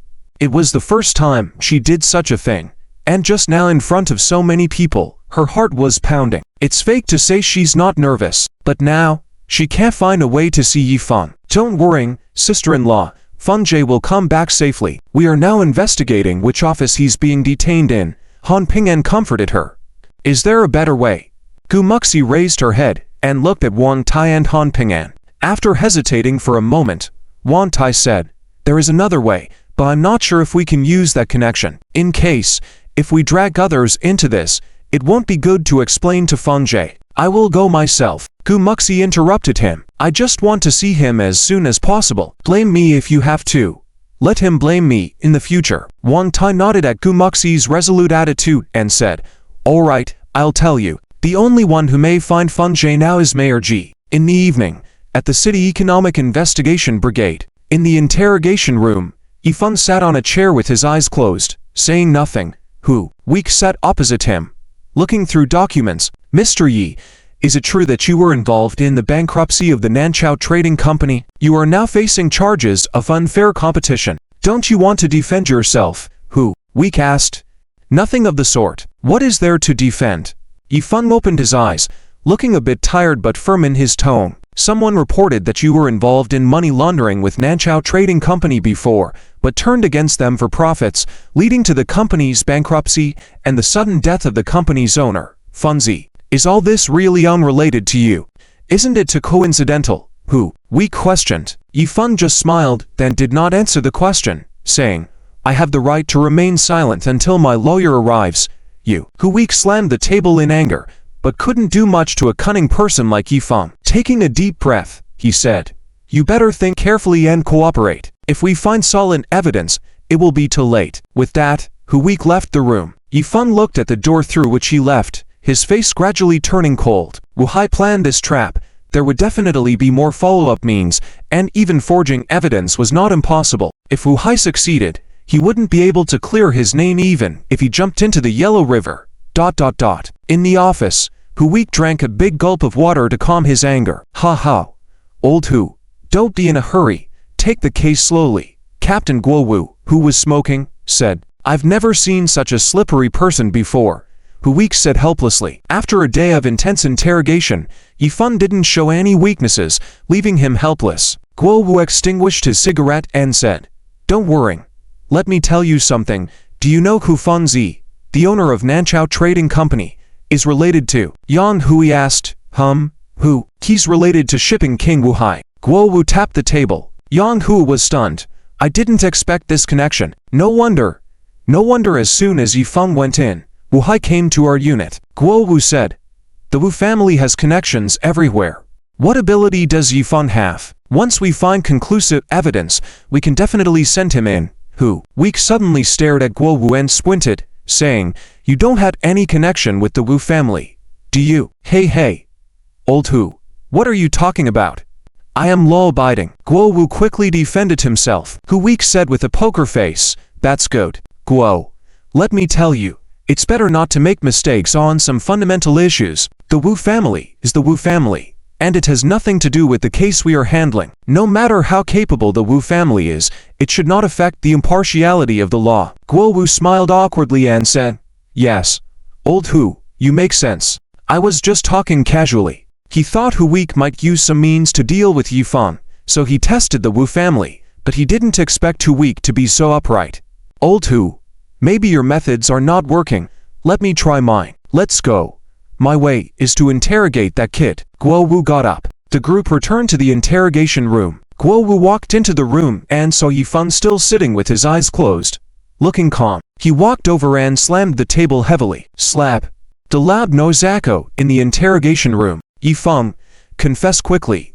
Leniency for confession, severity for resistance. Guo Wu glared at Yifeng with anger in his eyes. Yifeng opened his eyes and looked at him, smiled, and said, what? Are you so fierce, wanting to hit me? You can try. Guo Wu grabbed Yifeng's collar, lifted him up, and whispered, what's with your attitude?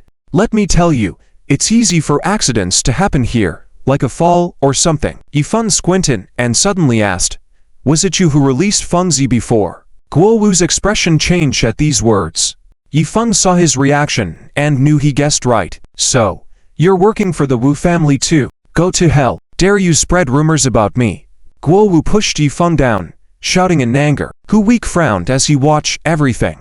It turns out Guo Wu's method was to scare people like this. It might work with ordinary suspects, but it probably wouldn't work with someone as cunning as Yifeng. Yifeng stood up again, smiled at him, and said calmly, I remember you. Huh? What do you mean? Guo Wu glared, but looking at Yifeng's cold eyes, he felt a chill in his heart, even a trace of fear. This kind of gaze was very cold, like piercing steel needles. Guo Wu swallowed spit and wanted to continue lifting Yifeng, but his hand never moved. Suddenly, there was a knock on the door of the interrogation room. Guo team. There's a leader here for inspection. A police officer at the door shouted. Who? Guo Wu turned back and asked in confusion. Me. Suddenly, a muffled voice came from outside the door, followed by a series of brisk footsteps. Dang. The door of the interrogation room was pushed open, and a group of people appeared at the door, led by an elderly man in a black jacket, with a dignified face and sparse white hair. Inside the interrogation room, Guo Wu and others were shocked by the sight. Mayor Ji, hello. Hu Week was shocked and quickly greeted. Old leader. Mayor Ji, how come you're here? Guo Wu also approached to greet, with cold sweat on his forehead. Why did Ji Bowen come at this time? Is it because of Yifeng's case? It's impossible. Absolutely impossible. How could the old leader come all the way for a businessman? Guo Wu wondered. Ji Bowen glanced at the three of them and snorted. Then he walked straight to Yifeng, asking kindly, Zifeng, how are you doing? Are you alright? When Ji Bowen said this, everyone present was shocked. Guo Wu was dumbfounded on the spot. What's going on? Ji Bowen really came for Yifeng. It seems that the relationship between Yifeng and Ji Bowen is not shallow. How did this happen? Hu Week was also stunned. He thought Yifeng didn't have a deep connection in Guan City, but he never expected Yifeng to have a relationship with Ji Bowen, which was truly unexpected. Ji Bowen is the second in command in Guan City and has been a seasoned leader in Guan Province for a long time, with deep relationships. Whenever people see Ji Bowen, they have to respectfully call him the old leader. If they had known this earlier, they should have consulted Ji Bowen before taking action against Yifeng. Seeing Ji Bowen, Yifeng smiled helplessly and said, I'm fine. I didn't expect the old leader to personally come over in the end. I feel guilty. Ji Bowen frowned and said, did you think you could hide this from me? If it wasn't for your girlfriend coming to me, I wouldn't even know about this. I already understand the process of your affairs. I know everything. This "I know everything" was filled with deep meaning. Ji Bowen patted Yifeng's shoulder and comforted. Don't worry, if you haven't done anything, nobody can wrongly accuse you. Sometimes, power is a double-edged sword. I hope you understand. Yifeng nodded and said, I understand. Others don't know me, but the old leader does. The two smiled at each other. Old leader. As for Yifeng, Guowu came over to try to explain the situation. Ji Bowen interrupted directly, saying, Do you have solid evidence? Currently, we are still in the investigation stage. Yifeng is a major suspect. Guowu wiped his cold sweat. Ji Bowen waved his hand and said, So you don't have solid evidence yet? Do you know you are violating the rules? Guowu's face changed, unable to answer. We also remained silent, knowing very well that keeping someone detained without sufficient evidence was indeed a violation. At this moment, a middle-aged man with black-framed glasses, dressed in a suit and leather shoes, walked out from the crowd and approached Guowu. He pushed up his glasses, smiled, and said, Hello, I am Luo Xian, the legal representative of Shifeng Group. I hereby demand the immediate release of my client, or else, I will sue your entire department. Note, the entire, all of you. Pay attention. Is there a problem? President Guowu looked at the middle-aged man in front of him, seemingly harmless, and felt a chill down his spine for some reason. His intuition told him that this lawyer named Luo Xian could actually do something like that. Luo Xian glanced at Guowu and smiled, saying, So, officer, can we leave now? Guowu's face darkened slightly. He didn't want to let Yifeng go so easily, but with the senior leader present, he couldn't force Yifeng to stay either. All right. But we will still need Yifeng's cooperation for the follow-up investigation at any time. Yifeng chuckled, Sure, any time. I'll be waiting. Senior leader, let's go. Thank you for your trouble today.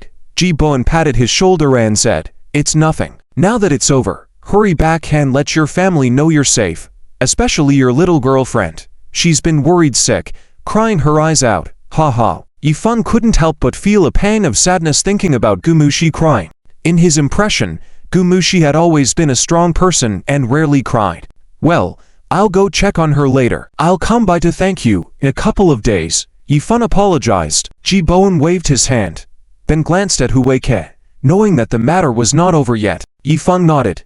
As the group walked out, Huike suddenly caught up and stood in front of Yifeng. Senior leader, I have a few words to talk to Yifeng about. Huike requested Ji Bowen's permission. Ji Bowen looked at Yifeng, waiting for his response. Yifeng met Huike's determined gaze and knew that he wouldn't get away so easily if he didn't agree. All right. Yifeng smiled. The others left first, and Huike and Yifeng went to a private meeting room next to the main gate. Yifeng, don't think that with the senior leader's support, you have nothing to fear. I will continue to investigate your involvement with Han Qiabao. Huike warned. Yifeng sat calmly in his chair and said, I want to say that all of this is a setup against me. Do you believe me? Huike sneered. Han Qiabao has confessed everything voluntarily. Do you have any evidence to prove he set you up? You want evidence? I can give you evidence. Yifeng's gaze was sharp and unwavering. Huike was taken aback by Yifeng's decisive response. He took out a set of documents from his bag and threw them in front of Yifeng. Inside are investigation materials. Han Qiabao voluntarily confessed that you gave him money at the cafe. There are photos from the scene, including pictures of the money. Do you think he would jeopardize his own bright future just to frame you? Yifeng, I know you're cunning, but don't think you can manipulate your way out of this. This time, Yifeng opened the documents and saw the photos inside, a smile tugging at his lips. So he claimed that, well, I can only say he's lying. Well, some people have quite the power. Huike frowned, asking, What do you mean by that? Yifeng stood up, adjusted his clothes, and said with a smile, Nothing special. I'll say it again. If you want evidence, I can provide it. I want to reiterate that I am innocent. You don't need to waste your efforts on me.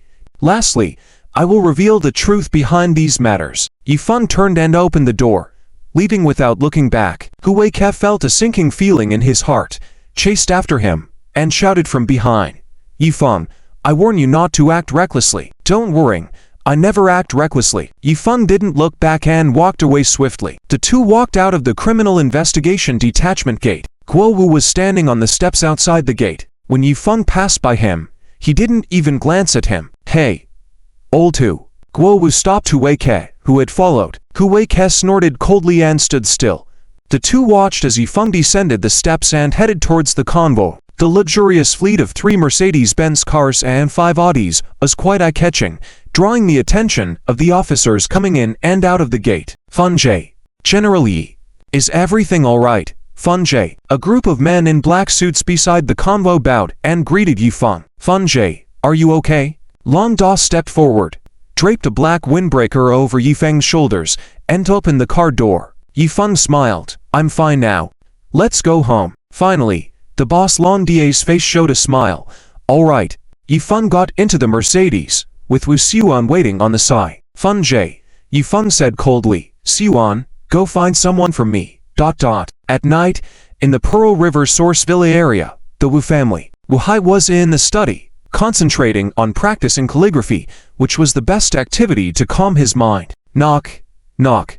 Coming. The door pushed open, and Wu Lan entered carrying a plate of food. Dad, you haven't eaten dinner tonight. Have some now. Wu Lan asked concerned, placing the plate on the coffee table. I'm not hungry, Wu Hai said calmly, focusing on his calligraphy. Wu Lan placed the plate to the side. Dad, what's troubling you so much? Is it about Yifeng? Isn't Yifeng in trouble? As long as we solidify the evidence, he won't have any chance of getting away. Is there really nothing to worry about now? Wu Hai paused his brush, lifted his head, and looked at her, saying in a deep voice, if only it were that simple. That guy named Yifeng. He's not simple. Until we nail down the evidence against him, I won't rest easy. Speaking of Yifeng, hatred surged in Wu Lan's heart. That guy named Yi caused the death of my husband. If we don't get rid of him, I won't find peace. Dad, any news from Deputy Gu Sai? When will he have solid evidence against him so he can't escape? Wu Hai shook his head. No news yet. Just wait. Take care of the children. Don't get involved in these matters.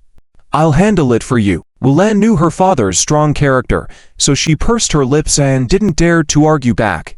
At that moment, Wu Hai's phone rang. He picked it up and answered, his face showing a hint of a smile. Hello, haha.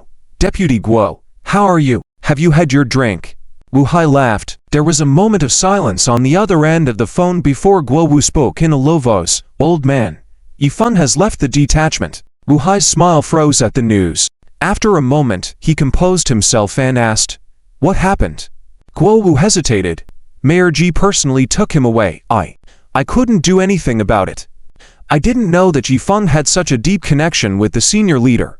Old man, that Yi might not be easy to deal with. Wu Hai was shocked. Mayor Ji Bowen. Yifeng had a relationship with Ji Bowen. Wu Hai found it hard to believe. He had encountered Ji Bowen several times, and that man was unlike most leaders. Ji Bowen was known in the province for his iron-fisted and impartial nature. He was difficult to influence, making him hard to deal with. Perhaps due to this reputation, Ji Bowen had stayed in the province for most of his career, without being promoted to other regions. It was highly likely he would retire in that position. How could a man like him personally interfere in a case? It was completely unexpected. Indeed, I was just scolded by the leaders, including the senior leader. Guo Wu grunted, feeling frustrated. Wu Hai slowly recovered from his shock. For Yifeng, he also scolded you. Guo Wu whispered, yes, old man, should we perhaps reconsider this matter? Yifeng has the senior leader's support. It's not easy to act against him. Old man, I'm afraid I can't be of much help either. Wu Hai frowned, sensing that Guo Wu was backing out of this. Deputy Guo, don't worry. Even if Yifeng has powerful backing, that won't save him this time. The people I aim to get, there's no one I can't handle. Late at night, West Maple Group. As soon as Yifeng came out, he went straight back to the company. Just as he arrived at the company gate, Gu Mushi, Wang Tai, Han Ping'an, and others were already waiting there. Gu Mushi saw Yifeng and without minding the strange looks from others, she dashed over and plunged into Yifeng's arms, holding him tightly. Stinky Fun, you jerk. Gu Mushi's pink fists rained down on his chest like raindrops. It's okay, it's okay. Yifeng let her hit him while smiling and comforting her. Gu Mushi lifted her head, her eyes turning red as she fought back tears, complaining, you always make me worrying so much, you scoundrel. Yifeng gave a wry smile and apologized.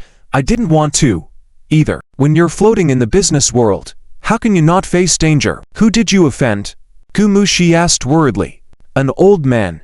Don't worry, at least I've beaten up the South Mountain kindergarten and kicked the North Sea elderly home before. He's not my opponent, Yifan laughed. Gu Mushi chuckled at his words. You. Making jokes at a time like this. Their banter lightened and the atmosphere. After comforting Gu Mushi, Yifan gathered Wang Tai and the others to the office for a meeting. In the CEO's office, Lan Da pulled out the boss's chair for Yifan to sit. Wang Tai, Han Ping'an, Sai Tongming, Da To, Luo Luo, and several high-level executives from West Maple Group, Pan and Lu Group gathered together, all waiting for Yifan to speak. Yifan glanced at everyone and smiled. You guys worked hard while I was away. Bro Feng, it was no trouble. Everyone chimed in. Yifeng's smile faded, his eyes turning serious. Zhujiang Ship King Wuhai is trying to mess with me. I show him respect, but if he steps on me, I'll crush him. This isn't over. Luo Luo stood up abruptly, anger evident in his voice.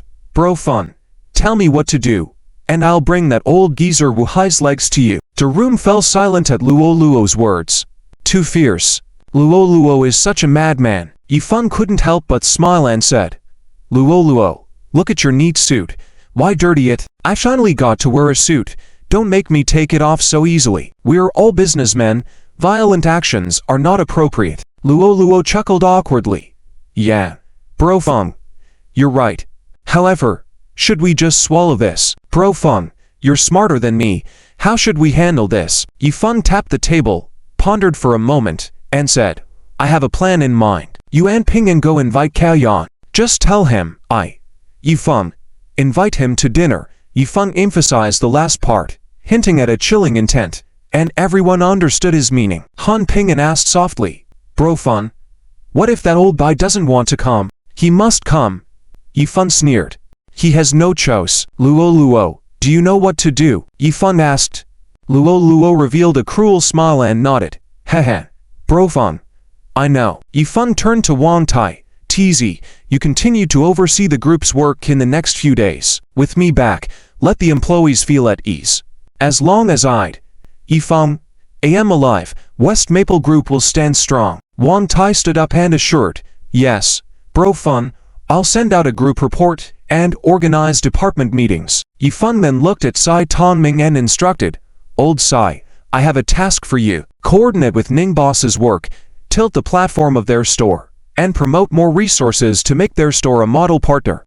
Having a model partner will also benefit you in expanding business partnerships later. For now, focus on collaborating with BN businesses through West Maple e-commerce. Once the warehouse, logistics, and information flow are established, you can expand to individual sellers. Sai Tongming stood up and said, Yes, General Yi, I will complete the task.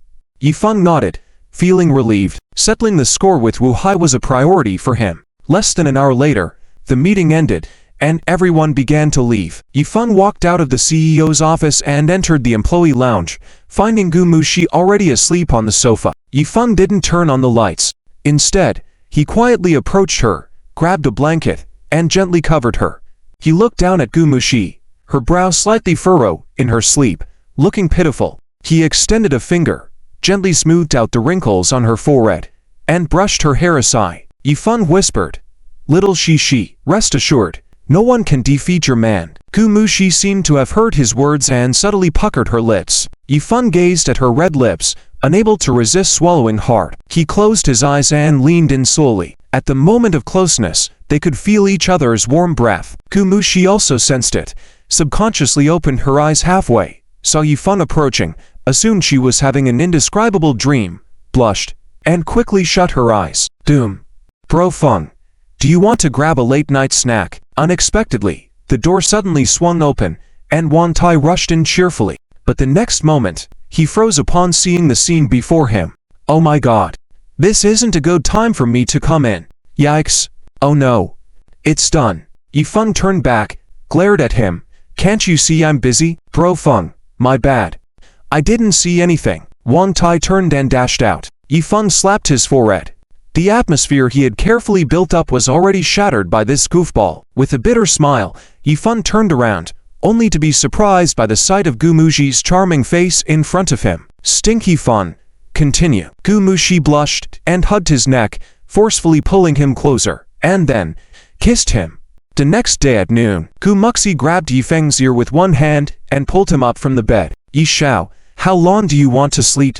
If you skip class without permission, do you want to lose credits? Yifeng was awakened by the pull, rubbing his sleepy eyes, and mumbled, just deduct them.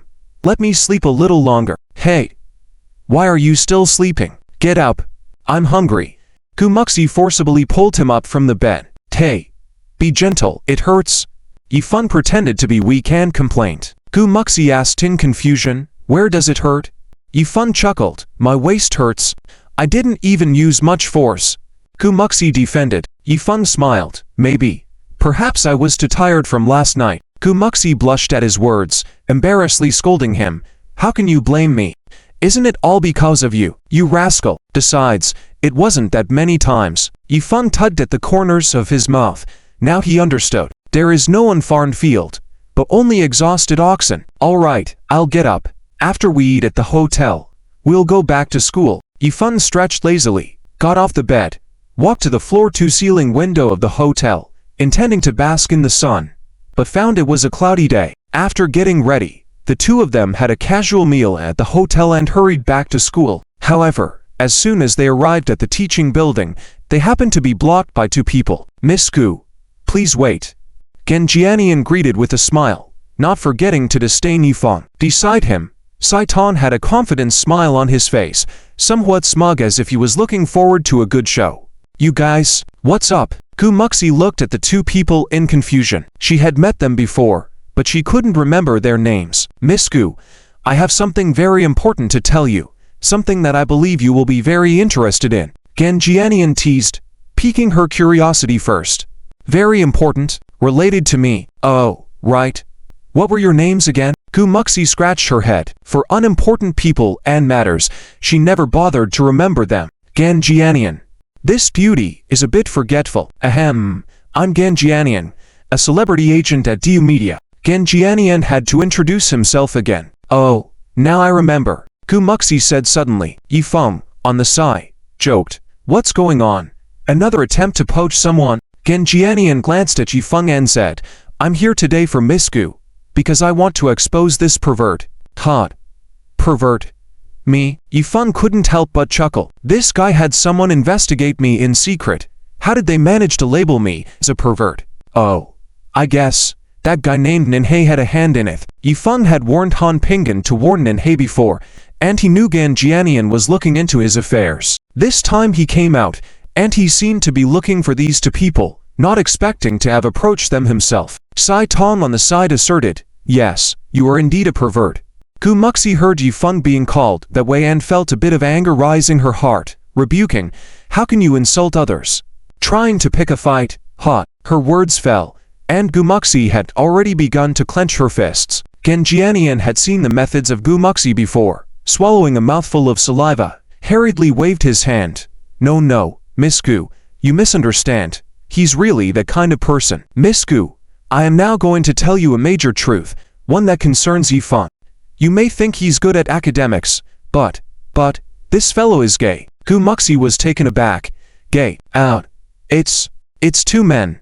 They've come out. To put it bluntly, they're homosexuals. Genjianian loudly explained. Yes, they're gays. Sai Tong affirmed. Gu Muxi? Yifeng, what's going on? How did I become gay all of a sudden? Yifeng was speechless. Asterisk continued. In next message asterisk. A Santana drove up from a distance and stopped in front of the entrance to Shenxi Entertainment Club.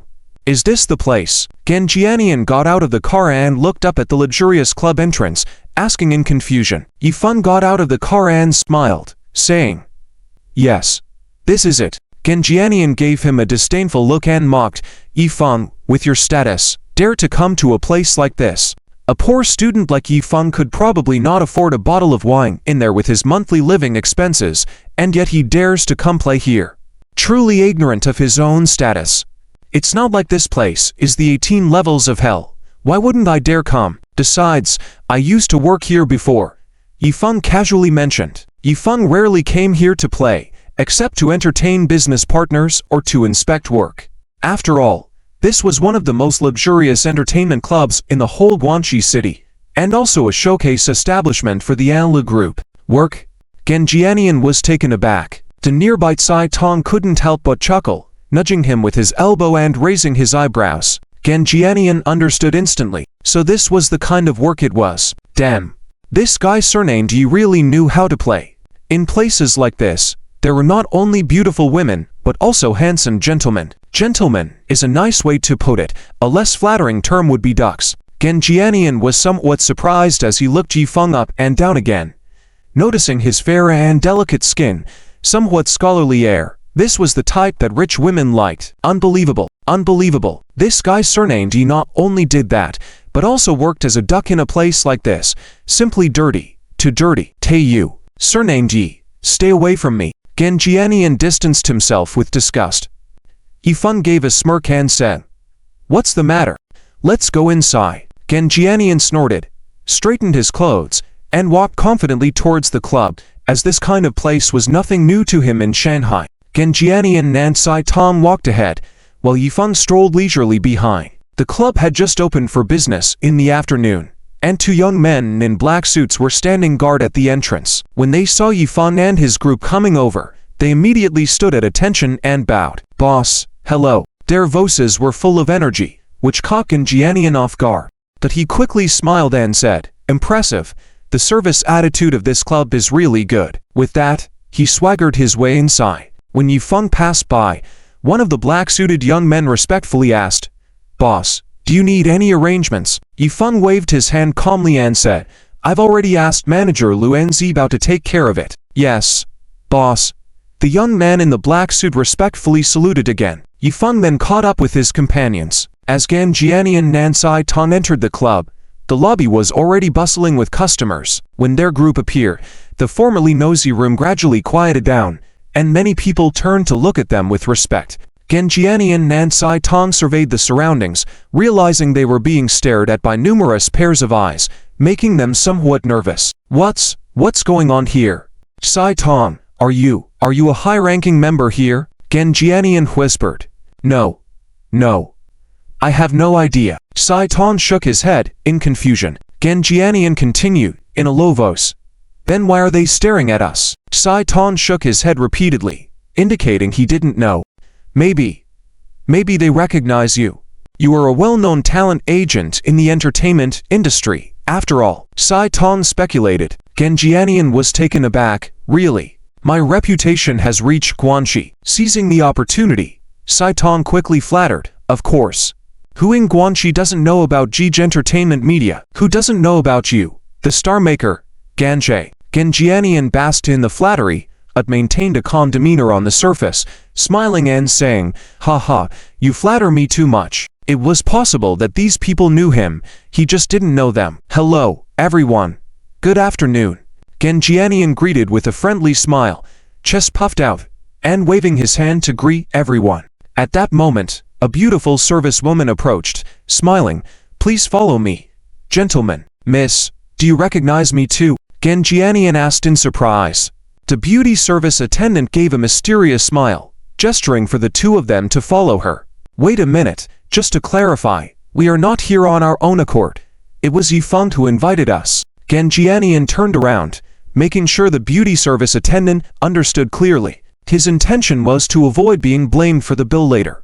The beauty service attendant, upon hearing this, showed even more respect, bowing slightly to Yi Feng as she turned to him. Yi Feng smiled in response. The group followed the beauty service attendant and took the elevator to the top floor, into the Emperor Suite No.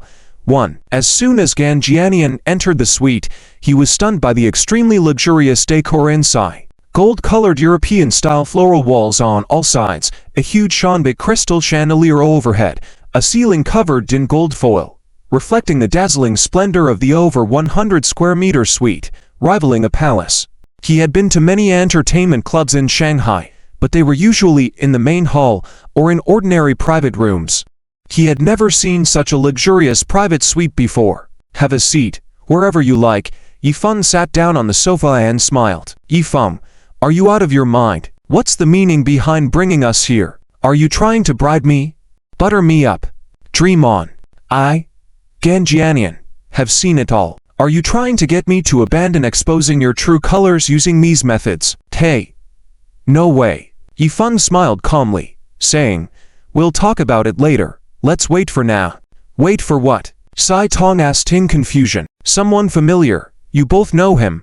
Yifeng smiled. Yifeng's mysterious smile left the two puzzled. Gan Jianian also sat down, slammed the table, and reprimanded, stop beating around the bush. Yifeng, let me tell you, I agreed to come talk to you today because I want you to voluntarily leave Gumuxi.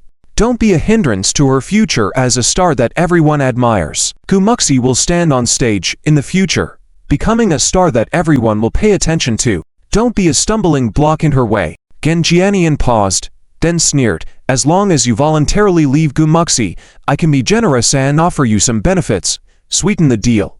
Otherwise, we have no need to talk today. I will eventually convince Gumuxi. Gan Jianian's words were passionate, and he seemed parched.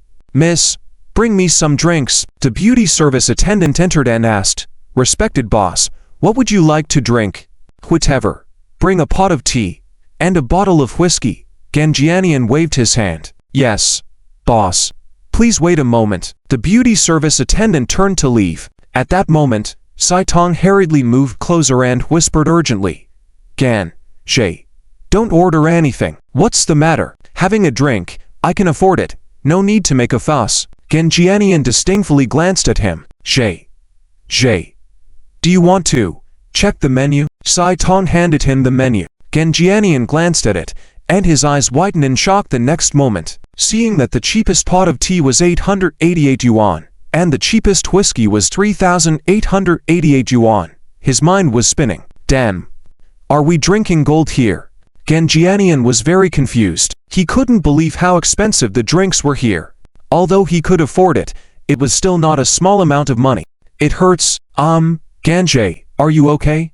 Sai Tong asked softly. Gan Jianian frowned. Even though it hurt, he had to put on a show in front of Sai Tong. I'm fine. It's just a few $1,000s. Gan Jianian cleared his throat. Sai Tong could see what he was thinking but could only smile awkwardly. Suddenly, there was a knock on the door. Yifeng smiled and said, people have arrived. Huh? Gan Jianian looked puzzled. Bring them in, Yifeng said to the door. The door of the private room was pushed open, and a group of men in black suits appeared at the door, with Wu Xiuan at the forefront. Funjie, the people have been brought back, Wu Xiuan said respectfully. Funjie.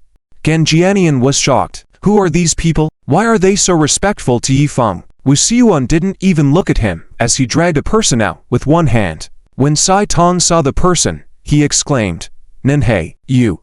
How did you come back? Nenhai's face was bruised, clearly having experienced some hardship. Boss, I told you, don't investigate anymore. Why did you continue? Nenhei lamented. The group of men in black suits crowded in, surrounding Gan Jianian and Sai Tong, their gazes cold. Gan Jianian looked at these menacing men, swallowed hard, and forced himself to stay calm. What do you want? Do you know where you are? I warn you. You better not cause trouble. Wu Xiuan pushed Nenhei forward. Nenhei pulled Gan Jianian's arm and tremblingly said, Boss Gan, please, don't call out. The owner of Shengxi Entertainment Club is actually Funjie. This was what Wu Xiuan had told him. It could be said that this was Yifeng's territory. Gan Jianian. What? Huh? Yifeng? The owner of Shengxi Entertainment Club. Gan Jianian pointed at Yifeng, his eyes wide with disbelief. Nenhei quickly pulled back his hand and said, in a low voice, Call him Funjie. Funjie is the boss of Shifeng Group. Since the last warning he received, he had understood everything. It's just that he didn't expect Gan Jianian and Sai Tong to still dare to confront Yifeng. These two, they were risking their lives. Shifeng Group is currently enjoying great glory in the city, with wealth and power. Going against Shifeng Group is asking for trouble. Gan Jianian was struck as if by thunder, standing still. He had heard of Shifeng Group in the city. Shifeng Electronics GGs were all over the street. It was hard not to know. He had also discussed with friends before that Shifeng Group's business involved many areas and was already a large local enterprise. The fact that the boss of such a large enterprise turned out to be Yifeng was a shock. Sai Tong was also taken aback. He had heard of Shifeng Group's reputation, but he never expected the boss of Shifeng Group to be a young man. Sai Tong looked incredulously at the relaxed Yifeng. No one would have thought that the person in charge of a large company would be him. This was completely different from the investigation. Suddenly, Sai Tong thought of something and turned to Nanhei, asking, "Nanhei, were those investigations all intentionally set up by you?" Nanhei gave a bitter smile and didn't speak, but he tacitly admitted it. Sai Tong gritted his teeth, wanting to tear Nanhei apart. "You bastard! You've caused us trouble." Nanhei lowered his head, not daring to speak. Genjianian was still frozen in place, only coming to his senses after a while. Looking at Yifeng again, this time with a forced smile on his face. Yizong, actually, this is all a misunderstanding. A misunderstanding. Genjianian had been in the entertainment industry for so many years. He understood the current situation and knew how he should speak and act. His entire attitude immediately made a 180-degree turn. He took a humble step forward and dryly laughed. Yizong, I really didn't recognize your greatness. I hope you can overlook the past." Yifeng smiled slightly, saying, "I've always been easy to talk to, and I didn't intend to make things too difficult for you." Genjianian, Sai Tong, and Nanhei were relieved to hear this, but their smiles froze the next moment. "However, debts must be repaid.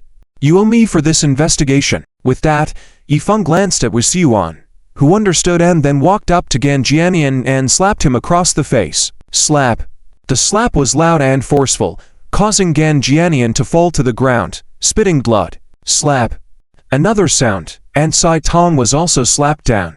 He covered his face, looking terrified, his eyes filled with fear. Yifeng stood up, hands in his pockets, staring at the two, and said coldly, "This is your private investigation of my accounts.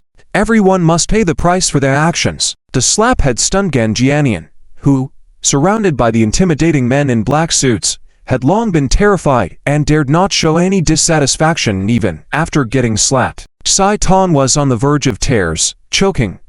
"Yes, Yizong, we were wrong. Please give us another chance. We won't dare again. I promise." Yifeng walked up to the three of them, smiling. "If you want me to let you off the hook, it's possible, but you have to do something for me." "What?" The three of them raised their heads in astonishment. "What?" Reluctant, Yifeng's voice turned colder. Sai Tong's heart sank, hurriedly saying, "No. Yizong, whatever you command. As long as you can help, we will do our best. Yifeng smiled in satisfaction this time. "Don't worry, the task I have for you is not difficult." 1 hour later, Genjianian, Sai Tong, and Nanhei stood on the side, heads bowed, unable to speak. "Did you all take note? Understood clearly?" Yifeng glanced at them and asked. The three of them nodded repeatedly like chicks pecking at grain. Yifeng waved his hand, saying, "All right, you can go now." "Oh, okay." The three of them responded quickly, turning to leave, eager to escape from there as soon as possible. "Wait." Yifeng suddenly called out to them. The three immediately stopped in their tracks, turned around, and waited. Yifeng picked up a bottle of whiskey, walked over to Genjianian, handed it to him, and smiled. "Don't forget your drink. I'll treat you." "Ah, no. No need to trouble yourself, Yizong." Genjianian waved his hands fearfully. Yifeng said coldly, "Take it. I'm waiting to have a drink with you after this is done." Genjianian shuddered at his words, feeling a chill run down his spine. The thought of escaping back to Shanghai evaporated instantly. With Yifeng's words, it seemed that he couldn't go anywhere until this matter was settled. Genjianian broke out in a cold sweat on his forehead and said, Yes. After it's done, I'll definitely have a drink with Yizong. Don't disappoint me." Yifeng patted Genjianian's shoulder with a smile, causing the latter to jump and nod repeatedly. Genjianian was trying to maintain a calm facade on the surface, but internally he was panicking. Getting involved with this person was going to be trouble in the future. Despite Yifeng looking young, he exuded immense pressure with every move he made. This overbearing aura was suffocating. "All right, you all can go back now." Yifeng waved his hand. Genjianian and his two companions left the room as if granted a reprieve, walking away quickly. Wuxiuan stepped forward and asked, "Fenjie, do you want me to monitor them?" Yifeng nodded and smiled. "Xiuan, you have quite a sharp mind." Wuxiuan grinned and, having worked alongside Yifan for a long time, was already familiar with Yifang's way of doing things. Letting people leave so easily was not Yifang's usual cautious style. Funjie, I'll go arrange it then. Wu Siwan bowed before leaving. In the evening, at the shipping unit in Guanxi City, it was just the end of the workday, and the staff were packing up to leave. The office door was wide open, and Cao Yan was already wearing his coat, carrying his briefcase, and humming a tune as he prepared to leave. Just as he was about to step out of the office, his vision darkened, and he almost bumped into several figures blocking his way. Cao Yan was about to get angry when he looked up and suddenly felt as if a bucket of ice-cold water had been poured over him. Before him stood a man with a fierce expression, exuding a malicious aura from his eyes, staring at him fixedly, making him feel uneasy. Cao Bureau, feeling good today? The man grinned, revealing yellowing fangs like tusks.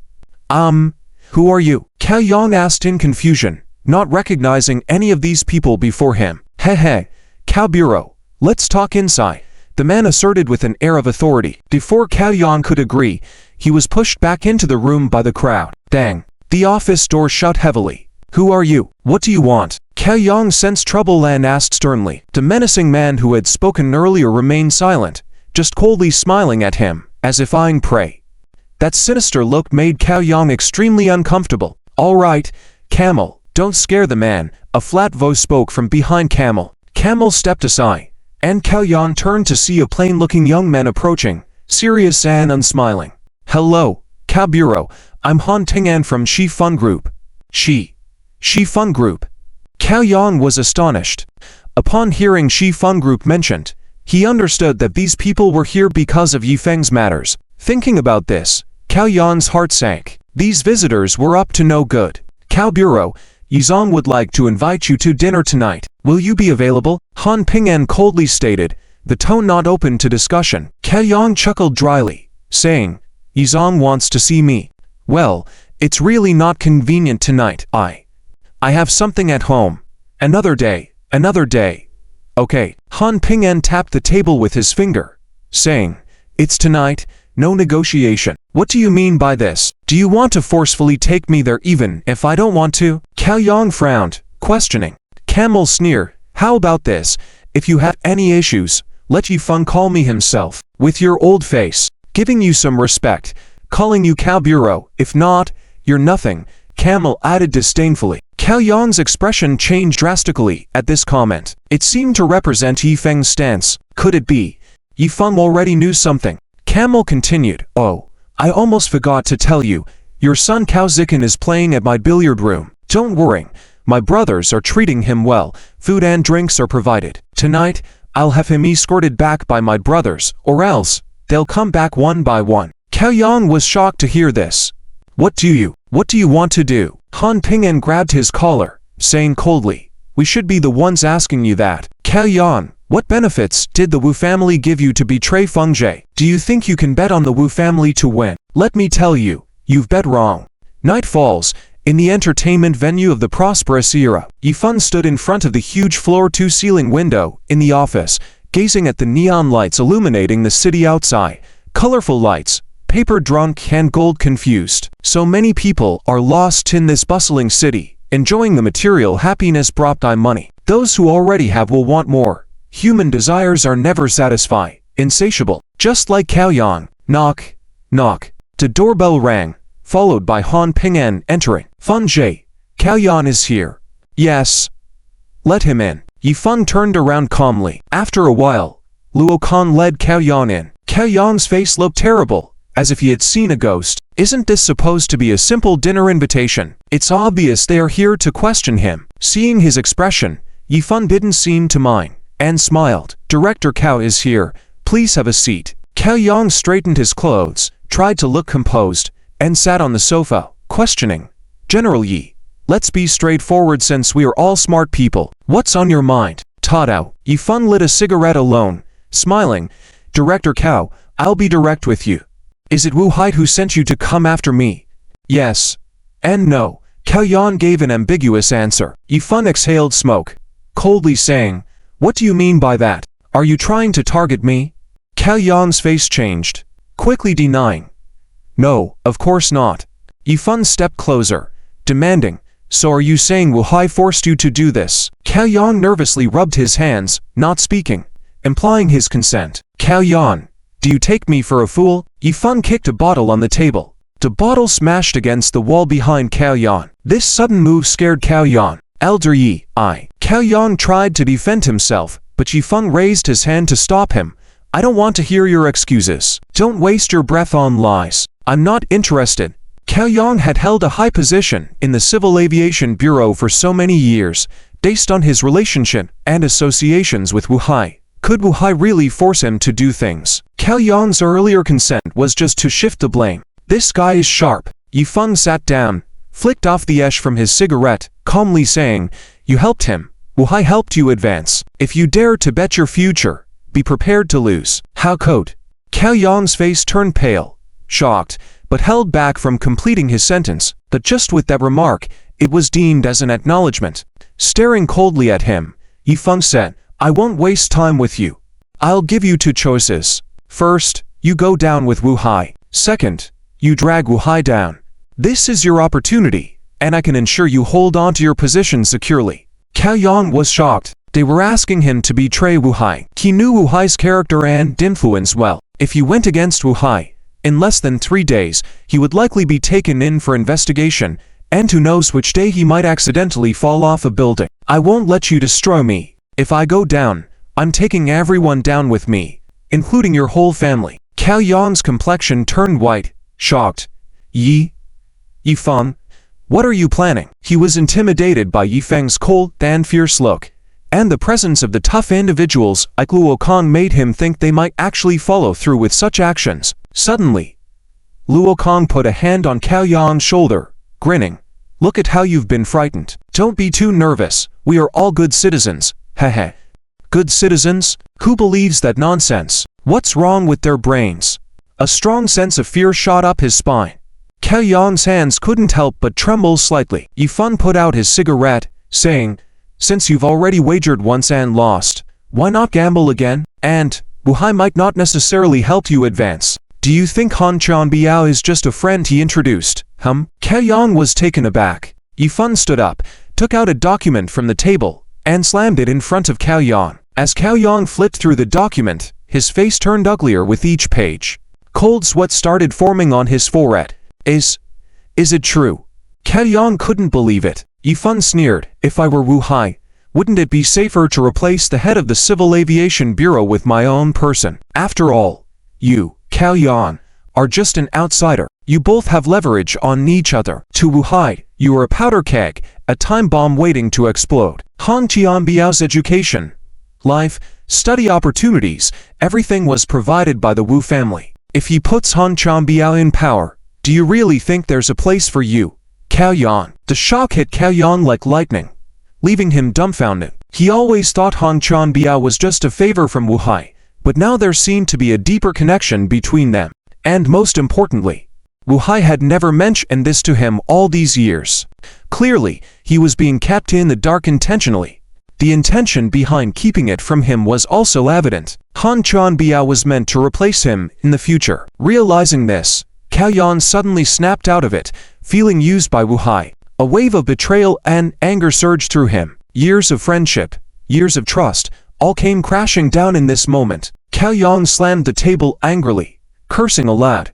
Damn it! Do you know how to make your choice now? Yi Feng asked with a smile that was not quite a smile. Wu Hai's strategies were indeed clever, using Cao Yan to stir up trouble and then kicking him out once the goal was achieved, supporting their own people to take over. This plan was like hitting 3 birds with 1 stone. If it were someone else, being the primary accomplice would make Cao Yan the target. No matter the means, whether overt or covert, Cao Yan would be the one in trouble, destroying his own future. Cao Yan was just a pawn in Wu Hai's game. Yi Feng was not directly settling the score with Cao Yan. He was planning to use this pawn to turn the tables on Wu Hai. Now Cao Yan knew that continuing to follow Wu Hai would only lead to his demise. He had to switch sides to have a chance at survival. Everyone knew what choice he should make. Cao Yan's expression changed constantly, and after a long pause, he said in a deep voice, Mr. Yi, I understand. Since he is not righteous, I can't blame myself for being unscrupulous. Cao Yan's words made Han Ping'an smile. Finally, Everything was settled. Holding Cao Yan in their grasp was the leverage to counterattack Wu Hai. Yifeng's psychological tactics were truly amazing. First, he applied pressure on Cao Yan, making it seem like refusal would lead to immediate consequences. Then, he revealed Wu Hai's schemes to completely break down his defenses and make him willingly work for their side. Cao, your choice is wise, Han Ping'an said with a smile. Luo Tu patted Cao Yan's shoulder and chuckled. You are a smart guy.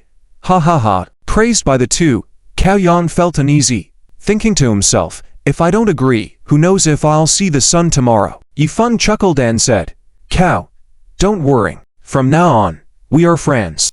My shipyard will need your help. Sure. Mr. Yi, if you need help, I'll do my best, Cao Yan replied dryly. Yifeng smiled and said, it's getting late, let's have a drink. With Cao Yan feeling obliged in front of Yifeng, he didn't dare to refuse. Sure. Following Mr. Yi's lead, after a dinner that lasted only half an hour, Cao Yan felt uncomfortable sitting next to Luo Tu. He excused himself shortly after feeling semi-full, and Yifeng didn't stop him. After Cao Yan left, Han Ping'an finally asked, Brother Feng, can we trust Elder Bai? Yifeng smiled and said, we can only use such people, not be close to them. Even if we bring down the Wu family, he can't stay in a leadership position, Han Ping'an remarked. If he is reliable, Wu Hai wouldn't need to replace him, Yifeng stated. Relationships formed solely on interests will surely dissolve due to self-interest, Han Ping'an observed. Surprised, he asked, Brother Feng, do you intend to remove him? Yifeng smirked and replied, of course. Whether in Wu Hai's eyes or in Yifeng's eyes, Cao Yan was just a pawn, and a pawn's fate was already set. Luo Tu inquired, Mr. Yi, when will we move against that old deceiving Wu? As long as you give the word, I guarantee that old scoundrel won't see the sun tomorrow. Yifeng laughed, scolding him, all you can think of is using a knife. Use your brain. If it were that easy to go against him, would he become the ship king? Luo Tu chuckled dryly and scratched his head, saying, Yes, I'll listen to you. Yifeng banged the table and advised, continue with the plan. We have to pressure him until he breaks.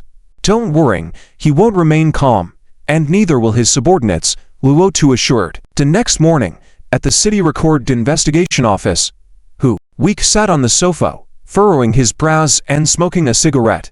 At that moment, his colleague Yan Hu walked in, handing him a document. Old Hu, take a look. This is new information I acquired from another department, Yang commented. This young man Yifeng is truly unfathomable. His relationship with the old leader is indeed extraordinary. Yang poured himself some tea as he spoke. Hu Weik extinguished his cigarette and chuckled. Thank you, I'll have a look. As Hu Weik read the document, his frown deepened. It detailed the establishment of the Shifeng Group's Shifeng Logistics and Shifeng Trade Data, especially the Shifeng Logistics, the most advanced logistics park in the country, which was currently under construction. Shifeng Logistics had promised to employ a large number of laid-off workers and provide re-employment, including workers from the third steel rolling mill. The operations were being pushed forward by the city, with Shifeng Group cooperatively realizing the project, which was already showing initial results. The personnel at the third steel rolling mill were entering the pre-employment training stage, ready to start work at the logistics park once completed. The nature of the document indicated that this project had significant support. Perhaps only Ji Bowen, aside from Hu Weik, could have such an impact. Hu Weik recalled how Ji Bowen had been specifically tasked with researching the transition of business units before, focusing on re-employment for laid-off workers. No wonder. It makes sense now, Hu Weik murmured to himself with a hint of surprise. Yang Hu wiped his mouth and asked, had you figured it out? Yifeng is not easy to deal with. Hu Weik felt a headache coming on. It was indeed difficult with the old leader involved. He had been struggling with this matter for the past few days. However, based on principle, he was not ready to give up the investigation. Han Chanbiao had voluntarily confessed and even turned over illicit funds, a whole 300,000 yuan. If they didn't handle Yifeng, they'd let him continue corrupting other officials. Regardless of the difficulty, we have to proceed. Old Yan, organize the materials, let's go see Han Chanbiao again, Hu Weik said solemnly. Suddenly, the door was pushed open with a bang, and a young man rushed in. Yan, something has happened. The court just called, Yifeng has appointed a lawyer named Luo Xiang to prosecute Hong Chanbiao. Hu Weik and Yan Hu were stunned. Hu Weik stood up abruptly, exclaiming, "What? Yifeng is suing Han Chanbiao?" Hu Weik was incredulous upon hearing this news. This was the first time he had encountered a bribery prosecution involving both the briber and the briddy. However, when he thought back to Yifeng's previous words and now his bold actions, could it be that? Could it be true, as Yifeng claimed, that he was being set up? This thought made Hu Weik feel frozen in place. Would Han Chanbiao risk his own future, along with a large sum of money, to frame a business owner? Suddenly, this matter seemed to become more mysterious to Hu Weik. Based on the evidence he had seen, as well as his meeting with Han Chanbiao, the whole situation was clear-cut. Just a typical bribery case. He only needed to confront Yifeng about this matter, and it would be resolved. But the appearance of Ji Bowen introduced a new variable, and he hadn't expected Yifeng to directly prosecute Han Chanbiao after coming out. This caused his solid belief that Yifeng was the one offering bribes to waver slightly. Lao Hu, what should we do? This case is not settled yet, and both sides seem ready to take this to court. Yang Hu sighed. Hu Weik calmed down, pondered for a moment, and firmly stated, "Go. Bring both Yifeng and Han Chanbiao here. If Yifeng wants a confrontation, then before going to court, let both of them confront each other properly. One accusing, one denying. One of them must be lying between these two." Hu Weik continued decisively, instructing Yang Hui to bring them both over promptly. At noon, in front of the Municipal Investigation Unit's gate, Han Chanbiao arrived in Yang Hui's car. "Han Chanbiao, I hope everything you've said is true. If it's not, you know the serious consequences," warned Yang Hui as he got out of the car. Han Chanbiao pushed his glasses, maintaining a calm and sincere demeanor. "Everything I've said is true. Yifeng won't admit it, because once he does, he's finished. I expected this kind of situation. It's human nature." Yang Hui acknowledged his conviction, and the conversation continued as they were about to enter. Suddenly, 3 Mercedes-Benz cars, followed by 3 black Audi 100 sedans, approached the gate, drawing attention from passers-by who stopped to discuss this luxurious convoy. The arrival of such a lavish convoy at the unit's gate immediately caught the attention of onlookers, sparking discussion. A group of men in black suits alighted from the cars, with one of them opening the backseat door of the lead car. A sharp-dressed young man emerged, wearing a faint smile and displaying confident manners. "Yifeng?" Yang Hui initially thought he had misjudged, but upon a closer look, he realized it was indeed Yifeng. He was surprised at the number of people Yifeng had brought along. The grandeur of the reception was unexpected. Originally, it was supposed to be Yifeng brought in by his colleagues, not him arriving on his own with such a large entourage. Han Chanbiao also noticed Yifeng, his eyes glinting with a cold light. It was a pity he couldn't get rid of Yifeng the first time. However, he knew it was impossible to escape the investigation easily. In full view of everyone at the gate, Yifeng led his entourage towards the office building. Approaching Yang Hui, he greeted, "Leader Yang, it's nice to see you." Yang Hui lightly responded, "Don't call me a leader, it's not fitting." "What's the meaning behind this grand entrance, Director Yi?" queried Yang Hui. Yifeng shrugged and joked, "It's nothing much. Most of the people behind me are my legal team, and of course, my lawyer, who happens to be the head of the legal department at our Westwine Group, Luo Xiang." Luo Xiang stepped forward, extending his hand with a smile. "Nice to meet you, I'm Luo Xiang." Yang Hui shook his hand, sizing up the man before him, feeling a chill down his spine for some reason. Luo Xiang continued, "Is the Public Investigation Bureau's assistance in framing my client a significant fault? It may constitute defamation. He has violated my client's reputation and dignity, causing substantial losses to the Westwine Group. We deny all investigation accusations and will hold him fully accountable." "Furthermore," inquired Luo Xiang, "you claim my client gave you 300,000 in cash that day. I ask you, how was the cash package? How was it delivered to you?" Demonstrating with gestures, Han Chanbiao replied, "It was packed in a gift bag about this size. How else would it be delivered?" Hu Weik turned to Yifeng directly and asked, "Before confirming these details, I want to clarify one thing. Yifeng, did you meet Han Chanbiao at the coffee shop on June 12th? Han Chanbiao's face showed a smug smile. "Will you dare not to admit it?" Lifting his head with a slight smile, Yifeng replied, "Yes, I did meet Han Chanbiao that day." Han Chanbiao lamented, Yifan, I shouldn't have met you that day. At times, people with the surname Yi ended up in an awkward situation, like losing their pants, not just in front of any audience, but the worst audience, who Week stared at Yifan intently and asked in a deep voice, Yifan, do you have anything else to explain? Facing his questioning gaze, Yifan remained calm and replied unhurriedly, we did meet, but how do you prove that I bribed someone? Luo Xian nodded and said, exactly. Who reported and who provided evidence? What concrete evidence do you have?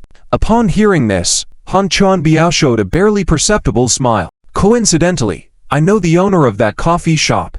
He has provided surveillance footage, and Han Chanbiao looked at Hu Week. Hu Week took out a stack of photos from his document bag and laid them on the table, showing various scenes including photos from inside the coffee shop, photos of Han Chiabao and Yifan, and photos of Wang Tizhen meeting with the three of them, including 3 photos of Yifan giving a gift box to Han Chiabao. Han Chiabao sighed. These photos were taken by the owner's friend when they were filming at the shop, and unexpectedly, they captured us in the photos. After thinking for a long time, I decided to come clean. Chief who knows the ins and outs of everything. Hu Week looked at Yifan and questioned, I showed you last time, but you didn't see it. Now that you know, what are your thoughts? How else can you explain? Yifan, I hope you don't continue on the wrong path and turn back in time to seek leniency. Also, think about the economic issues that are still under investigation. Now we have both witness and physical evidence. What else do you have to say?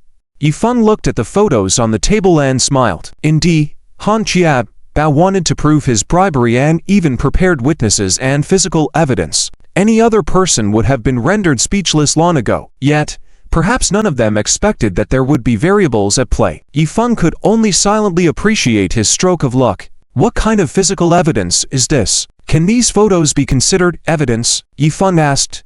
Luo Xian pushed his glasses and smiled. Yi. You are right. The photos you provided do not show the 300,000 yuan in cash, so they cannot directly prove that the person involved has done such a thing. Moreover, we also have evidence that can prove that Han Chiabao is setting up my client and then slandering my client. Hu Week was stunned. You have evidence? Luo Xian stood up and made a phone call. Bring them in. After a while, Ninhei, Gan Jianying, and Sai Tong entered the meeting room. Luo Xian took out a videotape and said, this is our evidence, and they are our witnesses. Chief who might as well take a look at the videotape first. This was recorded from the surveillance camera. Han Chiabiao's face slightly changed. How could a videotape suddenly emerge? Could it be that the person's surname Ji had been prepared for this? No. It's impossible. Absolutely impossible. Hu Week took the videotape and had Yan Hua play it. In the footage taken from a hidden camera angle, indeed, Han Chiabao and Yifan were seen meeting at the coffee shop, and the video also captured the complete conversation between Han Chiabao and Yifan. In the conversation and the footage, there was no mention of receiving bribes. As the video played, Han Chiabiao's face grew even more grim, extremely shocked. How could this be? How did a person surnamed Yi have live video footage? Hu Week watched the video, listened to the conversation between the two, and looked completely astonished. He had previously only seen silent footage on the surveillance, and photos cannot speak. He now knew the truth of the whole matter. Damn it, he's actually been played by Han Chiabao, used as a pawn. Unable to contain his rage, Hu Week slammed the table, stood up in fury. Bastard, Han Chiabao, what is your intention? How dare you use our investigative department as a pawn, framing others? You have great audacity. Absolutely audacious. You damn scoundrel. Hu Week scolded. Even Yan Hua couldn't stay calm, and had a grim expression. No one expected the investigative department to be used as a weapon. It was like slapping the face of the investigative department. Han Chiabao, you better give us a reasonable explanation, or be prepared to face the consequences. Your career in the system is effectively over. Han Chiabao turned pale from the scolding, but when he heard the last sentence, it was as if he had been struck by lightning. The end of his career in the system meant that all his efforts in the first half of his life had been in vain. All wasted. No. Yifan must have arranged for someone to dub the audio. Han Chiabao panicked. Luo Xian coldly chuckled. You can listen to what the witness has to say. Also, combine it with the subsequent surveillance footage from the coffee shop. Ninhei, Sai Tong, you speak for yourselves. Hu Weik looked at the three of them. Ninhei and Saitan, who had never faced such a situation, were already trembling, and they disclosed the details of their plan to secretly film the two of them. These conversations had been cross-verified between them, and Luo Xian had heard them beforehand, ensuring the credibility of their testimonies. After listening, Hu Weik asked in surprise, "Was it Genjianian who instructed you to do this?" The two nodded sheepishly. Genjianian looked embarrassed and said, I just wanted to help Yi establish a career for his girlfriend in our company, so I asked them to do a simple investigation." The three men explained the whole situation and clarified that the secretly recorded video was indeed taken inadvertently by Ninhei. This unintentionally recorded footage had now become the key to saving Yifeng from his current predicament. Even Yifeng himself had not anticipated the vital role the camera and these three individuals would play. It could be said that even Wu Hai couldn't predict such an unexpected turn of events. Wu Hai's deceitful plan seemed perfect, as any ordinary person might have been completely unable to turn the tables. However, Wu Hai did not expect Ji Bowen's intervention or the covert recording by these three individuals. If not for these two factors, Yifeng would have surely been branded as a briber, convicted of the crime, and with the added economic crime of framing him, he would have been sent straight to prison, causing the collapse of Zifeng Group. Wu Hai's scheming couldn't be described as anything but cunning. However, no matter how intricate a plan is, there is always a flaw. Yifeng glanced coldly at Hong Qiabai and said, "We met for the first time, and you dared to set me up, spending 300,000. If there was no one behind you directing this, I wouldn't believe it." Although this was directed at Hong Qiabao, it was intended for Hu Weik. Finally, Hu Weik understood everything. Upon hearing Yifeng's words, his mind cleared up instantly and he felt enlightened. Clap. Hu Weik slammed the table and rebuked. "Hong Qiabao, confess honestly. Tell me, who instructed you? Using us as tools. You are the first, but let's see who else has the audacity." Hong Qiabao's face turned pale. He kept his head down, gritting his teeth, refusing to speak. Luo Xian pushed his glasses and smiled. "If you do not reveal your accomplices, you will face even greater repercussions. Want me to talk to you about it?"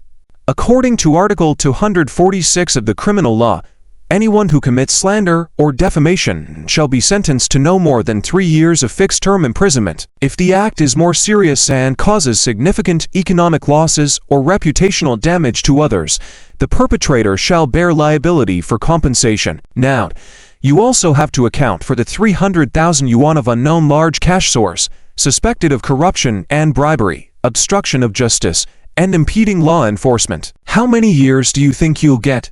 Hong Qiabao was dumbfounded upon hearing this, his face as white as a sheet of paper.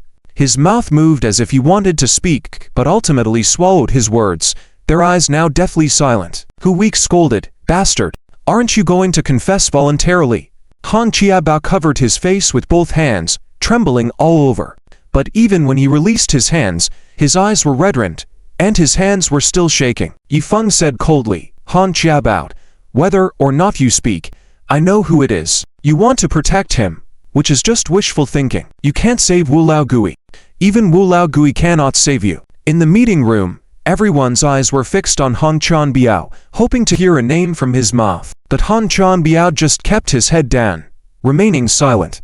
Yifeng knocked on the table and coldly said, "Very well, you don't have to speak up, but you're doomed for the rest of your life." Yifeng knew that prying open Hong Tianbiao's mouth wouldn't be easy, and rushing the matter wouldn't work. The key was to attack his mind. If Hong Chanbiao could turn against Wu Hai, it would have a significant impact on getting rid of Wu Hai. But considering Wu Hai's support, level of trust, and his determination to support Wu Hai even at the risk of his own future, it was evident that his loyalty to Wu Hai was strong. Trying to break through from Hong Chanbiao was quite challenging. Suddenly, Hong Chanbiao raised his head, pale-faced, with a bitter smile, saying, "No one is manipulating me. You don't need to spend your efforts." Hu Weik and Yan Hu were both surprised. Was he treating them as fools by saying such things? On the contrary, Yifeng wasn't surprised, smiling and saying, "Even if you don't speak, I will eventually settle the score with him. Wu Old Fox hides behind, letting you charge ahead.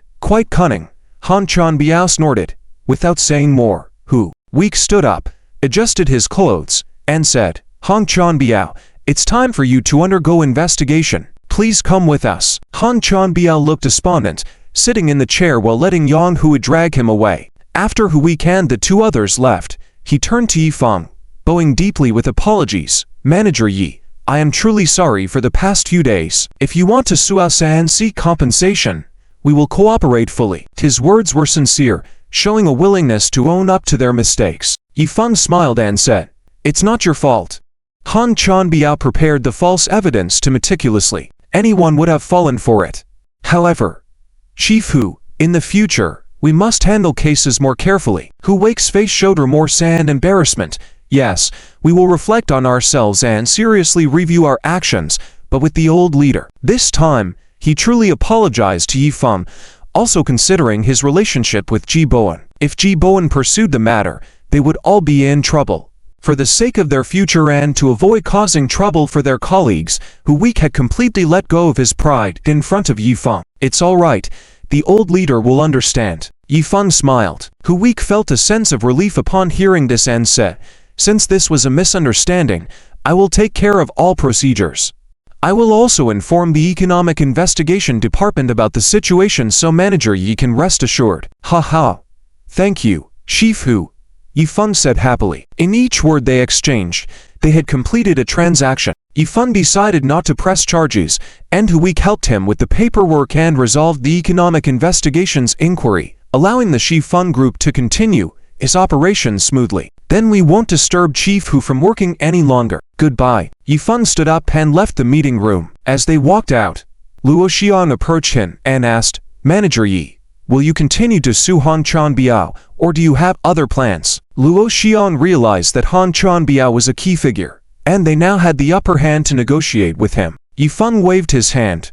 No, we will continue the lawsuit, add more charges, and involve the prosecution to pursue criminal charges as well. When we act, we must be thorough. He has no choice. He must either cooperate with us or stay inside for the rest of his life. Hearing their conversation, the three men behind them couldn't help but shudder. This young man was ruthless. Late at night, at 11 o'clock, inside the City Record Investigation Department, Hu Wei and Yan Hu were interrogating Han Chanbiao in the questioning room. After a busy day, they still hadn't extracted any useful information from Han Chanbiao. Han Chanbiao kept repeating apologies and regrets, but didn't provide any other information. Hu Wei rubbed his temples, saying, Han Chanbiao, you don't need to deceive me.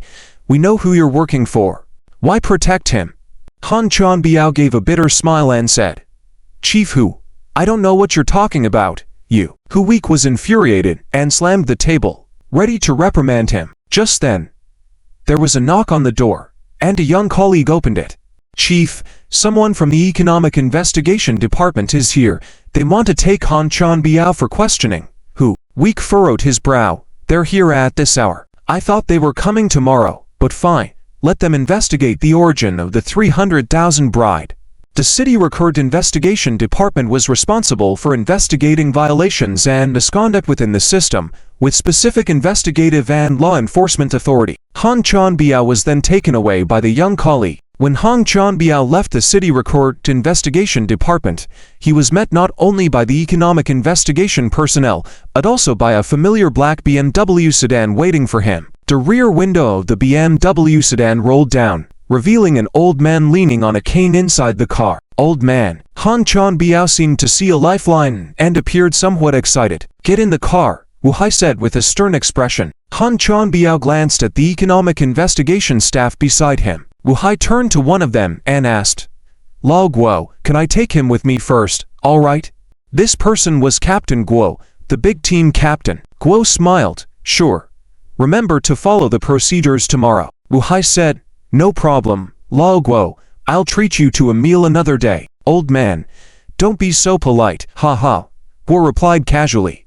Upon hearing this, Han Chanbiao thanked Guo before getting into the car. The BMW sedan left the City Record Investigation Department and didn't head towards the city, but drove towards the outskirts. Inside the car, Wu Hai leaned on his cane and asked solemnly, did you blabber inside? Han Chanbiao quickly replied, no, absolutely not.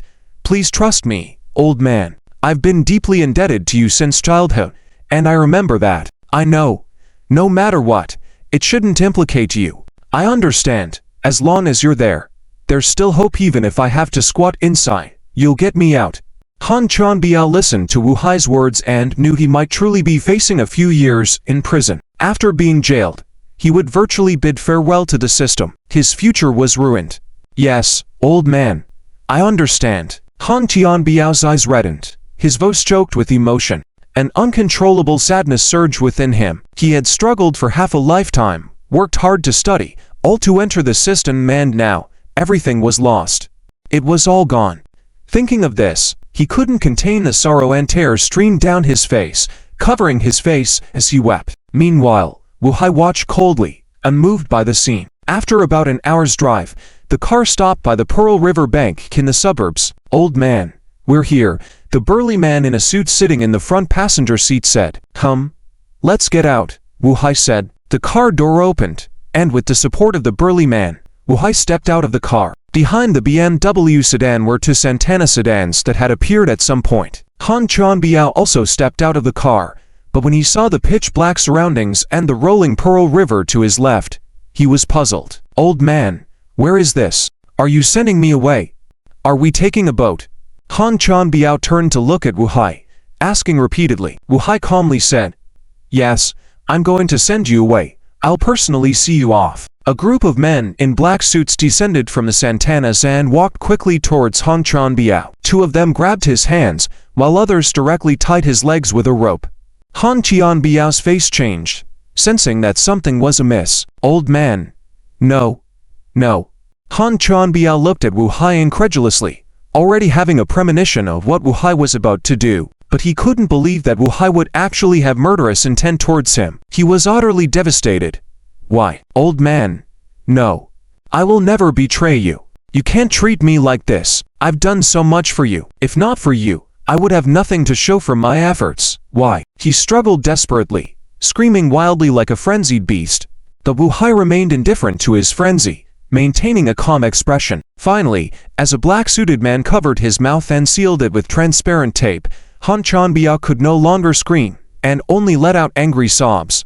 Four black-suited men lifted Han Chanbiao and headed straight towards the Pearl River on the left. With a dull splash, the sound of a heavy hit into the water filled the quiet surroundings. Wu Hai listened to the sound of the water falling, fleeting, and in a moment, he was engulfed and disappeared in the rushing river. Only dead people won't betray, Wu Hai muttered as he gazed at the river. He had reached the position of the Boat King, dominating the Pearl River Delta, never relying on kindness or compassion. He also believed that Han Chanbiao hadn't exposed him, but that person couldn't remain alive because as long as he stayed alive, he would be a bomb waiting to explode at any moment. This had nothing to do with trust anymore. After a while, a group of men in black suits returned, with the burly man who had been sitting in the co-pilot's seat laughing. Old man, it's been taken care of. The burly man was muscular, with arms almost as thick as other people's thighs, looking like a human gorilla. The words were said nonchalantly, as if they had just killed a fish. Well, a dog. Go to Chiabiao's house, tidy up, take his identification and cash. I will inform Guo Warren that he has fled. Let him be wanted, Wu Hai instructed. These days, the number of people who fled to Southeast Asia after committing crimes was countless, creating many unsolved cases. It was almost impossible to investigate. Kengu said, Yes, old man, I know what to do. He had long been skilled at doing these things. Old man, why not just get rid of that young brat, surnamed Yi, once and for all to save the trouble? Kengu advised. Since following Wu Hai, he had never seen anyone dare to call Wu Hai boss. That would be too arrogant. If it were up to him, in his opinion, Yi Feng would have died many times over by now. Wu Hai's face darkened, and after a moment of contemplation, he said, It's time to be flexible. With Ji Bowen standing behind Yi Feng like a big Buddha, it seemed the old tactics of framing might not work anymore. Such methods were 100% effective against businessmen without a strong background. If the background wasn't solid, they would end up being destroyed sooner or later. But Ji Bowen wouldn't let anyone easily mess with Yi Feng.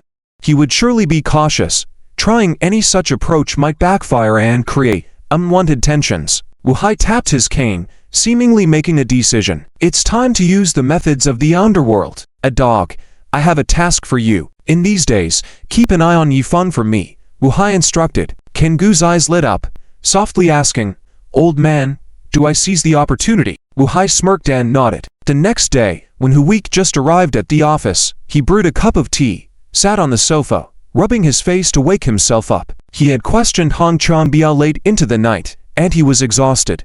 But he believed that as long as he could dig out some information from Han Chanbiao, he could follow the trail and eliminate a nest of worms. Knock, knock. Yan Hui knocked and entered, with a serious expression. Old Hu. Something has happened. Hu Weik smiled bitterly, picked up his teacup, and said, What has happened now? Yan, can't you share some good news? Tell me, who is reported this time? Yan Hui shook his head, with a serious expression. No, Economic Investigation Unit informed us. Han Chanbiao escaped last night. What? Han Chanbiao escaped?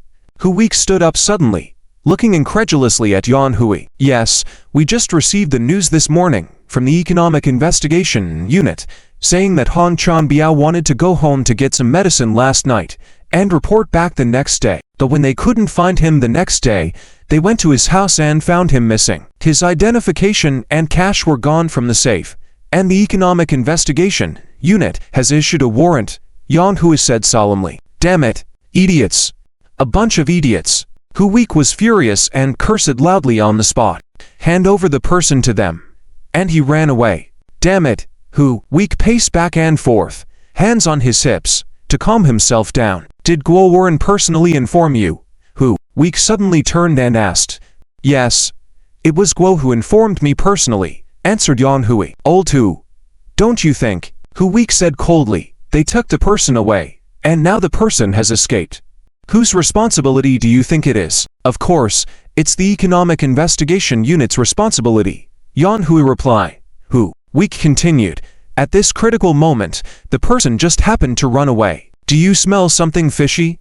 Yan Hui was puzzled, thought for a moment, and then his eyes widened in shock. Could it be that Guo Wu is connected to Yifeng's case? Old Hu, are you suggesting that Guo will let the person escape? He is so bold to do that. Hu Weik stared at him, questioning, is he that audacious? Yan Hui smiled bitterly. But we don't have evidence, can't we just question him directly? It doesn't follow the procedure. Hu Weik clenched his fist, gritted his teeth. Right, exactly. He's counting on us not having evidence, so he can't be touched. This bastard. I didn't expect him to be a worm too. Yan Hui helplessly said. Yes, now that Han Chanbiao is gone, all the leads are cut off, and without Han Chanbiao, we lack crucial testimony. This case has hit a dead end now. Hu Weik took a deep breath, trying to suppress his erupting anger, prevent himself from being clouded by rage, and regain his composure. After a while, he sat down, took a sip of tea, and said, Go, inform Yifan about this news. Also, tell him about my speculation, he added.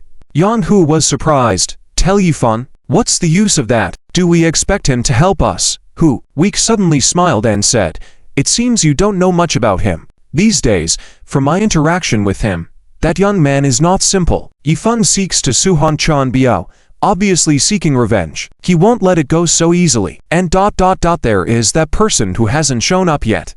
In Guo Wu's case, maybe he can really help us. Guo Wu is convinced we can't trouble him in the matter of Han Chanbiao. At most, give him a warning within the system. But our goal is to follow up on the Han Chanbiao case, right? No. Our duty is to root out the worms. If they are not within the system, they are our target. Hearing this, Yan Hui suddenly realized, right? Why didn't I think of it that way? Well, I'll contact Yifeng right away. Yan Hui sighed. The world is truly miraculous. A few days ago, we were questioning Yifeng, and now we need to ask him for help. That's the cycle of karma. Old Hu, are you embarrassed to make this call? So you want me to do it? Embarrassed that his thoughts were exposed, Hu Weik smiled awkwardly and cleared his throat. Ahem, you go make that call. Why make a fuss? Yan Hui chuckled. All right, I'll handle it. Who says my face isn't thick enough? In West Fun Group's office, in Yifeng's office, a meeting was being held, with Wan Tai, Tia Yue, and others in attendance. The work at the shipyard has been delayed for a long time. You need to speed up the progress. Get the Inland River project from 1,000 tons to 5,000 tons up and running as soon as possible. Recruit more workers, prioritizing laid-off workers, Yifeng said. Right now, the shipyard is very short on people, especially skilled workers. Yue, you need to come up with a training plan for hiring and training, and learn from Old Li and the experienced shipyard workers, Yifan told Jia Yue. Okay, General Manager Yi, I'll draft it within 3 days and have it ready for internal discussion, then submit it for your approval, Jia Yue replied solemnly. His response was excellent, giving himself a time limit, mentioning that it needed everyone's input for discussion and approval. Just ending with "I will show boss" you might seem like an ordinary statement, but it showed he wasn't just idling while in the system and that he was considerate. Yifan couldn't help but smile, saying, "All right, I trust in your abilities." Jia Yue also smiled satisfactorily. Suddenly, Yifeng's phone on the table vibrated. He took a look. "I'll take a call." Yifan answered the phone, smiling. "Leader Yan, what are your orders?" "Yi General, don't call me like that, it's awkward. There's something urgent, I think I should tell you," came Yang Hui's voice from the other end of the phone. "Please speak," Yifeng said with a smile. As Yang Hui spoke, Yifeng's smile on his face immediately disappeared, and his brow furrowed.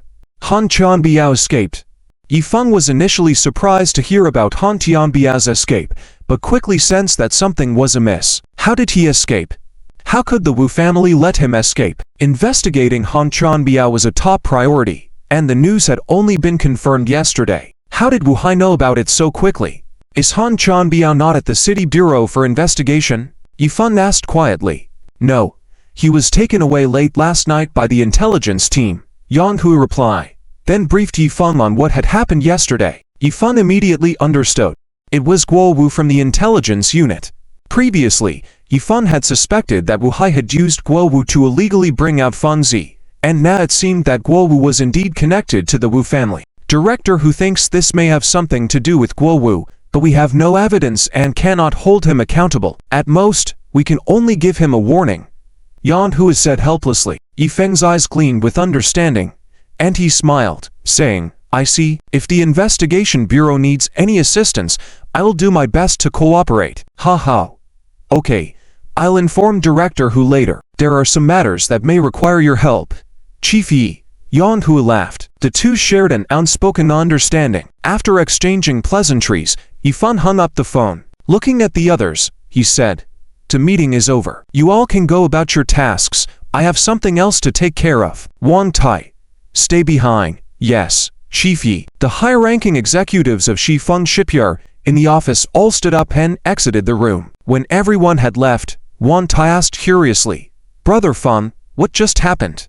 Yifeng squinted his eyes and said with a smile, the investigation bureau said that Han Tianbiao has escaped. What?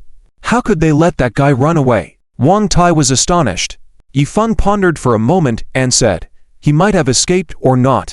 It's uncertain. I'll have Luo Luo check it out later. If Han Tianbiao wants to flee, the snakeheads in Guanxi will definitely receive the message. However, based on my knowledge of Wu Hai, how could he allow a time bomb like Han Tianbiao to remain? If I were Wu Hai, the best way would be to ensure that Han Tianbiao can never talk. With Wu Hai's methods, it's possible. Are you saying that Wu Hai might have? Yifeng waved his hand and said, it's just speculation. In any case, this lead on Han Tianbiao is cut off. If we want to take down Wu Hai, we'll have to find another way. We can only say that Wu Hai's methods are indeed formidable. He has been operating in Guanxi for many years, and his network of relationships runs deep.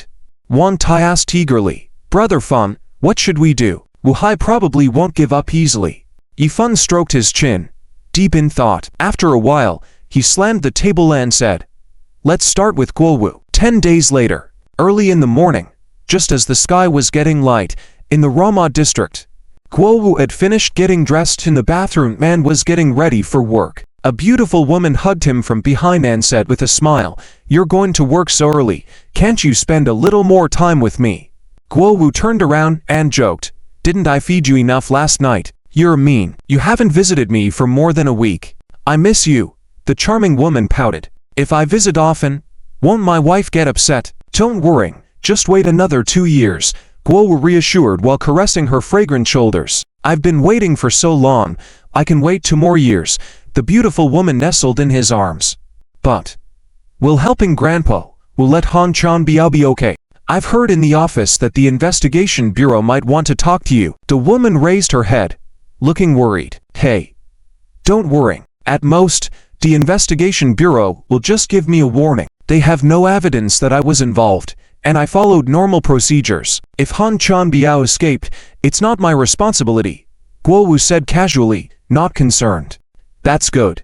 The woman smiled. After a moment of intimacy, Guo Wu finished grooming and opened the safe in the bedroom. The safe was filled with cash and gold bars, from which he took a stack of cash and put it in his wallet. Before leaving, Guo Wu kissed the beautiful woman and said, I'm off to work. Enjoy your break at home, and I'll come see you in a few days. I'll be waiting for you. The beautiful woman smiled coquettishly. Guo Wu left the house, humming a tune as he walked downstairs to the parking lot and drove off. However, on the other end of the parking lot, a pair of eyes were closely watching him. Guo Wu is meeting his mistress again, Big Head said, in the car. Let the others continue following him. We need to get to work, the man in the suit behind replied. The Ghost Hand's sixth brother has arrived, ready to move in at any time. Good.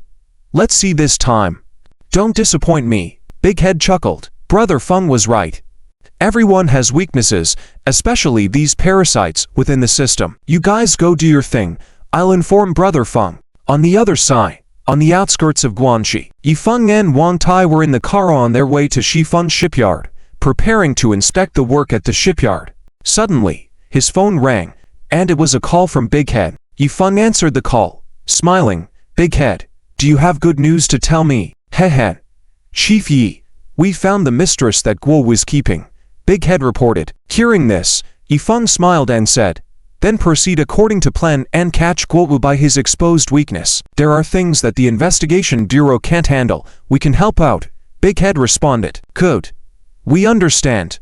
After hanging up the phone, Yifeng showed a smile. He was finally about to catch Guo Wu's vulnerability. Once Guo Wu became the breakthrough, they could pull out Wu Hai. When that happened, how could Wu Hai escape from the connection? Brother Feng, any progress on Guo Wu's end? Wang Tai asked curiously. Yifeng nodded, smiling. Yes, Guo Wu is keeping a mistress, and he's spending quite a bit. Moreover, he even bought a high-end property in the name of the mistress. With his salary, he can't even afford a toilet. That guy definitely took money. Given his relationship with Wu Hai, he must have taken Wu Hai's money. As long as we grasp Guo Wu's weakness, it's impossible for Wu Hai to hide in the background anymore. Wang Tai rejoiced, saying, that's great. We're finally going to expose that old fox, Yifeng sighed. Yes, it's not easy indeed. That old fox has hidden too deeply, and his methods are ruthless. To eliminate him, we need to use unconventional methods. It was the first time Yifeng encountered such a formidable opponent. Wu Hai, that old fox, was truly formidable. Just as Yifeng finished speaking, the sound of a car's roaring engine suddenly rang in his ears. Unbeknownst to him, a muddy truck suddenly rushed out from the left side of the intersection and headed straight for them. Be careful. Long Dao, the driver, shouted loudly, urgently turning the steering wheel, causing the car to drift. Longzhen, the co-driver, immediately rolled down the window to prevent the door from getting locked, making it hard to escape. Doom. Under Longda's expert maneuvering, the Mercedes-Benz managed to avoid a side impact from the truck, but it was still hit at the rear, causing it to spin twice in place. Despite the emergency, Londa managed to stay calm, rational, and control the steering wheel so that the car didn't overturn, coming to a stop. However, Yifeng and Wang Tai in a car were hit hard by the impact, causing them to be thrown around and dizzy from the tremendous force. What the hell is going on? Wang Tai subconsciously asked in shock. Lonzhen turned around and saw that, at some point, there was a bread van blocking the road in front and another bread van coming from behind, trapping them in a pincer movement. He felt a sense of impending danger. Be careful, Brother Feng. There's an ambush. Bread truck was blocking the road ahead, and the door opened. A group of men dressed in gray work uniforms poured out from the truck, each holding a shiny machete, exuding a powerful aura. Damn it, Yi. You're dead today. Give me a hold of him first. A tower-like man in the work uniforms shouted.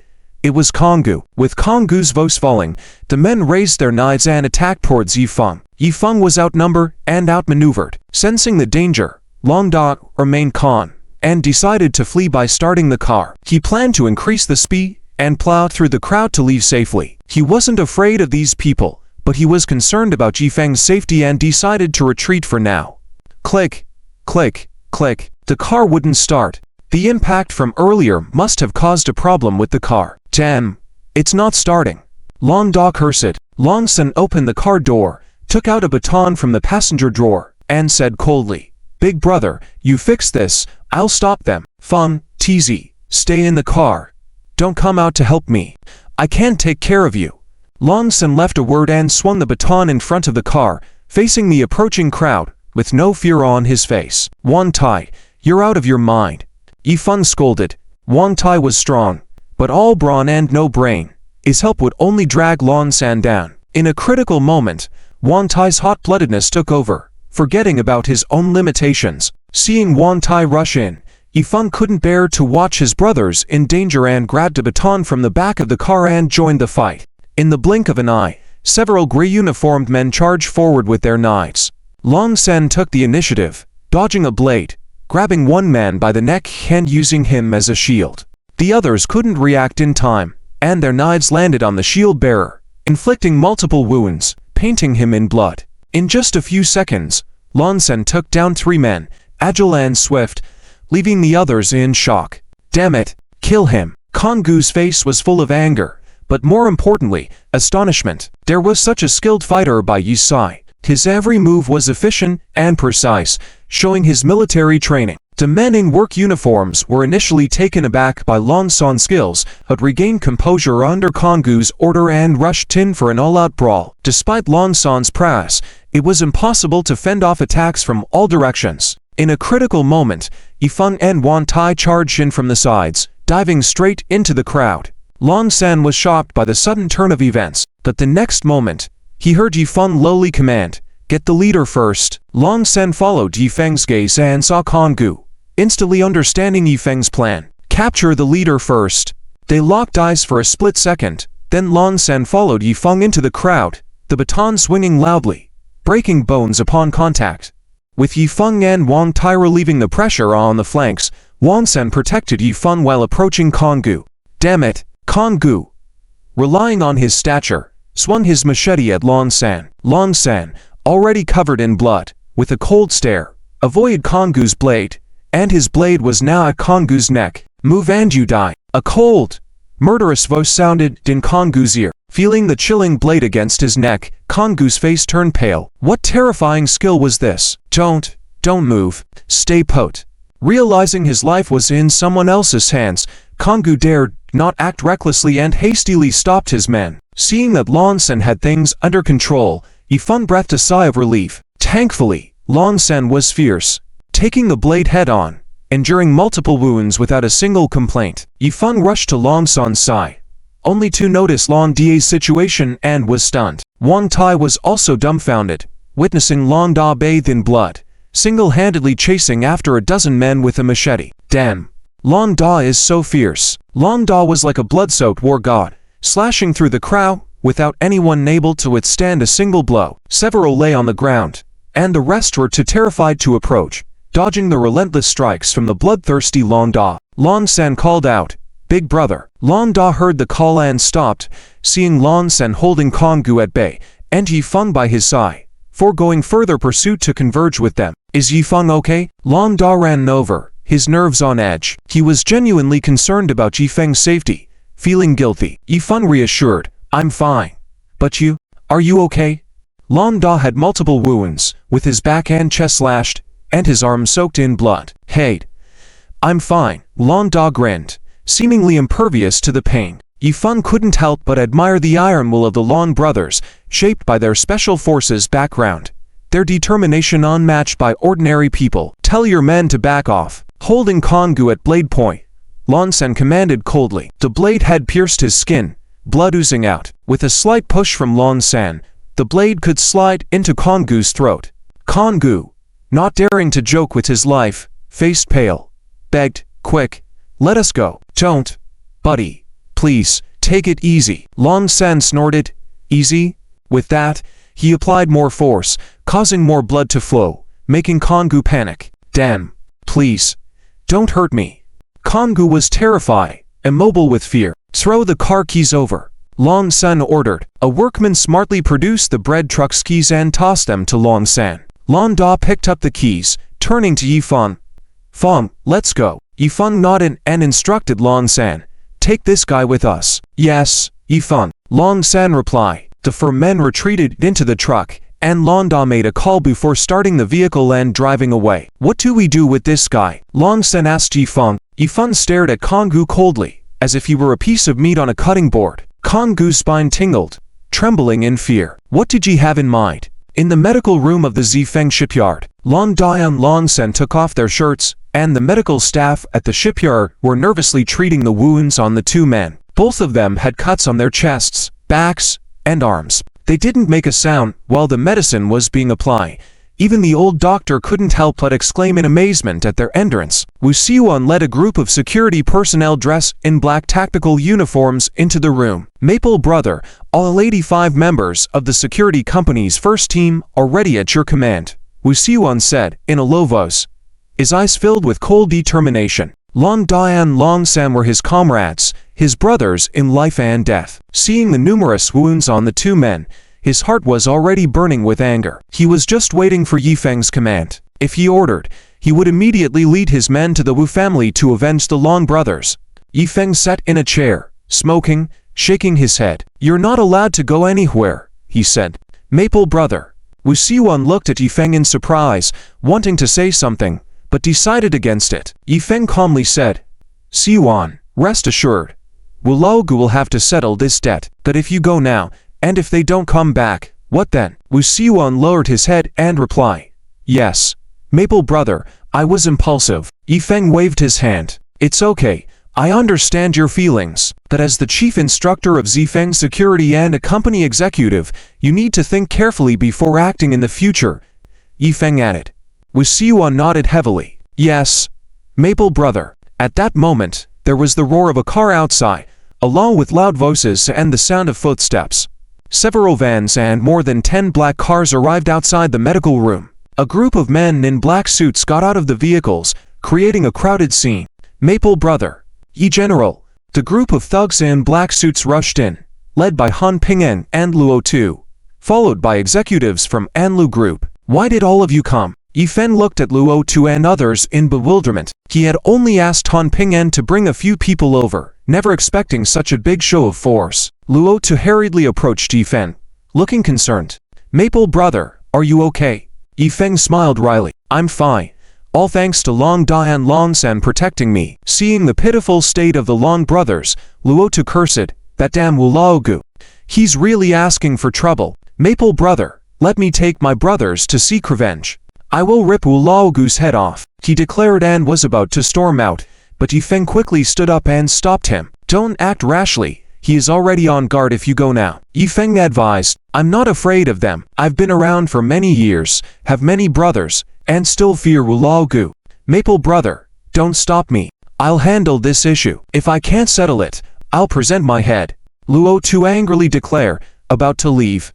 Hold on. Yifeng reprimanded loudly, his face showing authority. Luo Tu seemed to sense Yifeng's anger and immediately stopped in his tracks, not daring to move further. You're always so reckless. Can't you use your brain? Yifeng scolded. Today, no one is allowed to act recklessly. Luo Tu's face fell. But Maple Brother, Wu Laogu is coming for your life. Yifeng said coldly. I know, but my life isn't that easy to take. To, go outside and have the brothers disperse. Let them do what they need to do, Yifeng commanded. To scratched his head, not sure about Yifeng's intentions, but now everyone followed Yifeng's orders without protest.